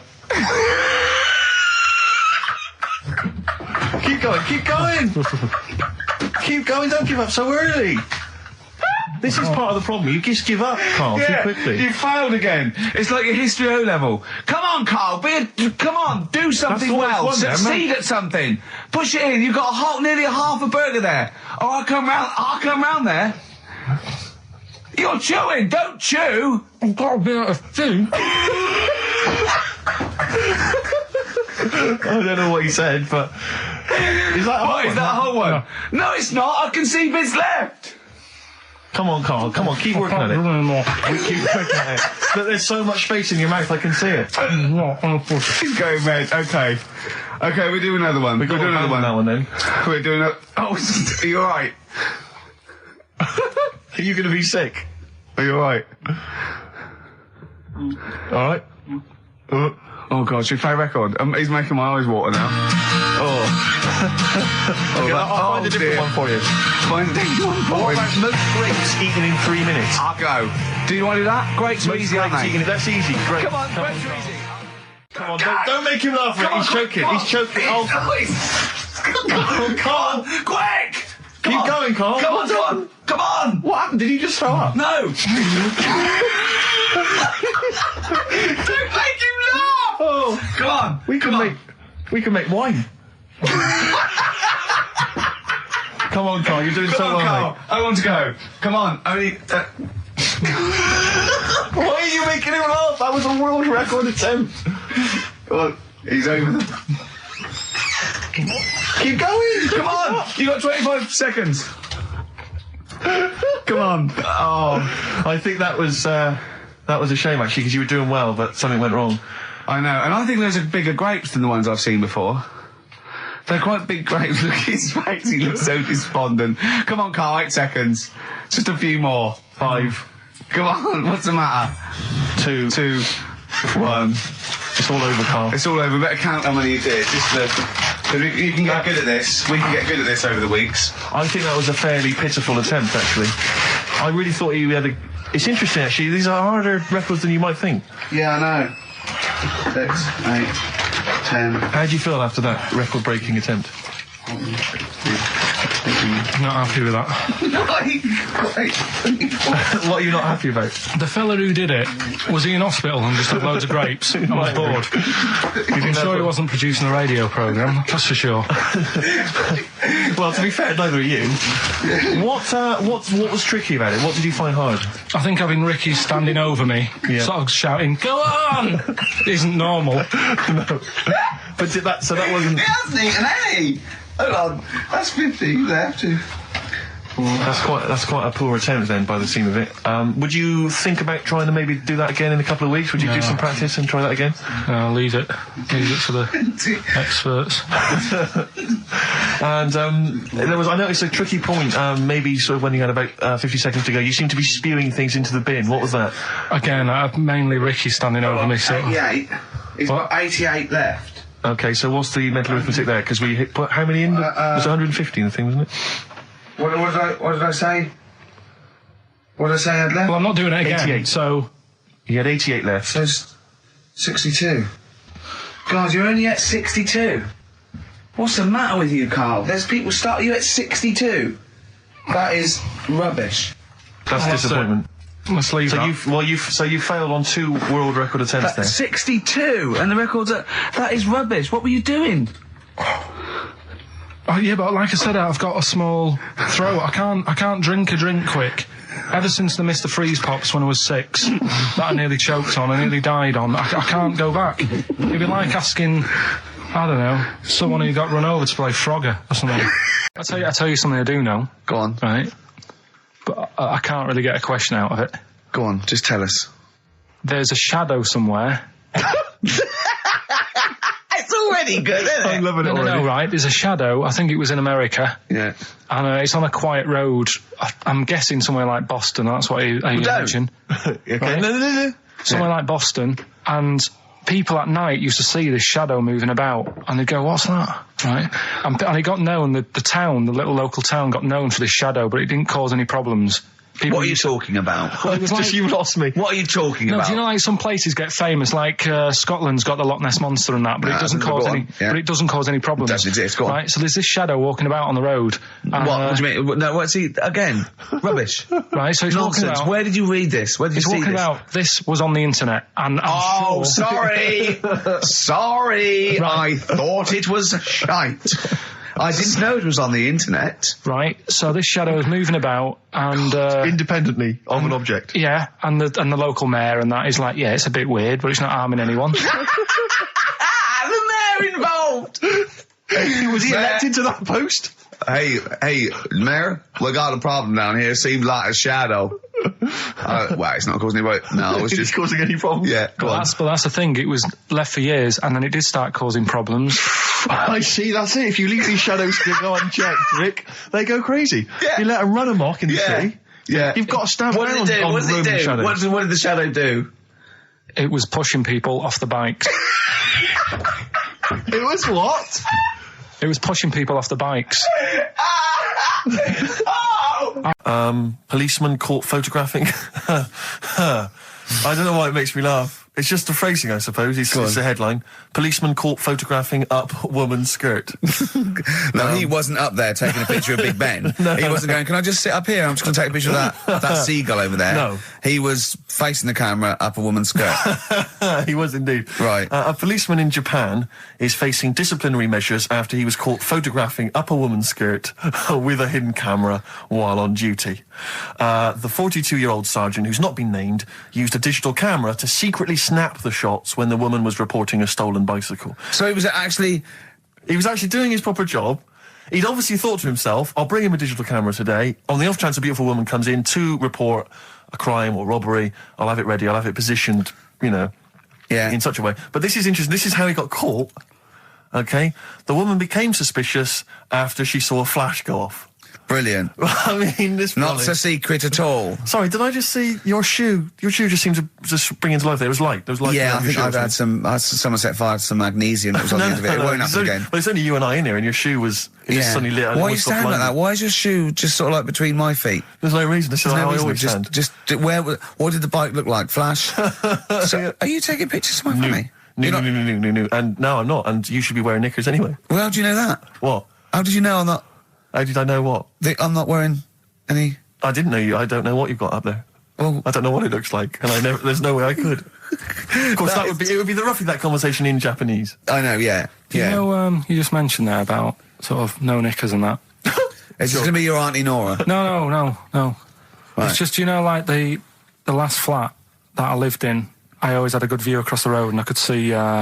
It was the hairy... There was the hairy Chinese kid. Not the hairy Chinese kid. He was just a Chinese kid, actually. Yeah. Running because that's rare, isn't it? Hairy Chinese kids are very rare, isn't it? Yeah. There's only one official sighting, isn't there? In one of those shit little magazines that you buy. And there was the old woman who didn't move. She was just sat there reading a book all the time. Who we think possibly died and no one came round for weeks, But now I've moved, right? And it was quiet for a bit. I always look at what view I'm getting, right? Looks across and it was just sort of empty, sort of flats ready for people to move in and that, right? Anyway, people are in there now, right? And they've put all the furniture in, but I haven't put any curtains up. Oh. Right. So anyway, I'm sort of washing up, just having a look out the window. Yeah. Right. Girl sort of wandering about, knickers on, right? With no knickers on? You mean naked? No knickers. Well, she had a bra on. Right, okay. But, she's probably looking for a knickers. So I thought, and I don't know how long I was looking. No. Right. But anyway, she looks across. Oh, God. I think she spotted me. Yeah. I think, oh, God. I felt really bad. Yeah.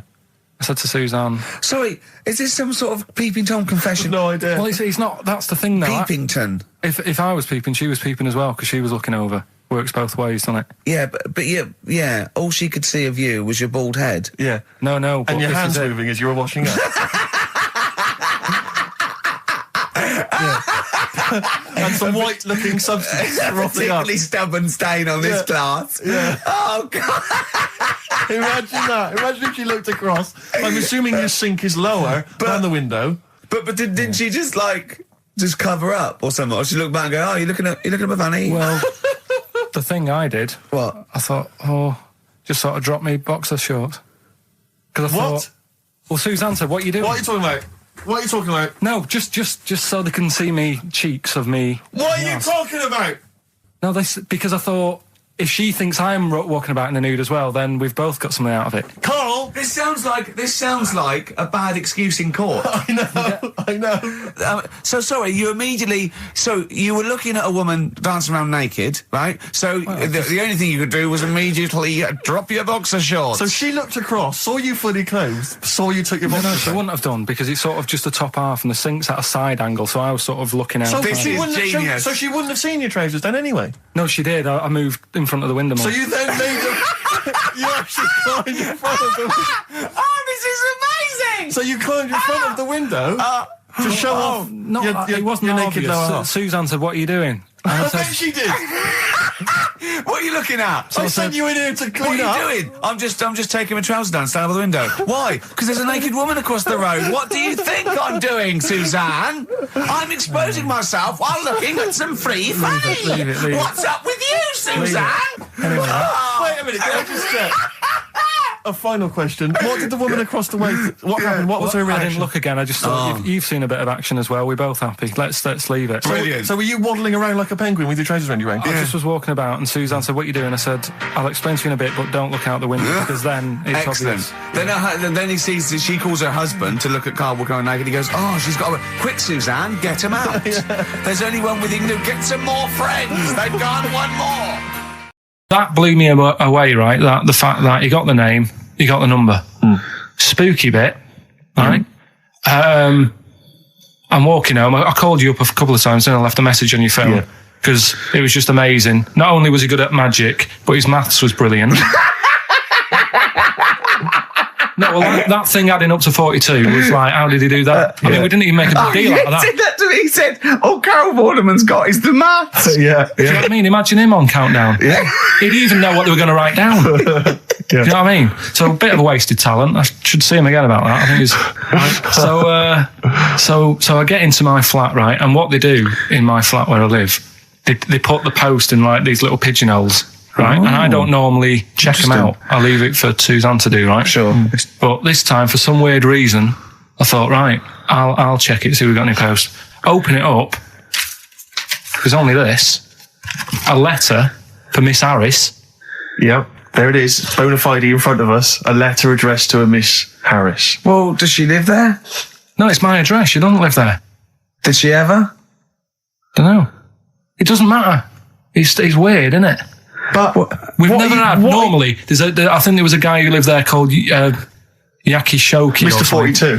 It was definitely wasn't an Harris, right? This is the first time we've had a letter for this woman. Yes. Right. But what are you claiming?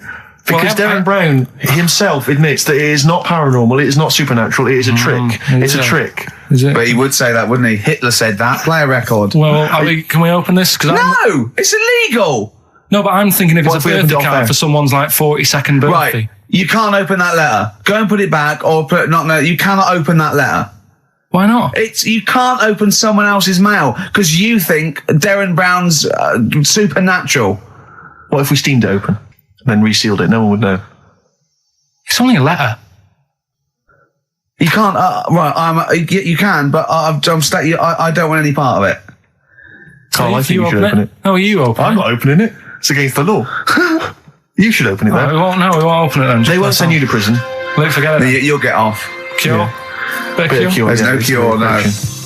I'm looking... Well, I'm tempted to open it. Well, do you want to, Steve? There you go. No, I'm not going to open it, but I think you should, definitely. 6 Different Ways by The Cure from the album The Head on the Door. We've enjoyed that. The head on the door, Carl. Ooh, bit of a coincidence. Spooky, isn't it? It was only 4 weeks ago you were talking about a head and a door. Exactly. Has the door got a number on it? 42. Oh, dear. So we're not opening it? No. Well, I can't open it because as the producer, right? Oh, yeah, because your standing in society is such that they'd make a real example of you. A producer of a tin pot radio show once a week. Yeah, he should know better. He can press buttons and talk at the same time. Sending down. But they wouldn't try you in an adult court. You would get away. You would get away with it. Just they'd hear you speaking for a little while, and the judge would end up squeezing your head and letting you off. It'd be like those people who train monkeys to break in. Do you remember down in South London? We talked about it in the past, and they were going around robbing stuff, and they trained them to do it. Yeah, I don't think those monkeys would have got in trouble. It would have been the keepers. So, I think XFM would probably take the rap. Will you open it? No, I can't be seen to open it. No, he's a writer-director. Exactly. So am I. I can't be seen to open it. I'll give it here then. Right, I'm having no part of this. That's against the law, but... Right, I'm having no part of it. Open it. Come on, you started now. Right. The thing is, right, if it's important, we can say maybe she's listening. But do you need to stress? What it could be anything. What are you going to say? We're going to say, oh, and if you are listening, Mrs. Harris, you have got gonorrhea. Call the clinic. Do you know what I mean? It could be anything. Oh dear. Oh well. I think my talk did well. Well, what is it? It's the number 42 on there. What is it? Can you say? Be careful. What? Let me see what it is. What is it? Dear Sir, Madam, your periodical dental inspection is now due. Would you kindly contact the surgery to make an appointment? Mrs. Harris, if you're listening, your periodical dental inspection is now due. You might want to contact the dental surgeon that you normally go to. She's could have a faulty tooth. 42. 42. 42. I don't believe it. 42. 42. Oh my God. The Lars, and there she goes. What a great start to a show. We've had 20 minutes of some of the best banter, chatter and music and anecdote anywhere on the dial. You're damn right. High five. Yeah. Sweet, man, sweet. Oh, what are we talking about? Wow. I love that track. It's lovely. They've got a bit of the Liverpool gene pool, haven't they? That sort of doddy. You know what I mean? I like the Scouse sort of look. You know, the Cilla Black and the Stan Boardman. Yeah, it's particularly unique to Liverpool. It's sort of happy and teeth and ears. And it's happy and teeth and ears. Yeah. Oh, brilliant description. Yeah. Happy and teeth and ears. Yeah, that's just 3 of my friends. Yeah. Now, we've got a great track lined up, haven't we, Carl, that I've brought in? Simon and Garfunkel. Now, I'm not ashamed. As you know, me and Steve aren't worried about being part of a trend or being trendy or jumping on about. Steve particularly doesn't worry about like looking good or No, I'm saying as a compliment. He doesn't worry about walking along like that or I'm looking good. No. But I'm saying you don't mind the insults, freak boy or goggle eye or swore off a duck's back, mate. Do you know what I mean? Or a new phrase that's been coined because of Steve's phrase, walk off a frog's back. Who's saying that? Just a lot of you, a lot of friends and that. But I mean, my friends. Yeah, a lot of the people. Can you name names or? I can't really. You made promises you can't. I can't. I can't really. Anyone up? I think it's the Kaggle. Looks good. It does look good. It's waterproof, Rick, and it's also stylish. I wear nothing underneath, so it's tight to the skin. It gets sticky in bad weather. Is that why you sort of rustle? Sexy. But what's all the? Is there abuse? What's this? No. They just say. Because I'm a pretty trendy guy, but I, as you say, I cut my own trend. I make my own style. So just go back to insults briefly. Go on. Saying. No. See, that's goofy. That's not fair. No, because that's what he said. It's in my head. What do you mean he said? No, when did he say that? No, I mean, when did you call me goofy? No, he didn't. He said about what's in the head. Hey, no, when it's come on, come off it. Don't what? start. Who's calling me goofy? No, I'm not even goofy. Goggle-eyed's fair enough. No, yeah, but you can sort your look out. I can't. What do you mean I can? How could I sort my look out? I'm not even goofy. That's not fair. You've got the proper features. What? Just needs sorting out a bit. I can't help it if my hair's not good. I noticed the other day when Carl was sitting on your knee having his picture taken. Yeah. It's a long story, right? He's got a completely spherical head. It's slightly too small. I'm not being funny because, I mean, I'm not perfect. But he's got a completely spherical little head. He looks a little bit like a baby hamburger. You know Hamburger off McDonald's? Sure. He looks like a little baby hamburger. And it's sort of quite put upon. Suzanne thinks I look like that thing in that Dulux advert. Do you know when the woman pulls the head off that? A little plasticine morph type. And then they make a new ad for it. And it's like a little head. Really? And that's your girlfriend saying it. I know. Anyway, listen, let's get back to business here. This is a great track. It's America by Simon and Garfunkel. This is where I started saying we don't care about being trendy and all that. Right. If you don't like okay, let's play Educating Ricky. Right. Brilliant. Go. Right. So... Ding-a-ling-a-ling-a-ling-a-ling. Educating Ricky. Right, what are we going for then? Hanging the bacon, airy Chinese kid, alien gives man a beard. I think alien gives man a beard. I'd like to do that. Right, there's this fellow, I think it happened in America, and he saw a bright light in the sky. And God, if you're bored. And he stood there. This is a true story, is it? Yeah. He stood there. Yes, of course it isn't, Steve. And he saw this bright light and it came closer and closer and it was a UFO, right? Yep. And he looked at it and it disappeared, right? And he gets back in his car. He looks in the mirror. And he looks in the mirror. Yep. He's only got a beard. He hasn't. You sure it wasn't someone else who got in the car and he was still standing out there? No, right. What? And it turned out he got home and said to his wife or his girlfriend, it's a bit weird. So I just got out of the car to look at a bright light, and I got back in the car, I grew a beard, and she said, never mind your beard, where have you been for 3 days? And what had happened is... He passed out because he was pissed. No. the UFO had taken him for 3 days. Yeah. But he'd only thought that he'd only looked at it and it went away. Yeah. But what had happened is he took him and he grew a beard because he hasn't had a shave. Right, okay. I mean, was Will Smith or Tommy Lee Jones anything to do with this at all? Did you see this on a video maybe and thought it was an educational film? No, it's from a book that some kind person sent in to me. Here. Can I just ask again, just again, I'm just throwing this right back at you. Do you think there's any other possible answer here? Right? A man is absent for 3 days from home. He's grown a beard. The length of time that it could take to grow a beard, lest we forget. What if he hadn't actually seen a bright light in the sky? What if he was lying? What if he was lying? He got knocked unconscious. He'd had a car crash. Just lying. No, just lying. Or he was just lying. Yeah, he'd been on a bender, getting pissed for 3 days. And that with was his his mates. excuse to his wife. And they went, Dennis, what are you going to tell your wife? Well, wait a minute. Wait a minute. You're not going to believe I was out with you, lads. Just say you're only away for a minute. No, I wasn't away from it because of the beard. Oh, yeah, look, it looks like you've been out for 3 days. Well, we have. That's exactly. Right, okay, we've got to cover that then. Alien abduction. Great one.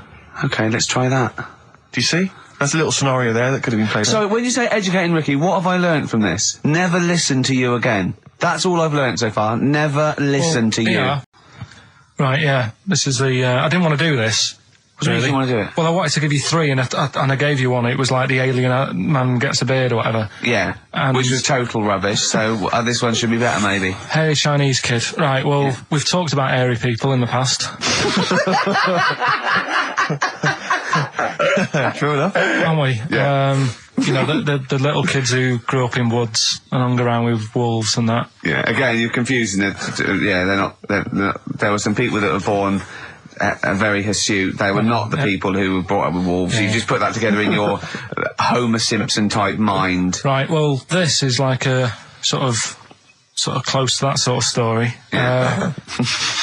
But the weird thing is, right, Chinese people aren't that hairy as a nation.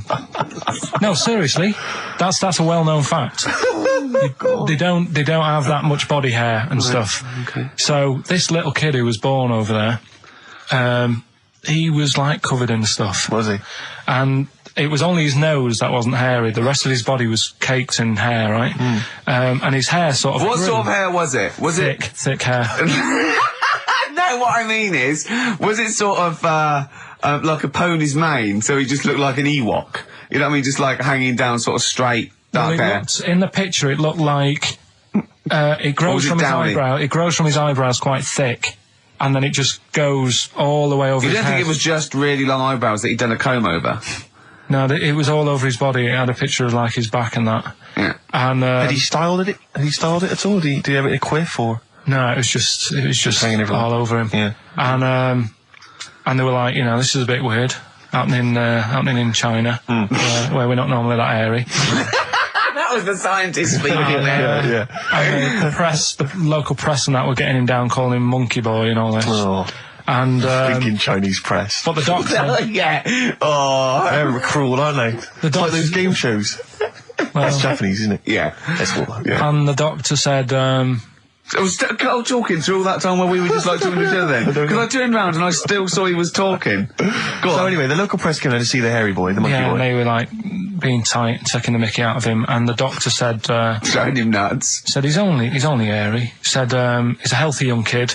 The only faults he's got is he's got a little bit of eczema and a boil. And he said everybody should just treat him the same, and I think he grew up a healthy kid. Yeah, so that's the that's the end of the story. That's not a story. Why? But I've got nothing. I don't know what to say to that. So someone in China was born slightly hairier than the rest, and he was normal apart from eczema and a boil. That to me isn't a story. But if it is, I've got a million. I mean, it's sort of like bloke from Manchester went a bit bolder than the rest, got a job on radio. He was normal. I mean, that's not a story, is it? Do you know what I mean? Right, so what did you say you're going for? You've got your 3 titles, your 3 teasers. Well, I think I'm going to go for Don't Do That to It. You know it can't live without an edge. I'm looking forward to this. Right. So this is educating Ricky, for those that have just tuned in. Now, something that Ricky told me about when he was educating me was that a cockroach, if you cut its head off, it lives for a week. Yeah. Right? And the only reason it dies is because it can't take on water. Sure. It doesn't have a great time in that week, though, does it? I mean, it doesn't get much done, I don't imagine. It just needs water, and because it can't find any, like its eyes, it eventually dies. Yeah. Right? No. So what? No, it's not. That's not. It's Anyway. You can't drink. Anyway. So have you heard that one about worms? Okay. I have. Go on. If you cut a worm in half, a lot of people have said in the past that it'll turn into two worms. Right. But that isn't actually true. Okay. Who said that? No, it used to be like, kids at school said it on, kids at school and stuff.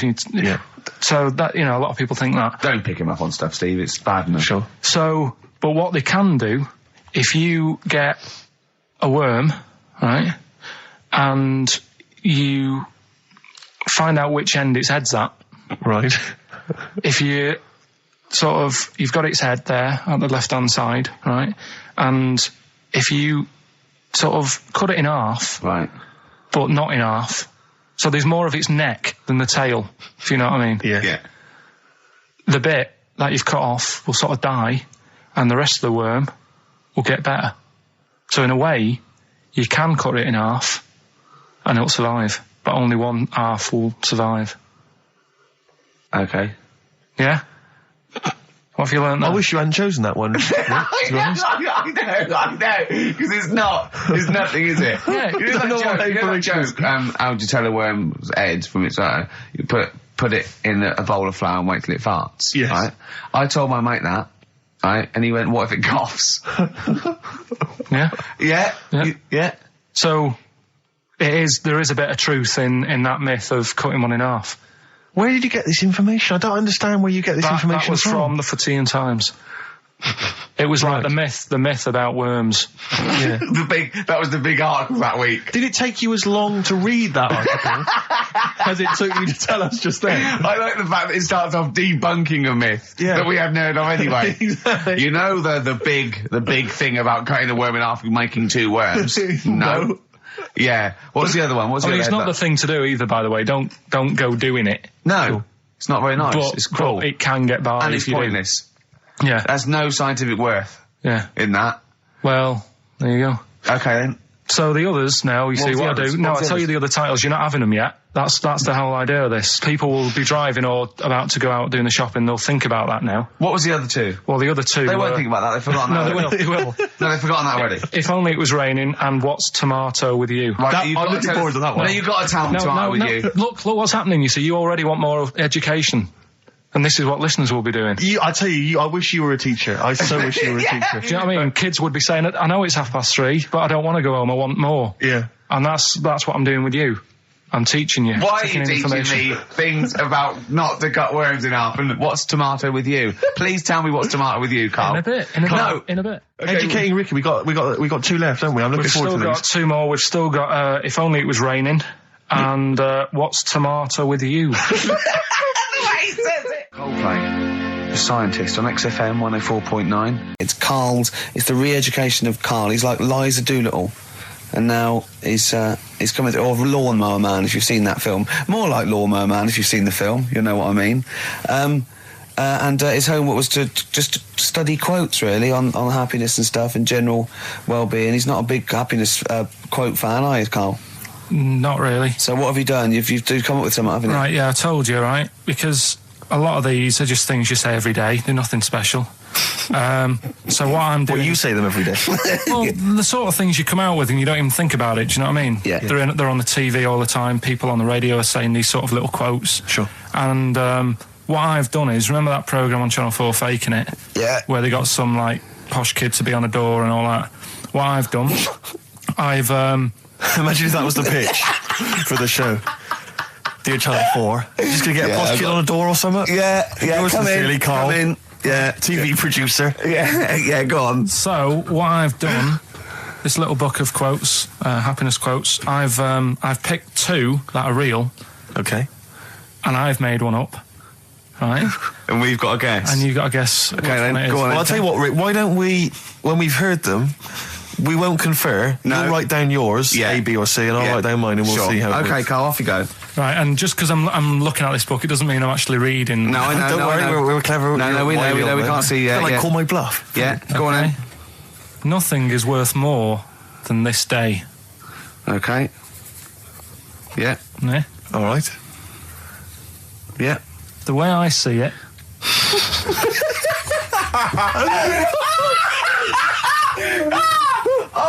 Oh God! My head's gonna burst. No, hang on. My head's gonna burst. No, Hang on. this might not be Carl's. It might not be. How do you know I haven't tweaked them a little bit? Yeah, good Okay, point. fair Good enough. point. No, good point. The way I see it, if you want the rainbow, you got to put up with the rain.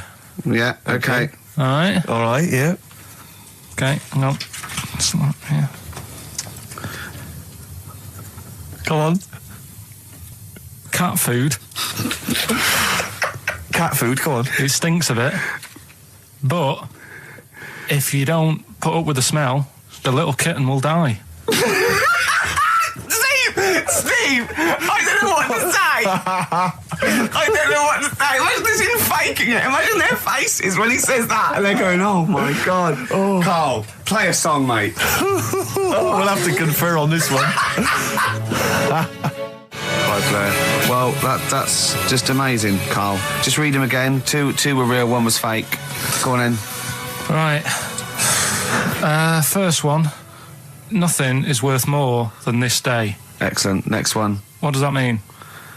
Well, cherish now, cherish your time. Okay. Because you can't get it back, and you know that's the way I saw it. Carpe diem, whatever it is, seize the day and all that. Okay. If you want the rainbow, you've got to put up with the rain. Yeah, of course. Yeah, rough with the smooth. You know, it's not all plain sailing, but you know, rainbow's beautiful, but it comes because of the rain, which you might not like. So make the most of everything, and good. Cat food doesn't smell good, but if you don't put up with it, then the little kitten will die. Right, now, Carl, that is a good effort. Now, that one's yours. I mean, obviously, right? Right, no, but it's a good effort, right? I mean, it slipped seamlessly into the others. Yeah. Don't think it didn't. No, but it's good. I mean, we knew it was that one. But what I will say is, it's good, but what you don't know, maybe subconsciously, is, I mean, it's very similar to the putting up with the rain and the rainbow. But that's good. Why do you think that? Well... What does mine mean? Well, even though it smells bad, it's good for something. Right, so I didn't look at it like that. What did you look at? I kind of thought... Was yours more specifically about cat food, generally? Because, normally it's an analogy. Yeah, or a metaphor for something, much bigger. Well, no, the way I mean, Dolly Parton, who I think did the rain thing, she wasn't specifically concerned about weather conditions. No. It was a sort of general idea. It's all about life. Yeah. Well, that's what I've done. Go on. Okay. I've used an everyday thing. Yeah. And put it with today's problems, right? Go on. So, my girlfriend, she might like to go shopping for clothes. I hate it. Right. But because I love her, I put up with it. Ah, that's nice. Yeah? Yeah. So, you love that little kitten. You can't stand the smell of the stuff you got to feed it. But because you love it, you go, well, I'll put up with this just for a few minutes and then I can, squeeze its head later and give it a little... Sorry? Squeeze its little head. No, yeah, well, that's just the thing that I do with cats. Put it in a bag and drown it in a lake. I can feed it and then I can throw it against the wall. Exactly. So you didn't see it like that, did you? No, that's very good. So it's about love, is it? It's about putting up with the bad things for something you love. Yeah. Well, that's nice. But Carl, you seem now to be convinced and rather smug that you've tricked us and that you've fooled us and that we didn't understand it. Well, I say that's your fault, not ours.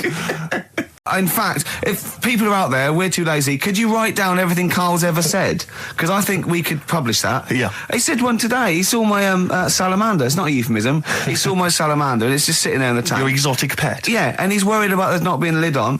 And he said... I went, what are we worried about? He said, wow. He said it sits there for 24 hours a day... obviously planning to get out. Well, he's got nothing else on its mind, and the daft thing is, he has actually got the lid ripped up a little bit. And he'll be looking up there, and it's going to get out. But what's the worst that could happen? What's it thinking? What do you think it's thinking, this salamander? It's got its eye on the DVD player. I can have Ian be down the market. Well, it's like those people who, those cab drivers that you'll meet at sort of 3 a.m. who've just got a car and just went out with a car. Yeah. And just, I'll pick people up and charge them. Yeah. I got in one once. I said to him, a guy just pulled up. I said, he said, I was in like East London. I'm going back to North London. I said, going to Swiss Cottage. He went, sure, hop in. We set off. He went, do you know the way? I said, well, not really, no. I thought you'd know the way. You're in a cabbie, aren't you? He went, no, don't really know the way there. I said, have you got an A to Z? He went, no. I thought, well, if you're going to go out just on the, just winging it as a cab driver, two things, take a map and a torch. He didn't have either. He said, well, I'll probably get to Camden. I said, well, I'll direct you from there. Drove on for about 5 minutes, making conversation. About 5 minutes later, he went, do you know the way to Camden? I thought you knew the way to Camden. I don't really know the way. I thought I did. Oh. It was lewd. I mean, let me out. £4. Exactly. And that's, I don't know who's got that sort of time on their hands that they just think it's 3 a.m. I'm at a loose end. I think I'll go out doing a bit of cabbing. Wow. Yeah. Because your dad was a cabbie, wasn't it? Yeah, he was, yeah. Couldn't stand it, but it's good money. He was he wasn't like a chancer, though. What was he doing when he put that little Forrest Gump in a weedy bin? That was part of the cab company thing. They had to do like a charity event once a year, and he did it one year. Never asked him again. Tell us the story again. I'd rather not, because we got a few sort of complaints about it. Why? Why did you get complaints about it? Because he put a kid in a bin, and it's not the thing to do. So, but we could use it as a sort of sobering lesson for people. Yeah, tell it like a, you shouldn't do it. Nah, but that's how I did it last time. But people still didn't like it. All the stuff I tell you, we don't take the mickey out of people on purpose. No. It's real life, innit? And that goes on in life. Yeah. My dad was saying that in hospital, though. Do you know I was in hospital? Yeah. He did some jokes about old people and that. And he said, at the end of the day, if something makes you laugh, it's funny. And if it makes you laugh, you can't help laughing, can you? Do you know what I mean? So, what are you meant to do? And laughing's good for you. Yeah. So... But being laughed at isn't as good for you, is it? No, but there's probably more people laughing at one person, so if you balance it out, there's only one person who's upset and there's a bunch of people laughing. So it's That's genius. Give me an example of that. Give me an example. Well, for instance, Karl Pilkington as he talks and the people listening. Yeah, no, give me an example of I can't because, again, that's what I'm saying. I can't tell you the story because there might be someone out there who... This person might even be listening and think, I forgot about that and you brought it all back to me. So I'd prefer to leave it, but I think people know... Why did he put him in the bin in the first place? Because he was getting out of hand. What was he doing, though? You see, I can't explain. You can, don't be silly. I prefer to leave it, honestly. What was he doing? Was he annoying him? You bits, as a fella. And it's sort of metal, so it means you can't sort of, get excited. It puts a stop to you, sort of...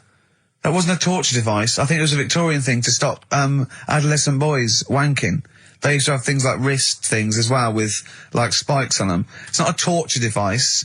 Isn't that? Well, not really. Imagine that being captured by... No, right, you're never going to get hard on again. All right. Not really a torture device, is it? And there wasn't that many nice-looking women wandering about anyway about them, was there? Didn't get excited about stuff. What are you talking about? Well, they filthy, they stunk and everything back then. What are you on about? Right, we've covered that. No more of that talk now, right? Let's move on. Filthy, stunk. All Victorian women, filthy and stinky. Yeah.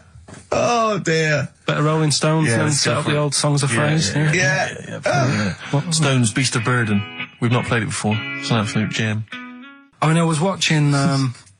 athletics, right? The other week. Yeah. Right. And I was watching it because there's a lad who I went to school with. He's like winning gold medals and everything now in the Olympics and stuff, right? So I was looking out for him. Now, if you went to school with him, I'm assuming he's got 3 legs or something? No, he's normal. Just a regular guy? He used to push me on my go-kart, and so I feel like I was there from the start, training up a bit. Yeah. And watching the programme, and there was swimming in it. And I was watching that for a bit, getting a bit annoyed because that butterfly stroke. Yeah. I don't know why they do that. No, nor do I. It's just hard work. It doesn't make you go any faster than, let's say, that stroke. The crawl. Yeah, don't do that. That stroke on radio doesn't work. The crawl, yeah. So I was watching that, thinking, that's annoying. Yeah. And then they got onto the running bit, and my mate's in this race. Yeah. Now they do the side shot, don't they? So you can see who's in the lead. Sure. And then they do that front shot where it's absolutely pointless. The only reason to do the front shot, I think, is to keep women interested. Because you can basically see his tackle going from left to right, being battered all over the place. Why were you looking? Seriously, you had no choice. If you wanted to watch it was like, I was interested if he was going to win, but it's like, you know... But why did you turn over and watch Charlie's Angels instead? Because I wanted to see if he won the race. But... Or flip back at the end. Just flip back to get the result if you don't... Well, yeah, or at least turn away or close your eyes on the front shot. No, I wasn't. I just... Suzanne was happy. Suzanne was loving it. Yeah. And I was like, whoa. Yeah. Just go to the other shot. But they were showing you the front shot and running along there. They could have just shown the top half, but they didn't. Sure. It was there. It's just heads moving along at 25 miles an hour. Yeah. Well, I think you're meant to see the running, the actual legs moving. It's athletics coverage, isn't it? It's not like... But they don't show you a shot from behind. Did you want that? Oh, no, I didn't want that either. It sounds like you were disappointed. Yeah.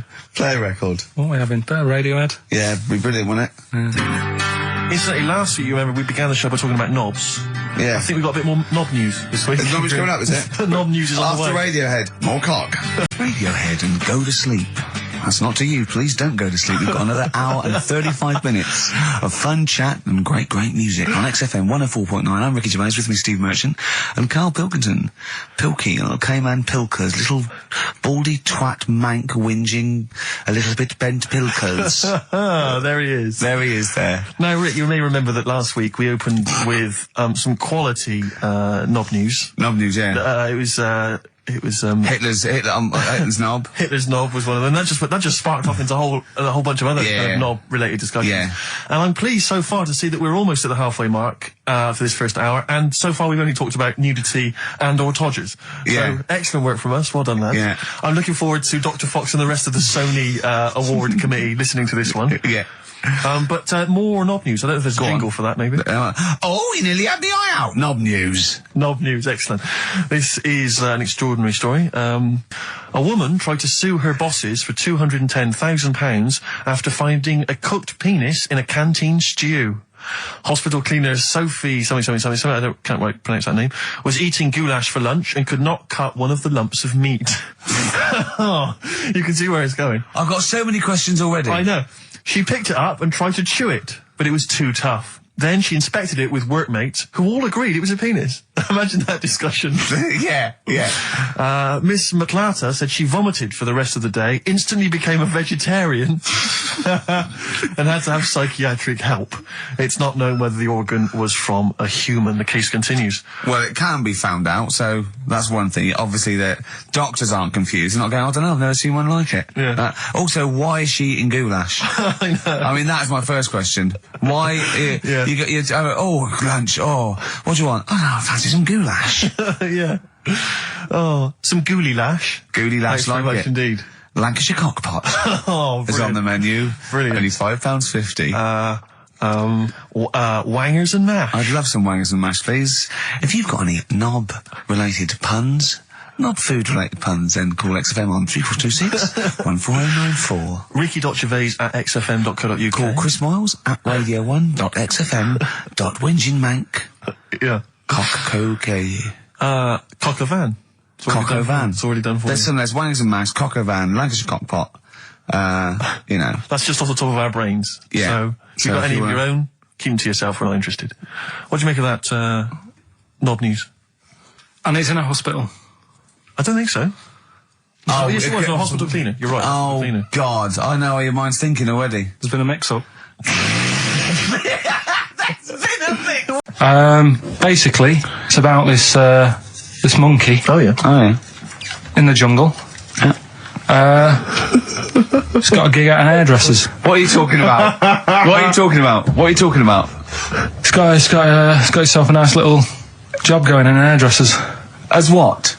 It gets people sitting down, and what it does before the people have their hair cut, that it sort of sits there, and it goes through people's hair, makes sure it's clean, and people are loving it. Right, backtrack. So it's a pet monkey. It's nothing to do with it getting a gig in an hairdresser's. It's a pet monkey. It's not working at Monkey and Guy.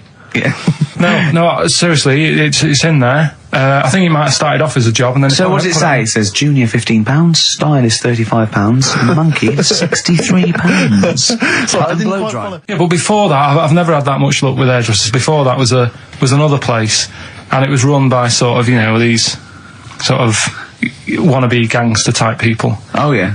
But they'd... you're going what for do you mean by haircut. wannabe gangsters? Well, sort of just petty crime stuff. You'd go in for a haircut and then you'd walk out with a video recorder. Do you know what I mean? You don't have to take it. No, but they'd sort of spend ages flogging you that whilst cutting your hair. It was their thing. It's like, right, sit down, you alright? Yeah. Oh, so for the weekend? What do you think of? Maybe a Sony. Yeah. So that's when I stopped going there, because it was like, just what a haircut. I don't want to be hassled. Which one said that you had the hair of a Chinaman? It's the fella who worked in a railway station haircut. Well, he should know. I mean, he's been around a bit, clearly, if he runs a shack next to a railway station. Oh, dear. It's like, the two of you are just, you are like children. You're infants. Your mentality is ludicrous. And you're embarrassing us in front of our special guests. Oh, yeah. I can't believe it. Now, of course, last week we've had tattoo here. We've had a number of letters, Rick. I'm just reading them now. Here's an email from Scott Coomer. He says, Karl is actually right. I've got an A-level in statistics and probability. It doesn't matter how long they have and how many monkeys you have. You cannot guarantee they would type the complete works of Shakespeare. Infinity makes it probable they would get it right, but not definite. Yeah. Well, yeah. Yeah. That's what I was saying. No, you weren't saying, Karl. You don't understand it. Infinity sort of sorts it out. That if they do anything, they nearly do everything, won't they? No, I mean, they'll give it a good shot. No, that's not the point. But the I'd point be is surprised if they did one page right. Right, listen. It's not to do with consciousness. It's not to do with them aiming. They are just bashing away at the keyboard. It's like they're used to show that there isn't consciousness. They chose the chimpanzee because it can type, presumably, hit the keyboard. It's because they hadn't come across you at the time. Yeah. It's to take out thought out of it. It's to take out reason and trying, right? It's just random. They're saying that if you typed enough things, if the computer was left typing everything, if you left it for an infinite amount of time, and they chose Shakespeare because there is meaning behind it, and it's difficult to get it exactly right, to show you that Infinity would come up with it's not just Shakespeare, it's every novel. It's everything. Fairly eloquent there from Gervais. A quick riposte, please, from Karl Pilkington. No, I'm just saying, what I don't understand, if it hasn't read it, then how does it know where it's going? Listen, right, listen, right, Can I just explain to people, right? Some people have said, why are you cruel to Karl? He drives me mental with things like that. What do you mean, well? Let me just take a breather. How do I do your editing? He keeps coming in the week. You know that I work here properly, in the week, don't I? Yeah. I've got a proper job, yeah? Yeah. Should be 9 to 5, but I normally get in at about 8 o'clock and work. A lot of people get in at 8 o'clock. Working hard, trying to do my job. 3 times this week, I've been rushing around. I walked past my little studio. He's sat in there, all right? Now, because I've got this sort of job, I can get away with it. I said to him, if I was a doctor, would he keep coming to me practice? If you were a doctor, there'd be severe problems with the NHS. Imagine that. The standards would have lowered so much if you can arrive at the hospital you're a doctor. Pop in, I'll go to lunch, don't we? We have a little lunch break, don't we? I go, come on, let's go now. He goes, I'm busy. I go, come on, let's go now. He's going, no, you're doing me head in. Well, when I was talking about the monkey conundrum with Karl, he said to me, right, if I had a day off work, and I was, say, watching the TV, and with one hand I was typing a typewriter, would I type Shakespeare? I mean... Yeah, but you see, there's certain things. We were talking a little bit about this stuff the other week, weren't we, when we said you were going on about Einstein, and I said he's not that good. E equals MC squared. It sounds good, but I've never used it and that. Right? I've never used it! You haven't used 2 and 2 equals 4, Karl! The fella with an apple fell on his head. It could have been anyone sat under that tree. Do you know what I mean? It's just annoying. Lucky. And Newton gets all the credit for his laws of the universe. Well, other people were working whilst he was having a lunch break under the tree. So in a way, it's like he didn't deserve to have that success story. Again, forget the apple and the tree and whether he was sitting down having a lunch break. It's totally irrelevant. Yeah, but what I'm saying is there's certain things that will just happen. It's like, I think we were talking when we were out eating the other week, we were talking about Noel Gallagher. Well, this is the reason the monkey discussion came up, right? Noel Gallagher. I don't know what to say. I don't know what to say. Rick, I don't want to misquote Noel. I'll be like Herbert Lom in Clouseau. I'm going to get a twitch whenever he opens his mouth. I don't know where to start with some of his statements. Well, as I say, this discussion began because we were talking about a quote that Noel Gallagher supposedly gave. Now, I don't want to misquote Gallagher, but the gist of it was that he said, had I written Wonderwall or whatever, instead of the Beatles writing Strawberry Fields or whatever, I'd be the one that was considered the great songwriter and it wouldn't be the Beatles. You know, it's just the fact that they came first that meant that they get all the credit as being the greatest band. I don't know where to start with that statement either. I mean, that's Gallagher's thing, and he's, you know, well, whatever. We know what we think of that. What was your point, Carl? You agreed with him, didn't you? Yeah, I reckon, right? Do you know we've talked about putting a baby in a room before and it'll know what colour it is and stuff? If you've got a room that's painted red, right? But forget that, because that's going to confuse Hear him out. Listen to me. Say if they did some new TV show, right? Like, what's that film with Jim Carrey in where The Truman Show. The Truman Show, right? So they make up a little room and some woman has some kids and you say, right, let's put the kids in this room, and they don't know what's going on outside. They don't know anything about, like, EastEnders and that. It's like their little world, right? They don't know anything that's gone on. How could a child survive without EastEnders? Right, listen. So you sat in the room, right? And then when they're all asleep, right, Wait for this bit. Someone Have you heard this? Yeah, wait for this bit. They're all in a room. Yeah. They're asleep. Yeah. Someone pops in, puts a guitar next to the bed, right? Nips off out again. They wake up in the morning. And one of them goes, what's this? They don't even know it's a guitar because they've never seen one, right? They're talking English, though. Yeah. We just left guitar out of the vocabulary. Right, so... There's plenty more to come. So, one of them will pick it up, and they'll go, I don't know what it is, and they'll start strumming, they'll go, that sounds good, doesn't it? Give them a few weeks, they could come up with Hey Jude.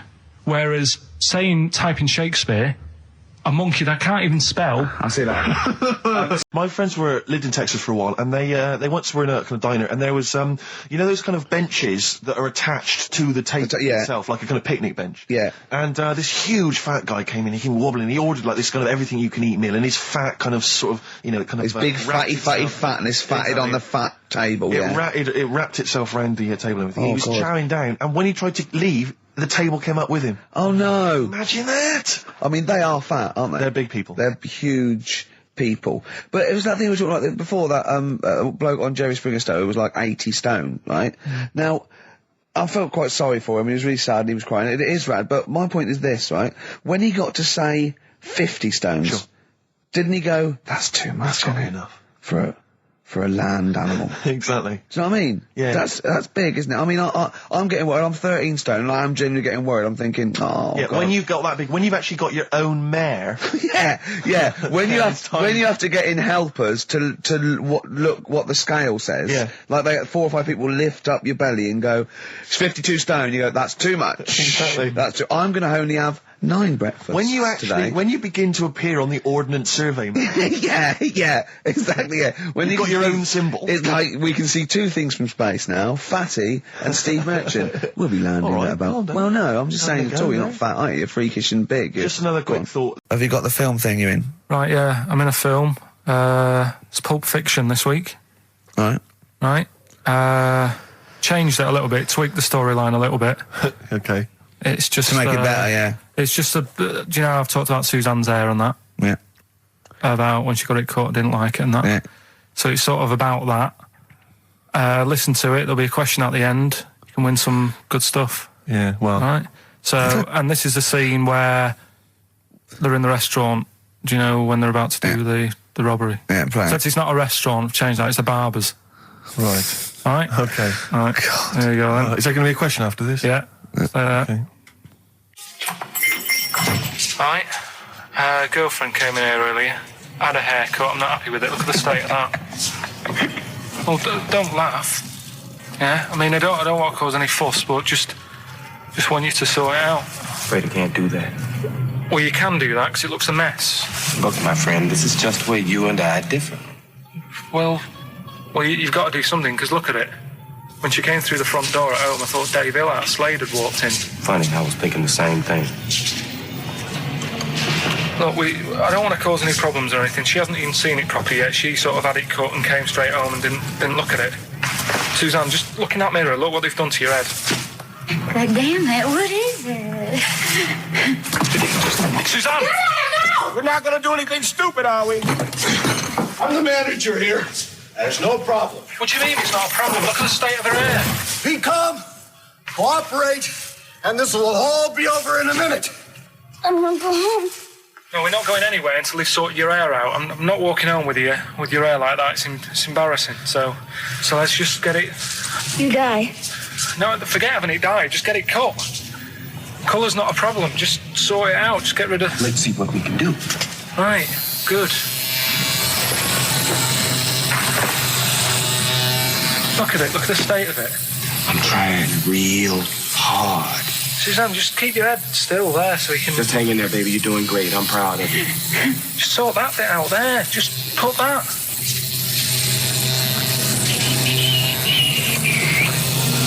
My barber says I've got the hair of a Chinaman. Have you heard that before?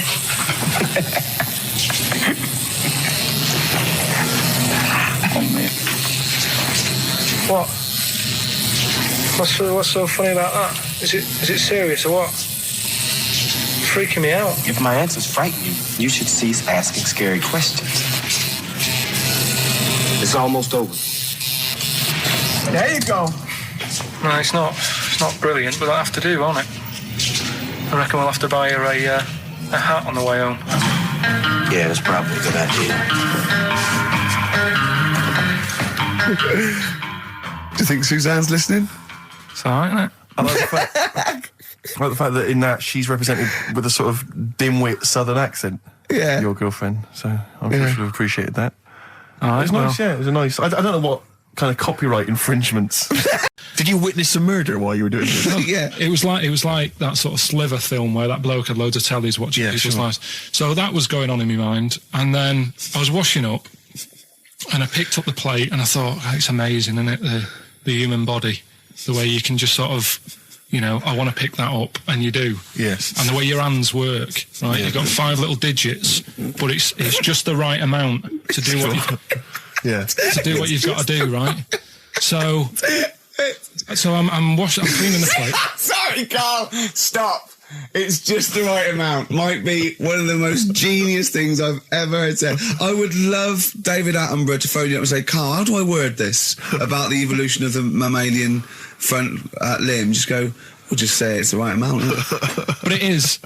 One extra would get in the way. Yeah. And one less would just make it that little bit more tricky when picking up a bit of a slippery dish. Sure, or buying gloves. Yeah. A slippery dish. So then I was thinking, imagine like going to the doctors and he's saying, yeah, everything's all right, your heart's good and everything, but... Your heart's good? What, your Larry's, or...? Yeah, your heart, you're in good form and what have you. It's good news. I had Gianno in earlier. He's not looking good. Yeah. Fat swaller. But you're all right, but... Your hands need to come off. Right. Blimey. That's bad. Like, I get a second opinion initially. God! But I better good news, I've got a nice pair of feet I can sort you out with. Yeah. And he puts them on, and then I was thinking, right, first of all, washing up, what would that be like? I thought, Steve, that'd be tricky. Yeah. And then the second thing was, it'd probably ruin the sort of the shape of your jumper. Because you have to keep putting the feet through there. Yeah. And then I thought, I could still cycle in. Okay. To work. You could run in. Well, that's the thing. You'd be really fast. Well, that's what I was thinking. I thought I could still cycle because I could balance. I've got another fact for you, Carl.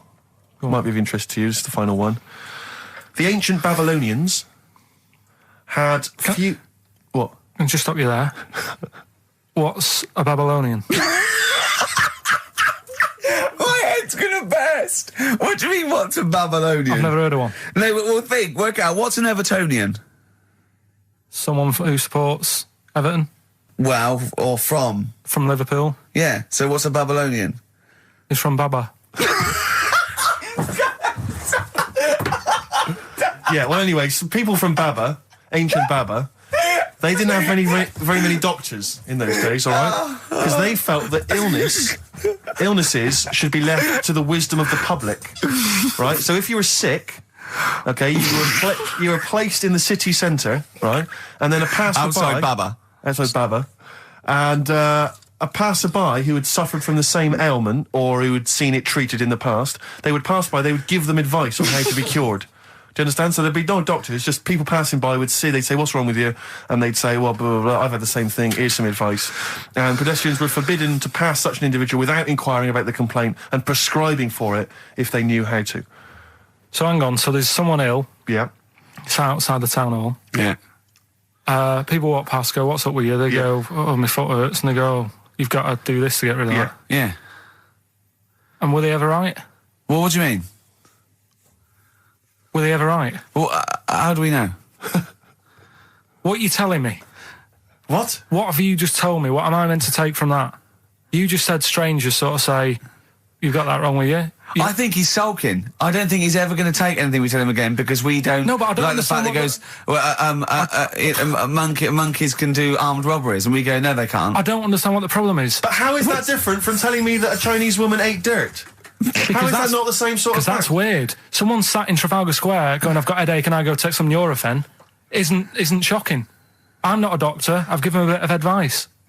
But neither is the dirt lady. She's not particularly interesting. Neither of them are particularly interesting. I'm just trying to give you an example of the same sort of drivel you feed us every week.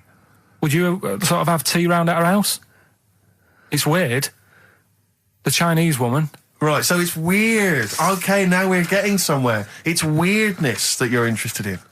See, I thought that you were actually interested in sort of interesting sort of stuff. But if it's weird, it helps. If it's weird, it helps. Yeah, I mean, it doesn't have to be major news. The other day there was something about this fella who, I think he wanted to be an actor, right?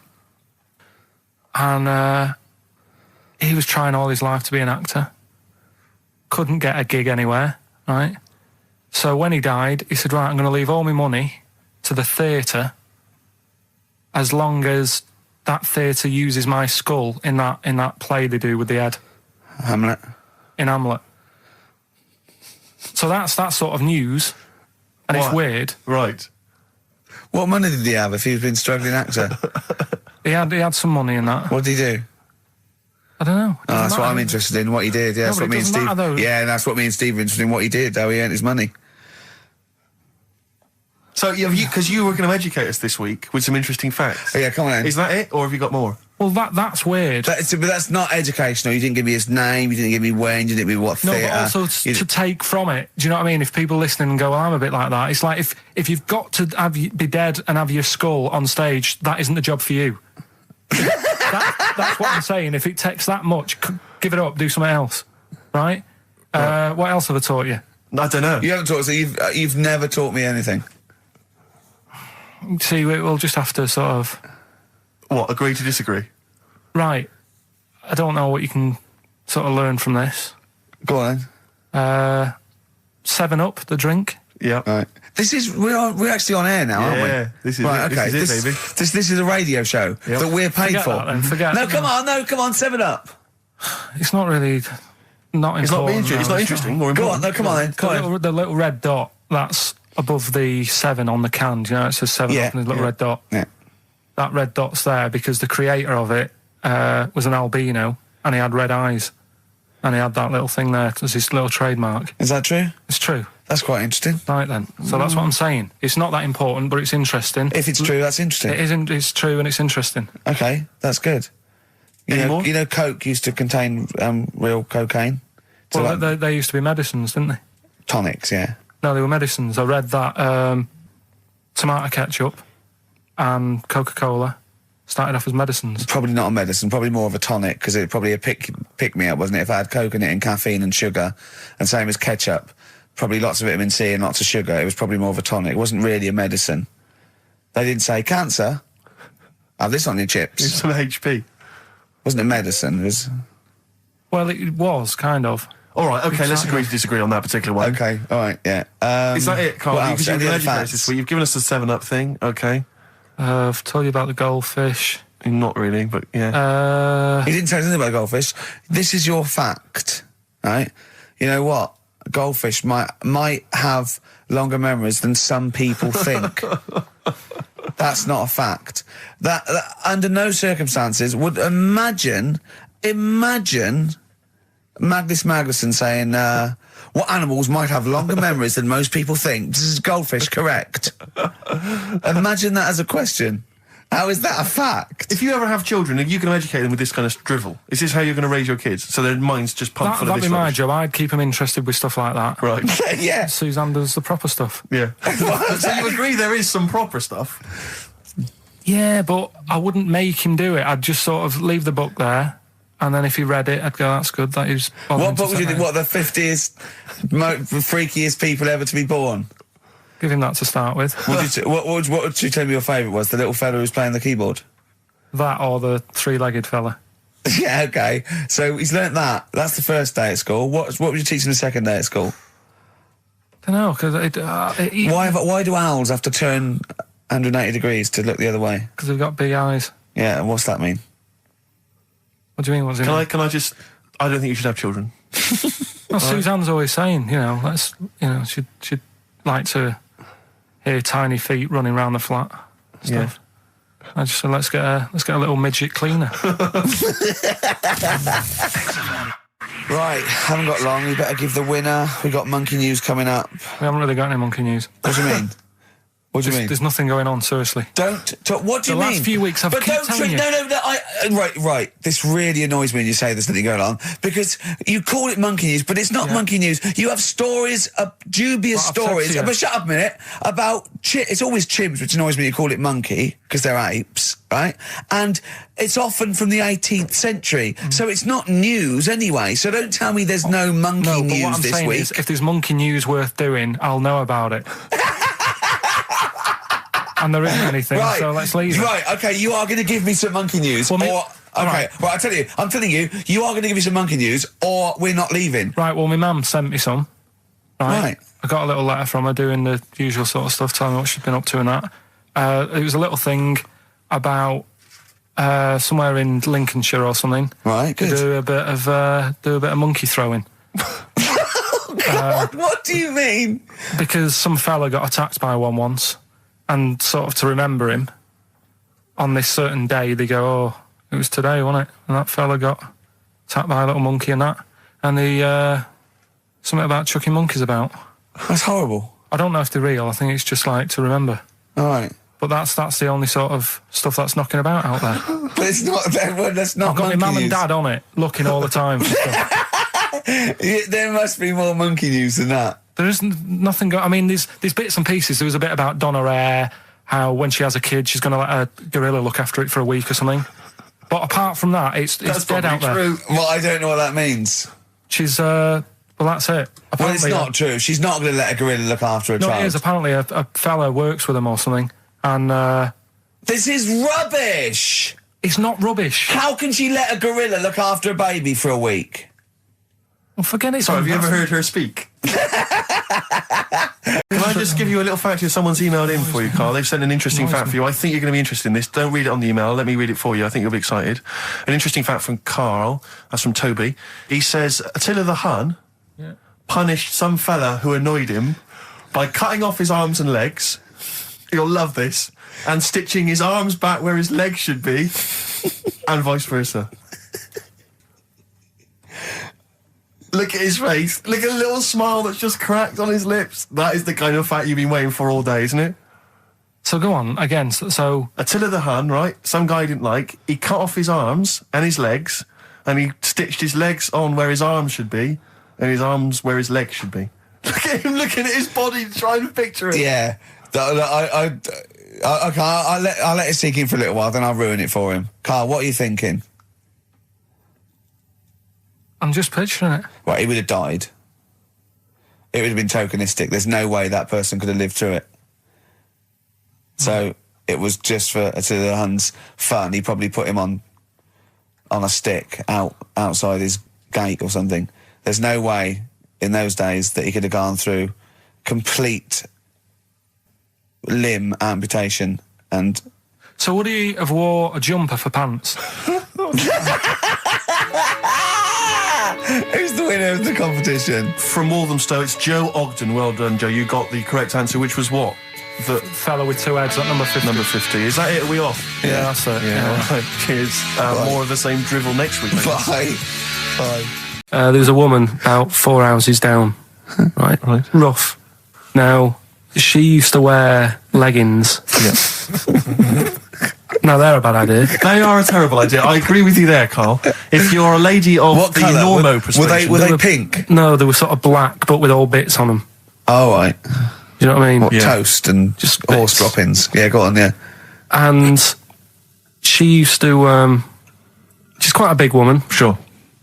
Pauline Quirk, I think they described her as. Look like a light bulb. Which It is those kind of women that are attracted to leggings. Yeah, I know, yeah. They are drawn to them like a moth. Yeah. She used to wear them, and that's what I remember when I read this piece. And she used to work on one of those sex line things. Right. She used to do that. But what, was she, an engineer? The weird thing with her was, she had big eyelids. Right. Go on. That were too big, and this is what I was thinking. What do you mean she had big eyelids? How big do eyelids have to be for you to go, they're big eyelids? What was she shoplifting with them? Would she come out of Dixon's with, like, radio stored in them? What do you mean she had big eyelids? It was another one of them popular things around our way. Do you know? Like, what do you mean popular things? They go, oh, I'll tell you what, they're all the rage. Can I get some big eyelids, please? No. It was just like one of them things that people suffered with. Just big eyelids. They could hardly open their eyes. What do you mean? What do you mean? That's one of them popular things round where I grew up. People had big eyelids. They could hardly open their eyes. What does that mean? What sort of freak town were you born in? You had webbed feet people with big heads. You got women with big eyelids. What does big eyelids mean? Are you confusing her with the horse? Yeah. Did she have hooves? Look, what? That might be the last one ever. Yeah, it's just like, you know, you had the girls in and that, and it reminded me, I was talking to Steve in a week. Yeah. I think it's when people were talking about going to Stringfellas and that. Yeah. I was talking about seeing naked people. Yes, I asked him. I said when he used to watch, say, he accidentally flipped onto BBC Two and some ballet was on. Would his eye ever been drawn to maybe the gentleman's lower regions rather than the ladies? The gentleman's package. Yeah. Would your eyes ever be accidentally drawn to that and you couldn't resist it? And you said yes. Yeah, because, right, I don't think I'm Oh, dear. Well, go on. I mean, fair enough. No, right. I'm always looking at the beautiful ladies, but fair enough. Yeah. No, go on. But, right... Have you ever looked at Wayne Sleep's testicles? I went out... Have you ever looked at Wayne Sleep's penis and testicles? I went out on a night out, right? And it was some... it got to some point in the night where two women and two fellas got on stage. Right. Right? Started stripping off. Yes. Yeah. Just what, members of the audience? No, I think they were, like, part of the act, right? Right. And, what was it, panto? The fellas had, like, their undies on, and the girls just had their knickers on. Yeah. Right? And, sounds pretty erotic at the moment. Go on. And at the same time, they all whipped their pants off. Yes. Right? Yeah. It was Bucks Fizz, wasn't it? The adult show. Now, I said to Steve, at that point... Sorry, I wasn't there. He said it's to me later. Yeah. I said, well, you have a quick glance at the fellas. And then the annoying thing was, I thought, right, now I'll have a look at the women, and it was too late. They put the knickers on. How long were you looking at the fellas? Not that long, but why were you looking at them first? That's human nature, isn't it? Why? I don't know, but I'm sure you would have done the same thing. You just sort of think, well, how are they shaping up? So it's a comparative test. So who had the biggest knob? Which one of the blokes had the biggest knob? No, it's like, normal. But this is a whole new side of you. This is a whole other area. So you look at ballet dancers, you look at the gentleman's. No, I don't. package. I just was, when he said this, it reminded me of this night when I was walking home thinking, didn't get a look. Because I was messing up. Where was this? What event was this where people are stripping off? Carl, I tell you what, you are the most interesting man I've ever met. But are you comfortable being nude and that? We've done this. Well, I don't know what this is. We did this last week about, are you comfortable being nude? No, I think I know, I was talking you're about probably that. most comfortable being nude. It's just probably not in public. Well, Ricky's only really comfortable nude when he's eating. yeah. There's nothing to get, you know. Yeah, you can just wipe yourself down. Yeah, you just sit in the bath. Yeah. No, but I talked about that, and then when I went home, I was talking to Suzanne about it, and she said, "What's all that about? You don't like being nude, right?" And I said, well, it's not. It's like I'm part of an Alan Bennett play. Oh yeah, right. It's years ago. Oh yeah. In olden days. Oh sure. When ghosts roamed the earth. Once upon a time, you mean? Yeah. Some doctor or something who was into like the way bodies work. They got their head cut off. Who did? The doctor? Yeah, he was doing a bit of an experiment. And he cut his own head off? Yeah. Okay. And it was about, he said, when my head's in the basket, I'm going to blink my eyes. Right. Okay, sorry, hang on, let him finish. And, so the doctor has chopped his own head off, and he's told everyone, I'm going to blink my eyes. He's in the basket, and he goes like, right, I'm going to blink my eyes about, as many times as I can. So quick, count them. And they count, and he got to like 15 before he died. Now this is how Karl told me that. Till Nick Frost explained that, Karl told me, he said, right, well, a bloke, right, he had his head cut off, and when his head was in the basket, he went, count how many times I can blink. And I went, well, that's rubbish. He went, no. And Nick went, well, no, he actually said, when my head's in the basket. And Karl went, all right. I said, Karl, do you know the subtle difference? Do you see the subtle difference? I have to say, though, guys, I still don't really understand what went on there. You've both lost me. The story is that a bloke who'd been found doing, You mean that Karl just explained it and that was a clear version? Because I still don't know what you're talking about, Karl. Well, this bloke had his head cut off at experiments against God. He was a doctor in in olden times. Yeah. And when they cut his head off... Why did they cut his head off? Because it was... he was executed. Crimes against... Exactly, he was executed, yeah. And he said to his assistant, when my head's in the basket, I'm going to blink, count how many times I blink and write it down as an experiment, right? Karl told it to me, like his head was cut off and he went in the basket, and when his head was in the basket, he looked up and said, count how many times I blink. Yeah. I love that. I love the difference in that story. Yeah. Both rubbish, but, one's possible and one isn't. You believe anything that you're told except when we tell you the truth. Right, here's one. Christ. Ghosts and that we got talking about. Sure. And Nick said, right, he said, you'll like this one.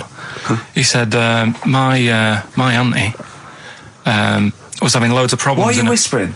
It's not illegal to talk about ghosts on the radio. No, but it's hearing this. So the auntie's in the house and that, and furniture's moving about all the time. Oh God. And they were like, no, Steve, he told me this one. This is such rubbish, mate. No, come on, let's listen. I'm going to leave it to you. I'm going to sit back and enjoy it. I'm just going to watch your face, Steve. Right. Sorry, so I missed the beginning there, Karl. There's an auntie in the house. Basically, Nick's auntie. Right. In the house, things moving around all the time. And it was just annoying every time she tidied up. It was like... it was just annoying. Making a mess. It was one part annoying to two parts scary. Yeah. So...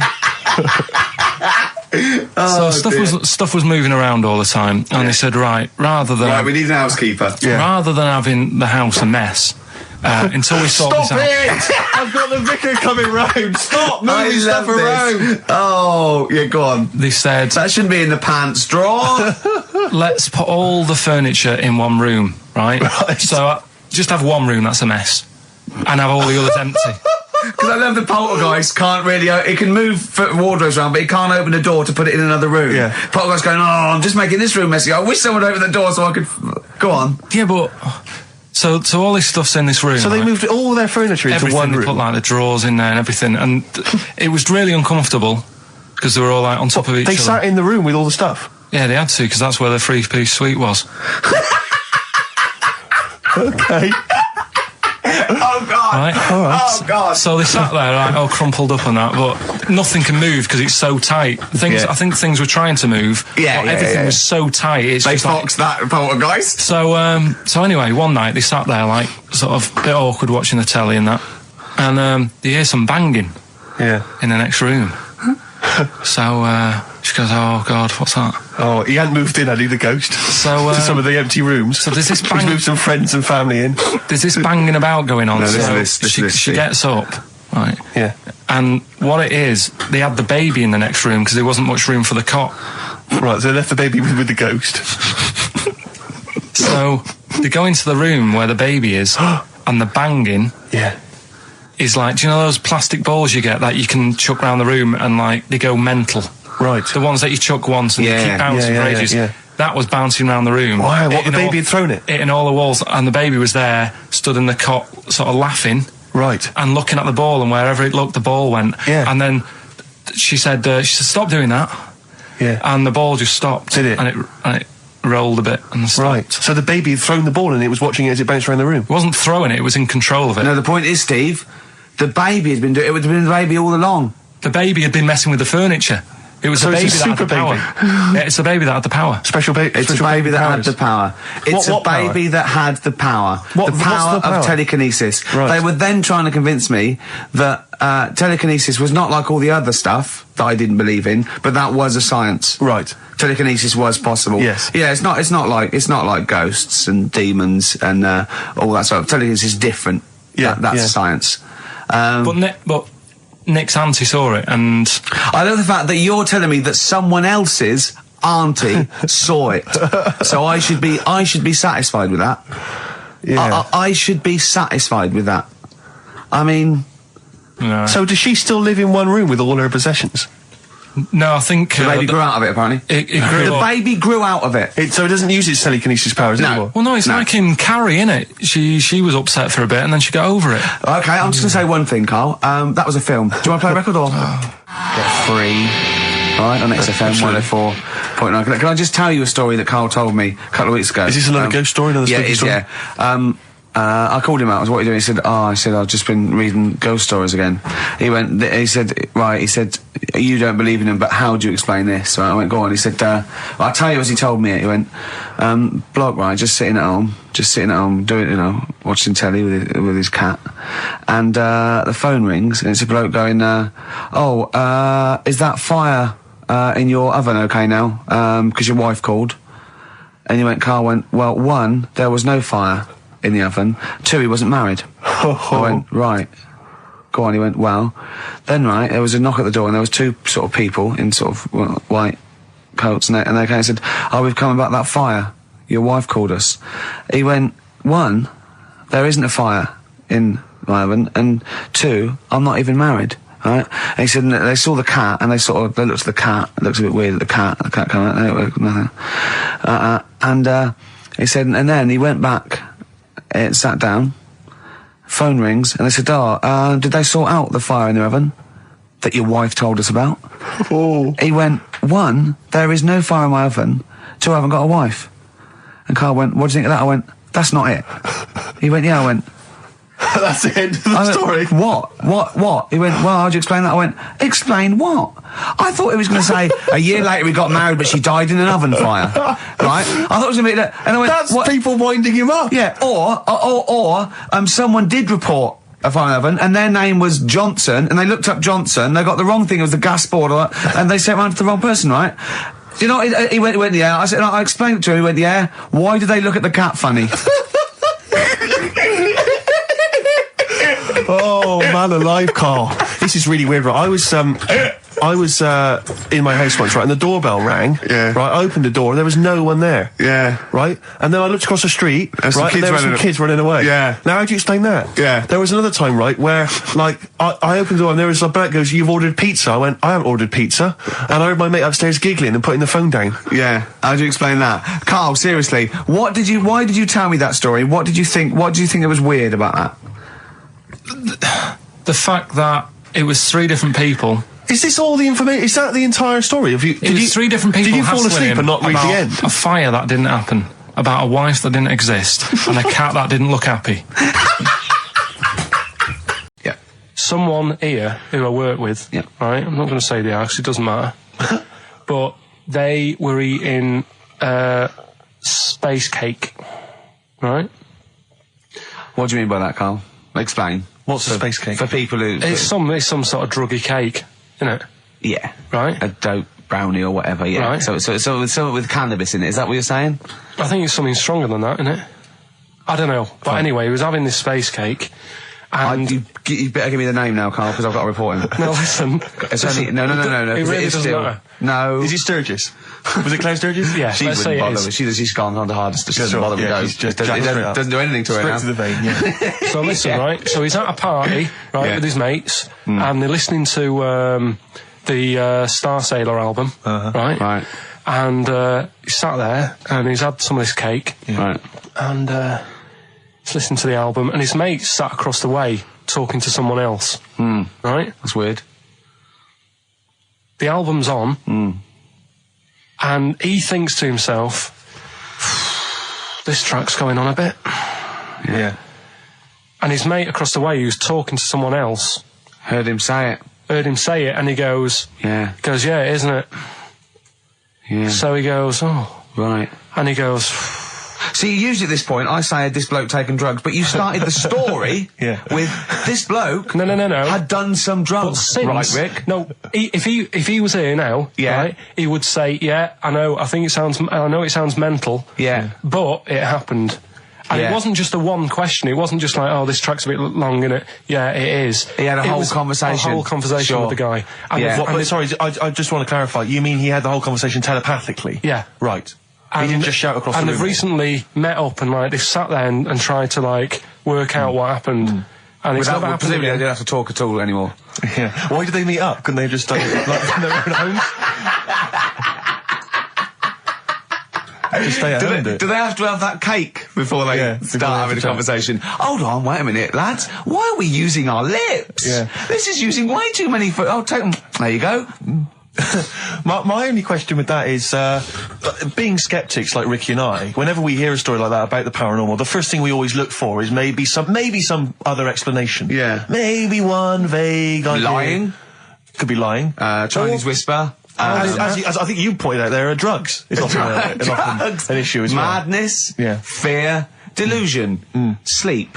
Yeah. You know, there are so many things you go through. I'm going to go with the drugs before your dead grandmother exactly. pops into the equation. I'm going to go with the acid. Right. So could we bring back just for one night only, educating Ricky? Oh, I'm excited.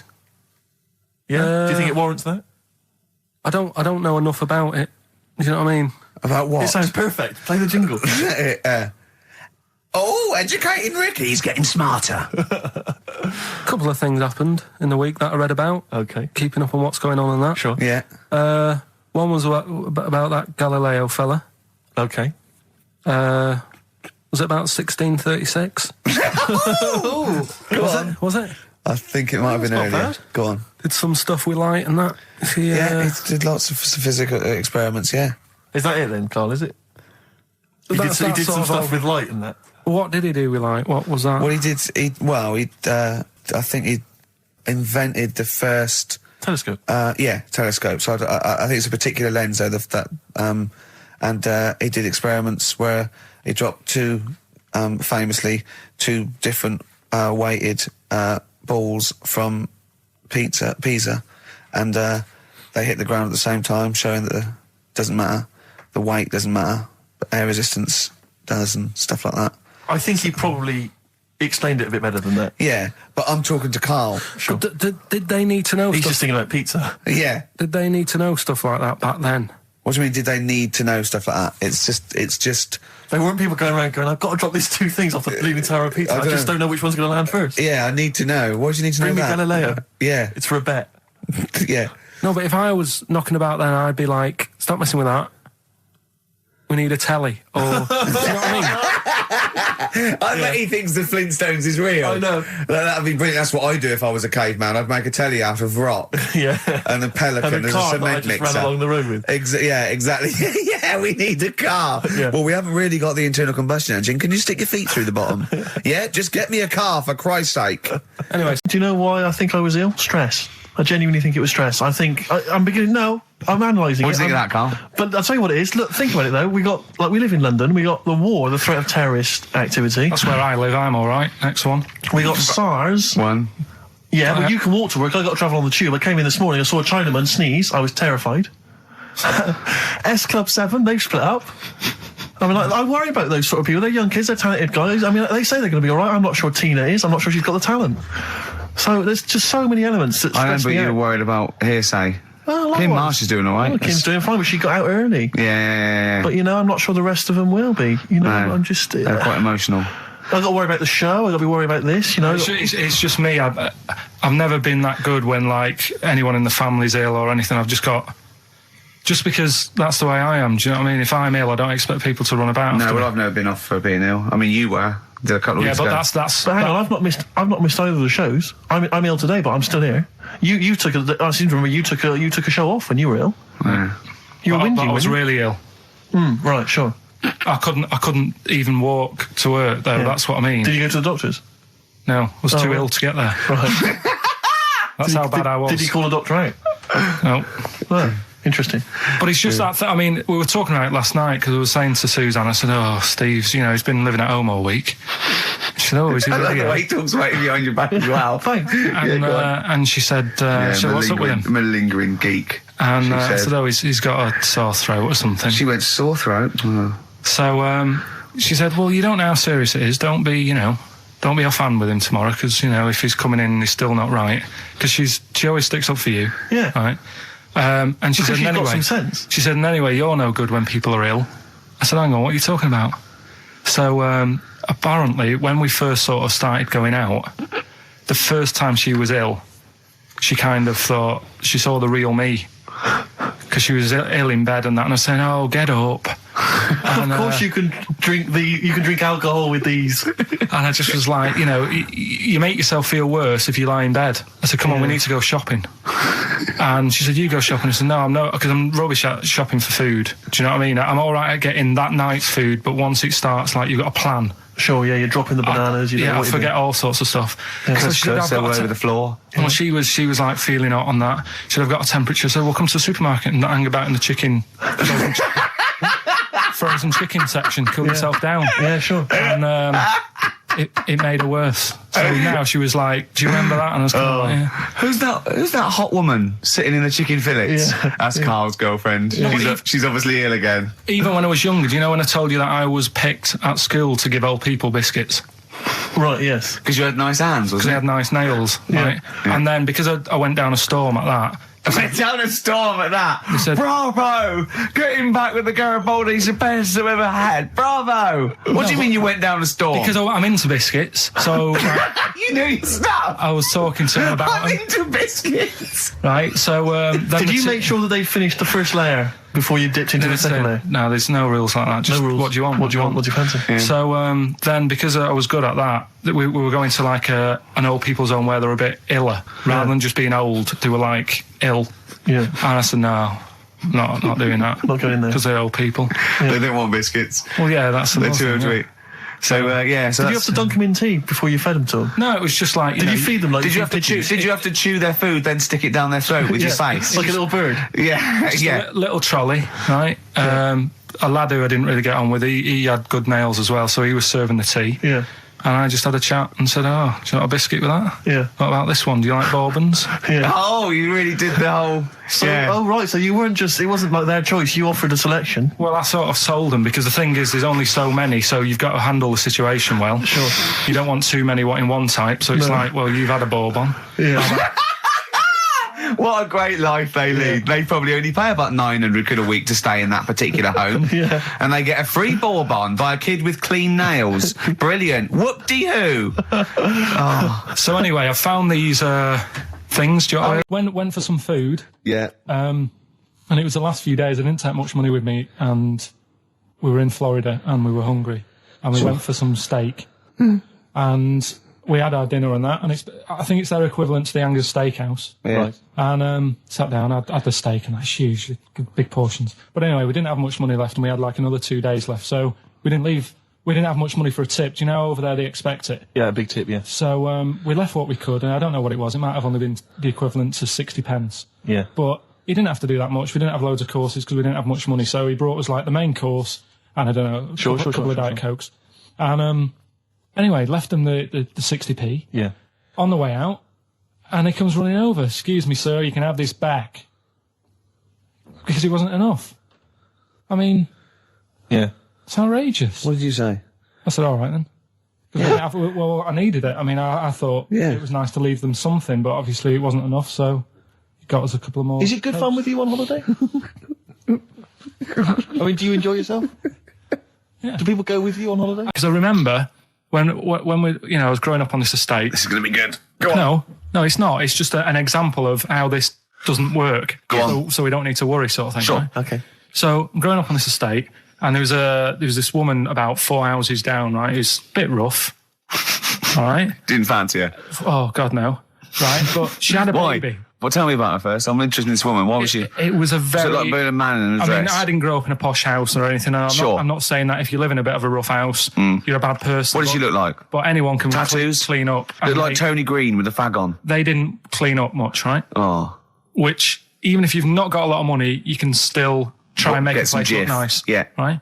But she didn't. And a kid used to take a horse into the house. Sorry. Whoa, Neddy. What do you mean a kid used to take a horse into the house? Where did he get a horse? Must have nicked it from somewhere. Must have done. You've seen a horse in it? No. What, is that from outside the saloon round the corner? Yeah, was it just tied up with a bit of lettuce? Right. Oh, that's great. Did Big Jake come looking for it? I'd been out. Oh. Sorry, let me get this. This was before the lynching stopped or after? Where did he get a horse from? What do you mean he must have nicked it? His mum said, where'd you get that from? I bought it. All right, then. But keep it out of the kitchen. I don't want you going Catlin rustling. Where did he get a horse from, Carl? And how long did he have it for? Was he leading it or riding it? Mum, open the door, I can't stop. I can't stop it. Open the patio door as well. Looks like we got us a runaway. What do you mean? I don't know, but the thing is they couldn't afford to buy one because they're not cheap. So I'm just guessing. Maybe that's wrong of me. But I think... He had a horse? Yeah, right. So that's why the family didn't have any money. They'd spend it on the horse. No, I don't think, that's what I'm saying. I don't think they would have bought it. So anyway... Yeah, it's wise to whisper, Carl, in case they're listening. Yeah. And they could be in the room next door. It's not buying it, it's keeping it as well. Oh, so I was like in the car with my dad coming into the avenue, and you used to have to drive down it to turn round and, and you know, sort of go back to our house. You had the traditional method of transport, And the horse was in the lounge, reading a paper, just like walking around.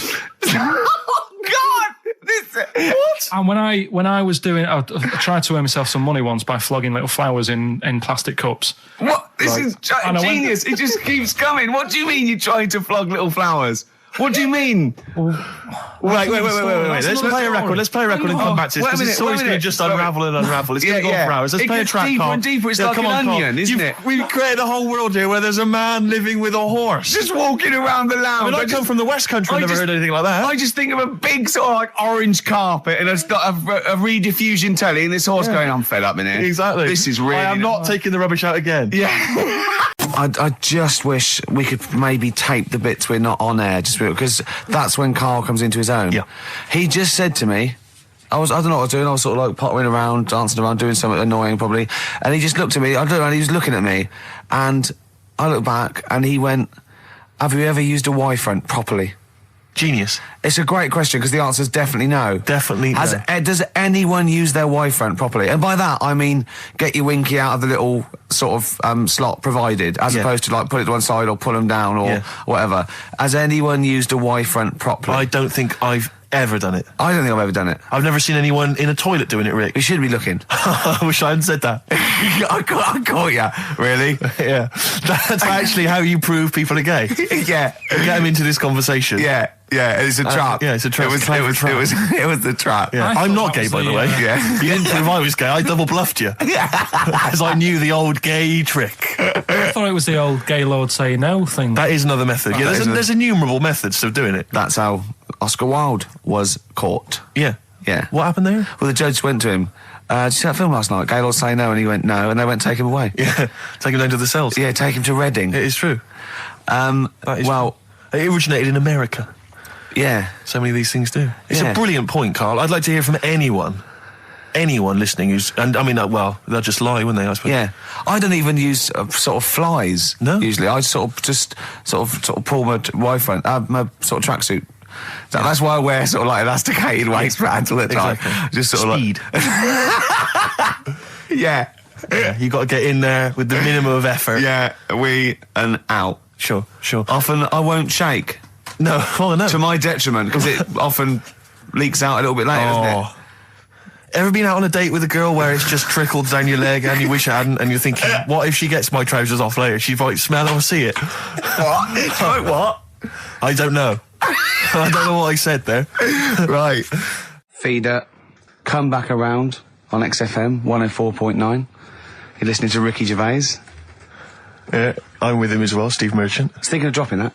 What? Thinking of dropping that, just going, because it's just too, that's all that. I'm Ricky Gervais, with me Stephen Merchant and Karl Pilkington too. I mean, get to the music, so it's, hi, I'm Ricky Gervais, this is XFM. Sure. Here's Radiohead. Yeah. Some like that come out, that was Radio at XFM, I'm Ricky Gervais. Tony Blair, what's he all about? Yeah. That sort of, Snap, yeah. Fast, because I quite, on a serious note, and you've always been saying it, I listened to an old show, because when Karl was compiling those things, I listened to an old show, and I listened to me, and I'm really concentrating now because I sounded like the most inarticulate, brain-damaged older drunk I have ever heard given a show. Yeah. I mean, I was shocked. Not finishing sentences, leaving out words, slurring, just doing noises that you understand because you know me. Yeah. So I'm really going to make an effort for the listener. Yeah, it's not going to happen, is it?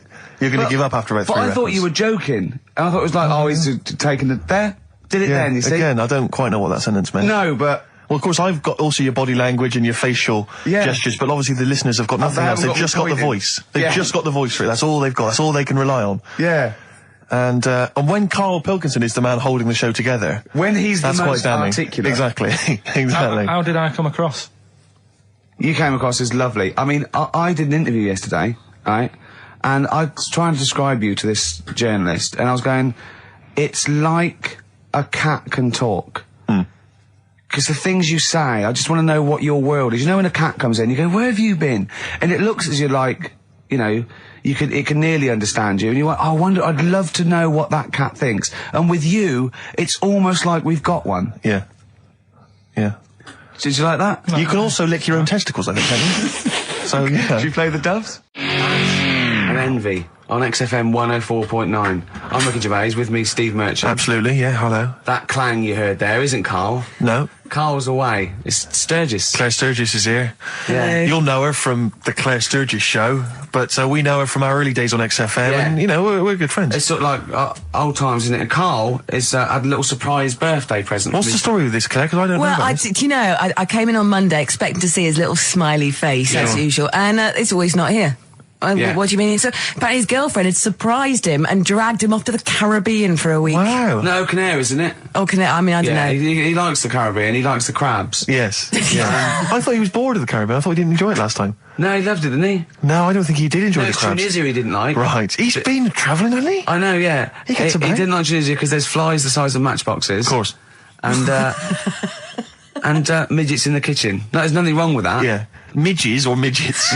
Midgets, he said. Right. It was kitchen. Midgets. He wasn't saying anything bad. He said that there were lots of midgets in there. Lots of midgets in the kitchen. And I thought it was he'd gone away to some sort of like theme holiday. Yeah. But no, this is I think Gran Canaria or the Canaries or whatever it's. And how old is Karl? 30. Is he 30? 30 last week, I think. Yeah. Oh, so it was actually a birthday present. Oh, yeah. Yeah. Okay. I just thought, but that's all right. So have you got a competition that you can regale us with, Claire? Because obviously Karl provides a lot on this show. Hold on. We could do White Van Claire. White Van Claire? Yeah. Are you familiar with this? We ask you questions, topical questions, just getting your opinion really on the week's news. Okay, yeah. It's on the spot. If you look forward to that. But you know I'm a little bit, you know. A little bit simple? That's fine. Just a little bit, you know. What? I always sit on the fence. Oh, right. Well, don't sit on the fence. You see, the worst thing there was she was saying I'm a little bit like, you know, liberal or undecided, and you went simple. Yeah. You assumed. I didn't know. I thought I'm a little bit, coked up? I don't know. Who knows? It's Sturgis. Anything could be possible. But the other thing is with Karl, we didn't know how good value Karl was until we asked him sort of intelligent questions. True enough, yeah. Because he looks quite intelligent. Well, this is it. I mean, so the thing with you, Claire, is I don't think we've probed you enough. We don't know what, your views are on a lot of things. You haven't probed me enough, actually, but we don't know what your views are, This is what I'm saying. We don't know where you stand. I mean, don't sit on the fence. This is the new Claire Sturgis. Okay. Yeah. Okay. All right, we're going to delve deep, find a personality in there, Claire. Let's go back to the old days. How about a bit of the Smiths? That was beautiful, Rick. Go on. Oh, you've been practicing. Richard Ashcroft. Check the meaning on XFM 104.9. We're back, Steve. It's Saturday. That's true enough. Steve Merchant, that is. Hello there. I'm Ricky Gervais, obviously. Hello there. Carl's still away. Claire Sturgis is back. That's absolutely true. Yeah. Hello there, Claire. Nice to see you. So, I think a lot of people were hoping that Karl will be back this week, but we're pleased to have you. No, they were, actually. I did get some emails during the week. Really? Saying what? Just saying, it's really nice to, hear you again on the Saturday afternoon. It's nice, and but you're not really very funny. And when's Karl coming back? So it's sort of being sure nice it wasn't to us. No, it was definitely because they think that as well. Yeah. But no one can compete with Karl. We used to sort of like come in and when we discovered Karl early on, we just thought this is comedy gold. Just let him speak his mind. But then we started thinking, we can't follow him now. So I remember Steve going, look, we've got to come up with some stuff. We need to chat. If anything we've got to say to each other, we've got to say that in the first 20 minutes, and then you just unleash Karl. Yeah, because it's just you can't follow him, and he's off on one. And they have stories of upbringings with bizarre creatures that lived in Manchester that were half human, half bat and frog and things. I'd love to take him back to Manchester in some kind of TV documentary. When Karl went home. And just wander back, maybe try and find the amphibian twins or whatever those people were. They weren't. So there was two boys, both had big heads and webbed feet. They weren't related. They didn't hang around with each other. That was all the information we had. I went, why not? He went, that would have been too obvious. Yeah. Like they look at each other across a room and go, you think if I'm coming to see you just because we're a similar species? Yeah. You're mistaken, mate. You make your own friends. One starts to walk over there, one shakes his head and just mouths too obvious. Yeah. Don't do it. Too obvious. Out of one of his mouths. Yeah, that's what they're expecting. Yeah, don't do it. Don't do it, Webby. Yeah, but anyway, he'll be back shortly, I'm sure. He phoned me. His dad's ill. His dad's in hospital, so Karl went back to sort of look after his mum. And he was so sweet. He said, I'm back here just driving my mum around. He said it so unbegrudgingly. He just went, it's like old times. And I said, sorry to hear that. And he went, that's all right, yeah. I think it's going to be fine. And I said, how was your holiday? He went, yeah, it was good. Except it were a nudist beach, so he didn't tell me. Of course it was. I went, what do you mean? He went, well, sitting on the... I don't know why they have to do it. I don't know why they have to do it. Why do they have to do it? He went, Suzanne said they think there's nothing wrong with it, like being a transvestite. Right? I went, I love the fact that your girlfriend has to tell you what's wrong and right in the world. And he went, well, we're walking along the beach, fella coming towards us with knob out. I went, what's going on here? Right? And he said, and because it wasn't all nude, he's walking round, he's stark naked, and he wants the freedom of that, but he's got a big rucksack on his back with his clothes on just to get changed. He went, so what's the point in that? Right? And I went, he should just carry the book. He went, what, and covered it up? When he went, oh yeah, good idea. See? He went, but I wasn't happy. He says, and that was the first day, so we didn't go there again. I can just imagine his little face. Yeah, just going, all right, gobsmacked. That's out, that's out. What's that doing out? Why has he got his out? I imagine Karl sort of dressed in a suit, in a sort of safari suit, done right up with a cravat. I'm not undressing. I don't want people seeing the flesh. That's for you, love, and no one else. But I love the fact that it's good when he goes, Karl, they don't think there's anything wrong with it. They're just happy that way. and he in his own mind just goes, like being a transvestite. He knows there's nothing wrong with that. I'm always a little bit suspect about people who like walking around nude. I think you meant transvestite. No, nudists. What? Hold on. Can you be a naked transvestite? What are you then? Yeah, I suppose you're a... When Eddie Izzard's naked, is he a naked transvestite? That's an interesting metaphysical question. Yeah. Yeah. On XFM 104.9. If you know the answer to that metaphysical question, or indeed any of the famous ones, if a tree falls in a forest and no one hears it, has it fallen over? Any of those. That's brilliant. Yeah, if you leave the room, Rick, does it get quieter? Yeah, what's the sound of one leg hopping? Exactly. Caught by the River on XFM 104.9. I'm Ricky Gervais, Steve Merchant, hello, Karl Pilkington and everything. No, I'm going to be honest with you. Go on. A little bit hungover, didn't feel very well. Yeah. I don't know if I'm hungover or still a bit drunk. I don't feel... You sound like you're still a bit drunk. Yeah, so what I'm worried about... You do every week, so... But what I'm worried about is that the standard will slip. Yeah, sure. If I'm not right on the ball. And the other thing is, I haven't had a lot of time to prepare the show today. So I don't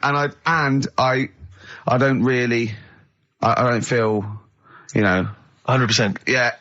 I haven't done the Karl. Right. Look. Have you finished that sentence? I don't make me laugh because it hurts as well. And there's another side effect to me being a little bit hungover or drunk or whatever, right, is that I can be annoying. Right, yes. Because just to amuse myself, I sort of like turn my body off a little bit and just poke and like that and annoy people and that. I want to sort of like Well, you do the physical equivalent of freewheeling, don't you? You just I sort of want to climb on Karl and go to sleep on him. Yes. Do you know what I mean? Yes. They'll both annoy him and it'd be comfortable. Yes. Which is, can be annoying. Just a little thing just to make this show a bit easier. If you'd put your hand up when you want one of us to speak, because I'm not quite sure when the sentences are finished. The hands are up. Okay, good. So, the hands are up. Okay. Okay. Good. All right. Okay. Are you going to just keep them up for the rest of the show, or? No. Karl, do what you, huh? Good. All right. Do you want to, is there an excuse as to why you're a bit hungover? Too much wine. Okay.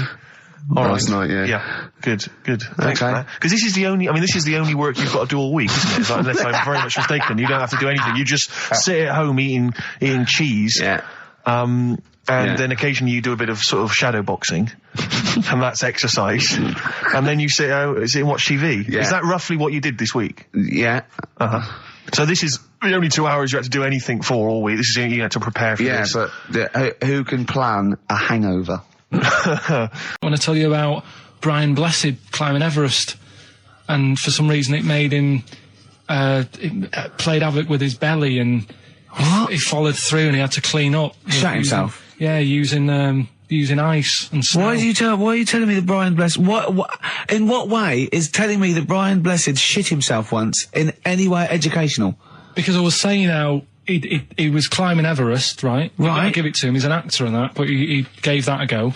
Yeah. Right. It played. What's the point of that? You'd say, wouldn't you? You'd say, God, he's so he's all right. Me doing a boxing match for no reason is rubbish, but him climbing Everest and shitting himself, yeah, he did that. It's commendable. Right, and he's only going to go and do it again. He's going to climb it again. Yeah, but he might not shit himself this time. Yeah, but what's the point in going? Nothing's changed up there. Yeah, good point. Yeah, well, it has. They've probably cleared it up by now. Like, but it's slip on it. I can't even be bothered telling you this one because. Come on, just do it. Or do it now. Steve, how we doing? Look, no, never mind that. Look, just tell me what that means. Oh, he's a nuisance. Oh, this is so annoying, Karl. I'm going to go mental. Right, talk. Right, listen, I'm just putting this in here, right? Right, nuisance is a bit of a nuisance. Yeah. Apparently, the old fella who used to hang people. 1700s? Yeah. He used to be able to tell somebody's weight just by looking at them. Right? That's a bit of a bonus fact. We'll be the judge of that. The thing that I wanted to tell you is money for old rope. Do you know what I'm saying? I can't even be bothered. Yes, you're going to tell me now. Come on, Karl. Right, I mean it. Basically, money for old rope came from the... Right. What was all that about? You can tell someone's weight. What was all that for? Fact. And Brian Blessed shitting himself. What are you... What? Look at you... No, tell me that now. You nearly made me swear then. I'm getting really annoyed. I'm getting really annoyed now. Tell me this back, Karl, or I'm going to go mental. Come on, Karl, time's running out. More that people, years ago, when people used to be hung, right? Right. If you didn't like the person who's been hung, you'd go, God, I really don't like him. And so you never forget the time. Because even if they're being hung, we take that as read. Yeah. So they never forget afterwards to get the hangman to get the rope and to cut it up into little pieces, and he'd sell them. He'd sell the little pieces of rope to people. See, Karl, that's the most interesting thing, if it's true, that you've come up with. Right, okay. And so so they sell the rope? They sell the rope, and it's money for old rope. Money for old rope? Meaning, like, God, it's easy to make money, all they have to do is cut it up and sell it. I'm cynical. I'm not so convinced. If you want, I'll pay for you to take history again. Karl, we'd love to see you get a C or above. And well, we're willing I'll pay for you, and I'll get you some books. Right, now listen. We can, let's get, I reckon, when are the exams? June? Something like that, yeah. We'll try and register next week, and I reckon you can get an A or B. In history. I'm busy. In history. No, don't worry about it, it's just easy. I get you Brody's notes. If Heat magazine, they love you, Karl. They could probably sort something out. They could probably pay for a tutor. They got a lot of money, they sell a lot of magazines. I mean, it is almost always, and you found that out, I discovered this, it's always the Tudors and Stuarts. There's no fear for them not coming up. Now, what do you already know about them? You must already know stuff about Henry VIII and Elizabeth. No, because it's too long ago to even get interested in. Do you know what I mean? You can't. Is that why you didn't? Okay. The Anderson thing, it was like, God, you know, I bet my mum and dad were in an Anderson shelter. You know, this is interesting. What, when they... Oh, my granddad would have, like, had something to do with this. But the Tudors, it's like, I don't know even if they had a family back then. God. Play a record. We come back hang to on, this. hang on.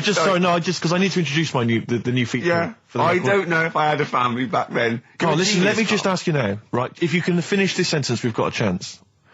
Divorce, beheaded, died. Divorce, beheaded. Died. What is it? We just need to do a little bit of work, but otherwise I think you're going to be fine. It's how you remember what happened to Henry VIII's wives. They're little... Divorce, beheaded, died. Divorce, beheaded... It's like spam. Support... What's it? Support, protection, anchorage, movement. That's how you're going to... That's nothing to do with the Tudors and Stuarts. No, nothing to do with the skeleton. Yeah, see, no, we're not doing biology. Mnemonics and acronyms. What happened to Henry VIII's last wife? Did she die, or did she not die? Divorce, beheaded, died. Divorce, beheaded. Do you know that the only king that has got a moustache is... No. The only king that hasn't got a moustache is the King of Hearts on the playing cards. Karl is genuinely... I don't know if he's actually upset or embarrassed, but it doesn't matter. Why does it matter? You were 15 and didn't go to school. If you were my friends, I think you would have just said, oh, we can't find them. Why? Because but you just wanted to know. What's to do with that? Well, what do you mean? What do you mean?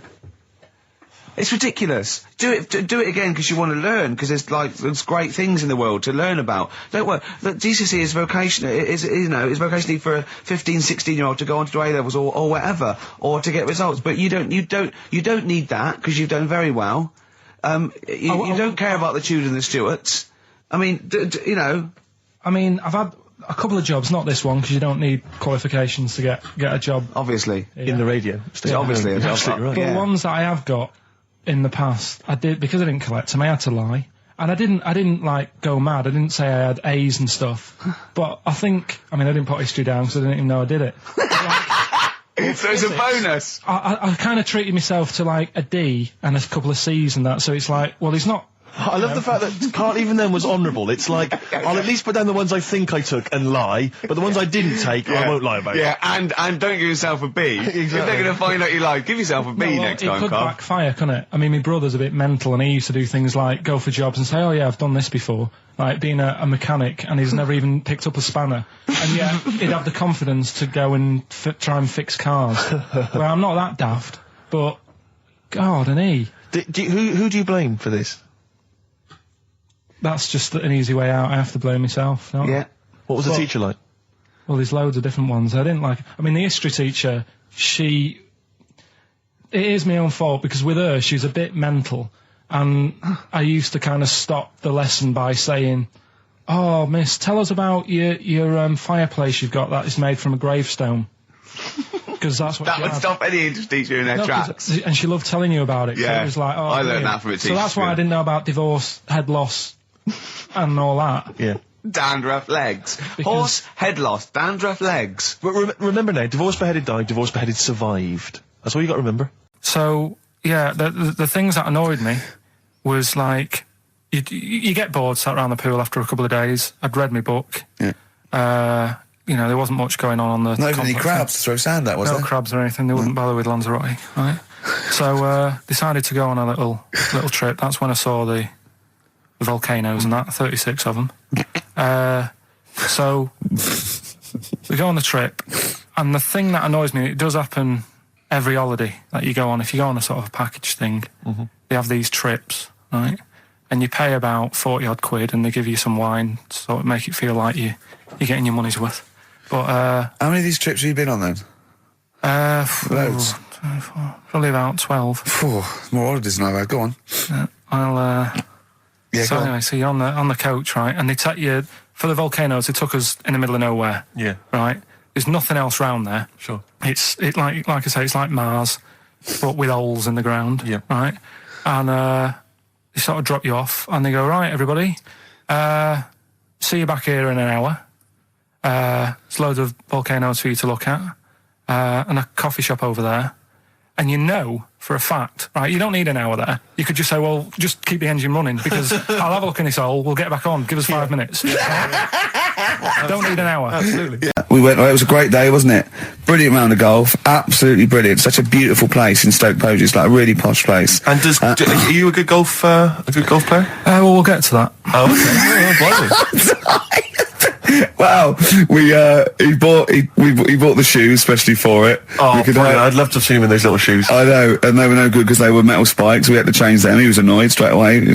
He spent over £22 on these golf shoes. We hired a buggy that was brilliant fun. I was bombing along, wasn't I? I don't drive, but it was great on that buggy. Well, you've been on a buggy with me, and you were a bit scared. Yeah. What? I nearly killed us once. I was just taking banks and things, but you don't see sort of bunkers, and he'd scream and go, stop! And he'd put his foot down the brake, and then I reversed. At one point, he sort of did a handbrake turn next to the lake, and then we had to reverse, right? And you just flick a switch and put your foot down. He did that without looking. I look behind, there's a big oak tree there. He screams, watch the tree, right? So Dukes of Hazzard. I kept jumping in and leaving him behind because I had to go to my ball. Because anyway, so the first shot, I got on the driver. I honestly did one of the best shots I've ever done. It went straight down. It was great. I thought, phew, got away with that because it's always the first one because it's a clubhouse and you want to look good. Yeah. So. He tees up, and I've been saying, buy some balls. He just got 6 balls. I was going, what if you lose me? I want to lose 6 balls, right? He tees up, right? Whacks it. It goes miles, like right angles, straight into the woods, right? He turns around, he goes, go and buy some more balls. So I'm laughing, because it's like impolite to laugh, but he broke the ice for me, and I was falling around, and then his second shot, I go, you're off a 3 now. If you take another shot, he went, oh, right. So it's his third shot, he puts the ball down. He hits the ground before it and misses the ball altogether. And I was on my back, wasn't I? Unbelievable. Actually rolling about on his back. I was rolling about, and we were terrible. I went round 107. He went round in like 119 or something. Sure. It was just rubbish. How long did it take? 5 hours. Of course. And there was no one around, luckily. But it was fantastic. So then we go and have our meal. What annoys me, I said, right, I'll go for a run. He went, I'll have a bath. I said, I'll see you at 7:45. At 7:55, I have to call him. He's not ready, so he's let me down there. Well, I can't stand lateness or laziness. You hate lateness. Yeah, and he's let me down. Do you know his excuse? He fell asleep in the bath because there was no light bulb. There's no light bulb in the bathroom. So instantly he fell asleep, and he was late. No, do you know what I mean though, Steve? If you're sort of like nice and warm and what have you, I was tired anyway, I've been stressed out for 4.5 hours, right? My life flashed in front of me a few times in that buggy. So it's all sort of wears you down a bit. I thought, right, I've got a headache, you're going for your run, I'm going to have a bath. I walk in, put the light on, for some reason it didn't come on, but I thought, it's alright, I'll just... doesn't matter. You can have a bath in the summer, so it's light anyway. Well, there's no windows in the bathroom, so... So you were in the darkness? So I'm in the darkness. I nod off because I'm shattered. He calls up, hassling me. So I said, well, it doesn't normally take that long for me because, I haven't got, like, long hair. I've got a dryer and I can sort of one wipe. Yeah, he's already 10 minutes late, though, when I called. Well, 10 minutes. 10 minutes. This is late, next. Doesn't matter. Dinner wasn't until 7:15, so we had, like, another 20 minutes anyway, so it doesn't really matter. Yeah, but we said 7:45. So he's calling up, hurry up. So I said, yeah, all right. So I get out and dry and like my tackle and what have you. Calls back again 30 seconds later. No, I don't, I don't like that. You're not going to do that, no. Give it a wipe. 30 seconds later, come on. So I end up going downstairs to the meal area. Naked. With a wet shirt on and wet socks. I've got headache as it is. Meant to be a relaxing weekend. But anyway, so we have our meal, which is really nice. And then we're sitting in the bar. I'm having a cigar by the fire. Yeah. Like, we're having a rather nice Pinot Grigio. Yeah. He's there going, I've got headache. Is this 1955 that you live in? I know, yeah. It's so right. We are knackered because he's not used to work. I've seen him moaning, falling asleep. He's not used to it at all. And you've been on your feet for over half an hour. Yeah, right. So we didn't even walk around the golf course. We had a buggy. Yeah. Wasn't even exercise. That was Bowie and Waterloo Sunset. Right, Carl. It's a questionnaire about happiness. Oh yeah. There's one person. Well, that should answer it right where. The first question, Carl. On a happy scale of 1 to 10, where are you on the happy scale? Is it at this moment or in general? Well, I would say generally. Okay. Yeah, but you don't always have to like. I mean, I think I'm happy in that, but I don't always show it. You never show it. No, but it doesn't mean I'm not happy in that. Like, I'm all right at the moment. I'd say I'm probably on a. I was probably on about an 8. I was probably on about a 9 when I woke up, right? And then sort of fell out with Suzanne over a haircut. Yeah. Right. She went for a haircut and came back with something that I didn't like. Sorry, what did you say? So when your girlfriend walked to the door, she had her hair done. You said, "I don't like it." All right. She could tell by the look on my face. But don't you say no? I'm happy with it. I just can't tell. I'm loving it. Because then she won't have it done again. Oh, Carl, I just cannot get over you. I really can't. No, but you haven't seen it. Right? So then I was fed up, but then I thought... Sorry, what authority have you got to talk about haircuts? Yeah, you had officially from a barber in Manchester above a railway station in a shack, it was £2 a cut, told you have the hair of a Chinaman. Well, you wish you had the hair of a Chinaman now, you got no hair. You're a little bald man with your mouth open, so don't... Is she listening to this, Suzanne? Sitting at home with a woolly hat on? I don't know. But she knows now, doesn't she? What did you say? What did she do about it, though? I just said you look like someone out of Slade. Interestingly, that's what I look for in a girlfriend. Oh, God. Which one of Slade? That one with the funny... Not Dave Hill. Yeah. The one with the crooked fringe and the goofy... She had her teeth done as well, did she? She had 2 front teeth put in. Dumper. So anyway, So prior to that, you're on a 9. Then you saw the haircut, you're on an 8. Yeah. Yeah. And now then, what are you on? I'm probably on about a 6 at the moment. Why? What's happened? Well, while Star Sailor was on, bit more head squeezing going on. So, yeah, about a 5 or 6. So, generally speaking, what would you say you are? About 4. You're on a 4 for a Alright. What would you give someone who wasn't very happy? What would you give them? What are you thinking, Carl? Depends why they're not happy. They're low, okay, so what would you give them? I mean, yeah, depends, innit? If it's someone who's just lost their arms and legs in an accident, you don't give them a lollipop. Sure, or some mittens. Yeah. You give them a hat. Yeah. Yeah. And dare I say it, a smile. A skateboard. Yeah. Yeah. I don't know. You don't know? You got to answer the question. Alright, so hang on, let's assume that you've upset your girlfriend because you slagged off her haircut. What are you going to do now to go and make her happy? How are you going to cheer her up? And not buy her a baseball cap? I don't know yet. I haven't thought about it because I've got this to sort out. So when I get home, get her some gel or something. Oh, God! Oh, Christ. Oh, that's a wonderful, wonderful clip, and a great record that preceded or followed it, I'm not sure. But, could I make some dedications? Yeah. Because last week, just before we had to come in to record this, I popped out trying to get onto the tube, and I had a nightmare because there were millions of protesters, so-called protesters.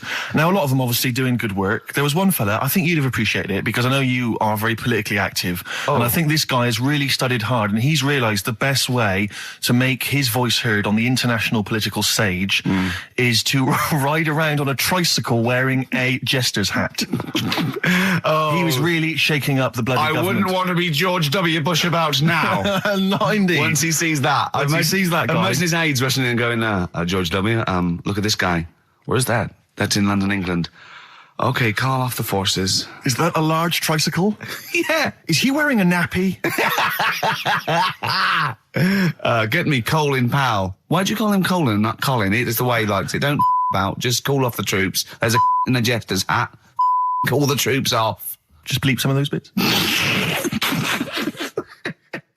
Well, we're running out of time. We've got to get on with the show. It's near the end. I hope you enjoyed it. I hope the scientists stuck in a big, hut in the middle of nowhere in pitch darkness, 10 of them. I imagine they've been fascinated, Rick, by the finger up the arse discussion. We had Chinese don't age well, gingers, all that. The big fat kid. Well, actually, they're probably securing the knowledge that if they want to kill some time and it's dark, there's anything better than stick your finger up someone else's ass. Exactly. So enjoy that. But they've been hanging on for Rockbusters clues, I imagine. Here's the answer. So give us the clue again quickly. All right, so the first one was the fella let his wife know how he got the bruise on his legs. Go on. Right, that was Courtney Love. Yeah, Courtney Love. So that's Courtney Love. So that's the first one, CL. So that one's fine. The second one, that Potter lad. What am I doing? Letting that one go? Just let it go, just let it go. Am I just letting that go? Annoyingly, we haven't got time to take issue with it. Okay. That Potter lad, he's got a lot of bottle, hasn't he, doing all that stuff with the wizards and that. Go on. That's Brave Harry, the Bravery, current sort of XFM band, the Bravery, Brave Harry, that works as well. No, it doesn't. And the last one. No, it doesn't. No, it doesn't work. The Buddhists. It doesn't work. Won't be able to get in their temple without Doesn't these. work. Brave Harry. Doesn't work. Brave Harry. The Brave Buddhists, Harry. Buddhists won't be able to get in their temple without these. TM. That's the monk keys, right? So who got all them? The monk keys. Who got all them? Right? Which band are called the Monk Keys? The Monkeys. Oh, the Monkeys. Yeah, the Monkeys. From their classic first album, Velvet Underground and Nico, which apparently peaked at a disappointing 171 in the US charts. Think of that. And that's obviously Lou Reed, the Velvet Underground, and Waiting for the Man. Yeah, great track. So we were talking, we were doing White Van Man, and we got onto genetically modified babies, but and then somehow Carl started telling a story about someone with a horse, and then he got onto, he was trying to make money selling flowers. Just do the flowers briefly. Well, hang on, I just want to recap slightly. So there was a family, and who had the horse in the family? It was... Because you lived on an estate in Manchester. So the mother was a right pig, apparently. Well, I don't know if that's relevant. You don't need to go that far. But what I'm trying to do is like make a picture for you so you understand. What did she look like? Who did she look like? Bit of a, and no disrespect to her, bit like Pauline Quirk. Quirky, yeah. Right? Okay. I knew you were going to say that. Yeah. I knew it was going to be Pauline. Did she have any tats? I've never got that close to it. Okay, all right. So who had the horse? Was this her son or her husband? No, her daughter. Her daughter had stolen a horse. Yeah, from I don't know where. There was I think there was some stables down the road or something. And they kept the horse in the house with them. They kept it in the house. Did they didn't get have caught? it for long. No. Sorry, and you said you were in the house one day and you saw the horse. No, what happened was I was. They did this thing at school about raising money for charity, right? For some local charity. And they said you can do anything to raise money, and they came out with all these ideas, and I thought that's good. What was the charity? Well, I don't know. I thought forget the charity. Yeah, that's just a good money making overweight. So you're a charity. So, so I asked my mum for some. Cause she used to have a lot of flowers around the house. Sure. I said, can I just take some snippings off them, and I'll go and buy some plastic cups, and got some soil out of the garden, planted the bits of plants in them. Yeah. Got a tray. Yeah. Had about 25 plants on it, selling them for 25 pence each. Excellent. Did you sell any? Yeah, so loads. Did you just cut? You didn't just cut them and stick them in the soil? Yeah, they wouldn't have survived. Oh. But I think people sort of thought, well, good on him for trying. But anyway, so I went round to theirs because I thought their house could do with a bit of colour and stuff. Yeah. Because it's a bit rough. So as I went... The horse went, thank God for that breakfast. They've been feeding me kitty cat. So I got up to the door and they opened the door and it was one of them houses where no carpet. Yeah, a horse in the living room. You know. We've all been there. And the horse was walking around the living room. Oh. I looked quite happy and everything because I always say that about animals. Black Beauty was on. Yeah. Well, think about it, right? If you were a horse, where would you rather be? In a little wooden hut with a load of hay, or in like a house with a central heating, 3-piece suite, and a telly and that? It was my birthday, right? Went home after working with you a couple of Saturdays ago, right? Girlfriend was like, open your card. And I said, no, it's my birthday on Monday, I'll open it. You obey by the rules, don't you, on birthdays? Birthday rules. Well, there's no point. Well, exactly, chaos leads that way. Yeah, right, so... Not an anarchist, never has been. So anyway, she was kept going on, and it was doing me head in, so I said, all right, I'll open it. Yeah. So I opened it, ticket fell out. Surprise holiday to one of the Canary Islands. So... And what was your reaction? I mean... First one was, we haven't got enough money. Right. For this, but I didn't want to ruin it, so no. So I didn't go on about that, and I said, "Oh, it'd be great." So I can't wait. So, did you say it in that tone of voice? Well, it was good timing because I was tired and everything, and I'm not a big holiday fan, but the timing was right. Yeah. Do you know what I mean? It's the same as last night. I don't always like a curry, but last night you're in the mood. You get that sort of curry. You had a feeling. Yeah. You thought, and then lo and behold, later you were eating the curry. It's weird, isn't it? Isn't it weird, the paranormal? Isn't it weird? They work in mysterious ways. Yeah. So anyway, right? The island. If I was on with you here, I'd probably say it's a bit barren. Okay. Not much there, but if you get a hotel, you guarantee good weather. Right. Are you? No, what I mean is, it'll be a good holiday.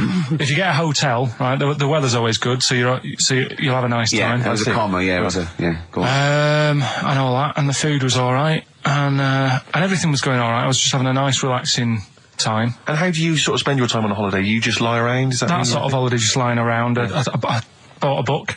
You bought a book? Yeah. Okay, ghosts? No, it was short stories, right? About it was ghosts? it was about like special days in our time and time before me and stuff. Oh, yeah. And it was like, it was telling you about how I think it was 1814, the Thames frozen up. Yeah. And all these stories are told by eyewitnesses. Yeah. Right? So there's some fella who was around in 1814 and the Thames was frozen and people used to put market stalls on there and they'd do the shopping. It was like an Oxford Street. Was that Mad Liar Charlie? No, because he's famous for that. I'm sure, you know. No, I think that was Mad Liar Charlie. Right. Yeah. So I was reading that, and then after a couple of days was a bit like, boring. Yeah, you can only do sort of so much lying around and so much reading. So Suzanne said, let's go on the beach, have a walk. You haven't gone on the beach? Where had you been up to this point then? In your room? No, just like around the pool, just relaxing and having a swim and that. Yeah. So she said, let's go on the beach. I said, all right then, yeah. So wandered down to the beach. And first impressions are, it's all right, it's clean. Your criteria is so basic, it's brilliant. Hotel, yes. Roof, good. Food, adequate. Beach, clean. Next. So I'm walking along, and everything's good, and, there's a woman feeding fish bread, which I thought that's different.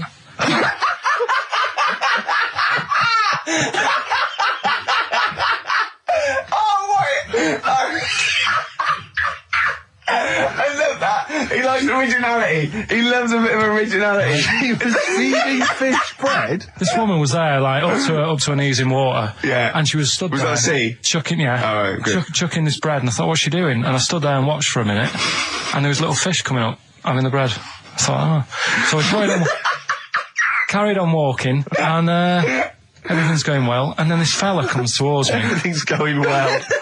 I haven't fallen over. Clean feeding bread. 2 points for originality. Fella comes walking towards me. Oi. He's only got no pants on. Oh. So I said, Suzanne, what's going on? Why did he turn to her? Like she knows more than him. So she said, oh, yeah, it's, she said, yeah, it's a nudity. Is this going to be a long story? Could you pour that coffee? Can you give me that coffee over? Sorry, this is really bad. Because he's poured...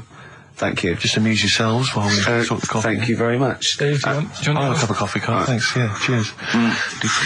Cold. Right, good. Okay. So... Great. Thank you. So she said, yeah, it's a nudist beach. So I said, well, why, what? I said, we're all it's all mixed up. Normally on a nudist beach, it's a nudist beach and you don't go wandering on there when you get your clothes on and that. So it annoyed me a bit, because there wasn't any signs. So this fella's getting closer. Well, the knob out was a sign. Yeah. Right, so he's getting closer. And he walked past me. It was an old fella. And he walked past and he had a hat on and a little pipe. And a big rucksack on his back. Right, so he got me thinking... Not strictly naked. I'm walking along and I'm thinking... Right, why do people want to do this? So straight away, I wasn't on holiday anymore, because most of the time when I'm on holiday, I don't think about anything. Right? Your mind's a blank. I just switch off. Right? But all of a sudden, this has got in my head now, and I turn around to look at him, and... Check out his eyes. And this bag, right, I swear, it was massive, right? What? You had a massive bag? The bag. His rucksack? His rucksack. Oh, right, okay. When he said there was an old couple coming towards me, I said, what was lower, the bloke's bollocks or the woman's tits? And he said, well, that was another point, she might as well have worn knickers. Because so naked. That's what he said to me.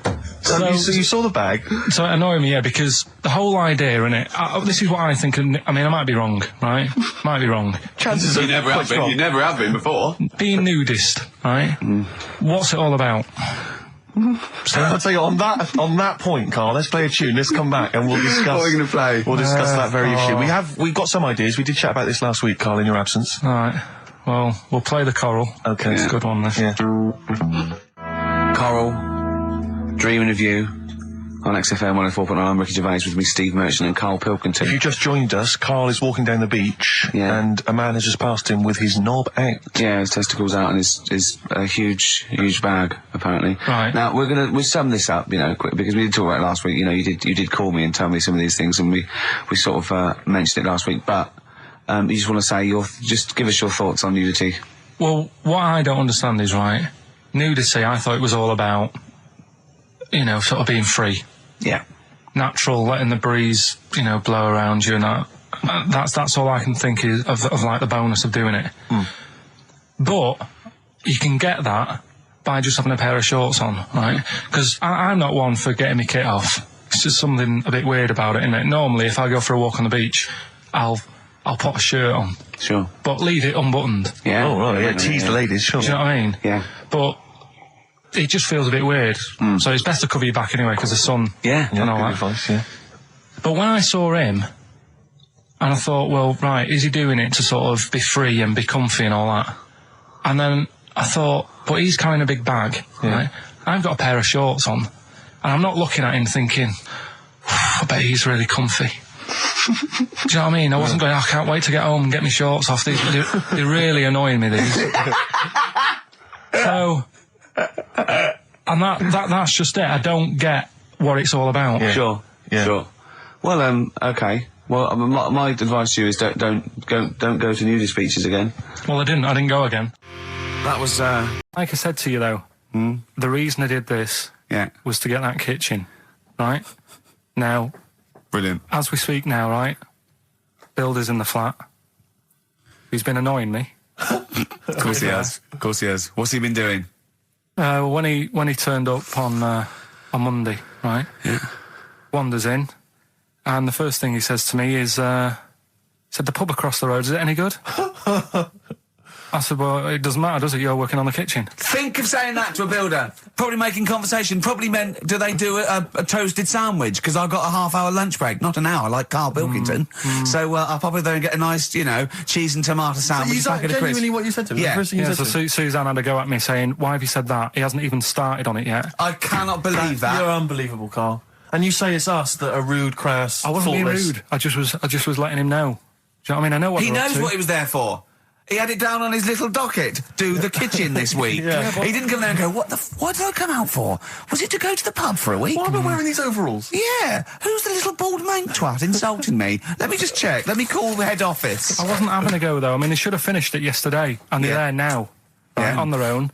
And what annoyed me is they turned up late today. Hold on, Karl, I've just realised something.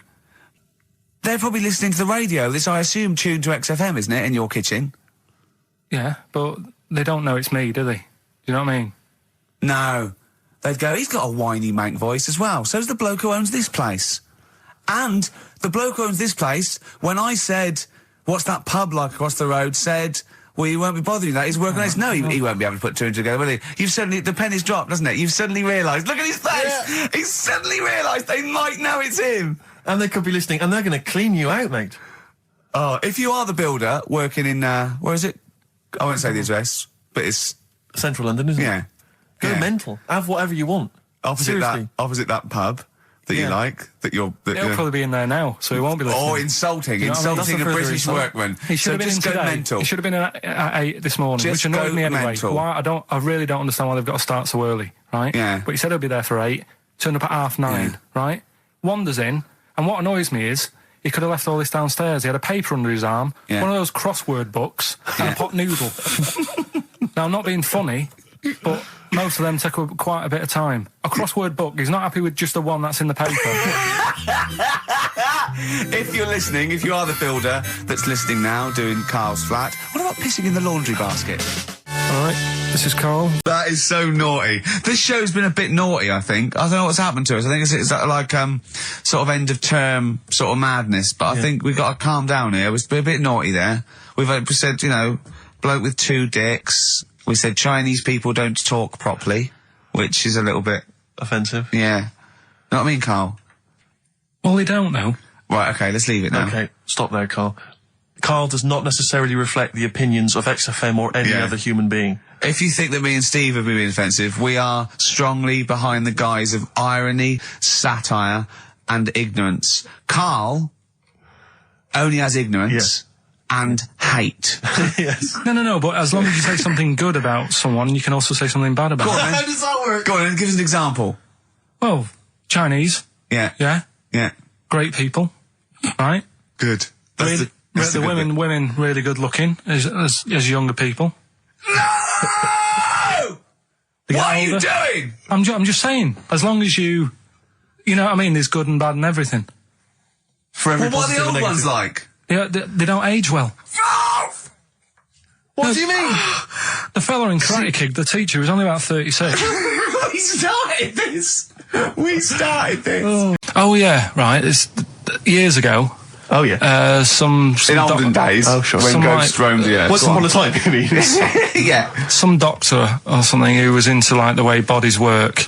They got their head cut off. Who did? The doctor? Yeah, he was doing a bit of an experiment. And he cut his own head off? Yeah. Okay. And it was about, he said, when my head's in the basket, I'm going to blink my eyes. Right. Okay, sorry, hang on, let him finish. And, so the doctor has chopped his own head off, and he's told everyone, I'm going to blink my eyes. He's in the basket, and he goes like, right, I'm going to blink my eyes about, as many times as I can. So quick, count them. And they count, and he got to like 15 before he died. Now this is how Karl told me that. Till Nick Frost explained that, Karl told me, he said, right, well a bloke, right, he had his head cut off, and when his head was in the basket, he went, count how many times I can blink. And I went, well, that's rubbish. He went, no. And Nick went, well, no, he actually said when my head's in the basket. And Karl went, all right. I said, Karl, do you know the subtle difference? Do you see the subtle difference? I have to say, though, guys, I still don't really understand what went on there. You've both lost me. The story is that a bloke who'd been found doing... you mean that Karl just explained it and that was a clear version? Because I still don't know what you're talking about, Karl. Well, this bloke had his head cut off at experiments against God. He was a doctor in the, in olden times. Yeah. And when they cut his head off... Why did they cut his head off? Because it was... he was executed. Crimes against... Exactly, he was executed, yeah. And... he said to his assistant, when my head's in the basket, I'm going to blink, count how many times I blink and write it down as an experiment, right? Karl told it to me, like his head was cut off and he went in the basket, and when his head was in the basket, he looked up and said, count how many times I blink. Yeah. I love that. I love the difference in that story. Yeah. Both rubbish, but, one's possible and one isn't. You believe anything that you're told except when we tell you the truth. Right.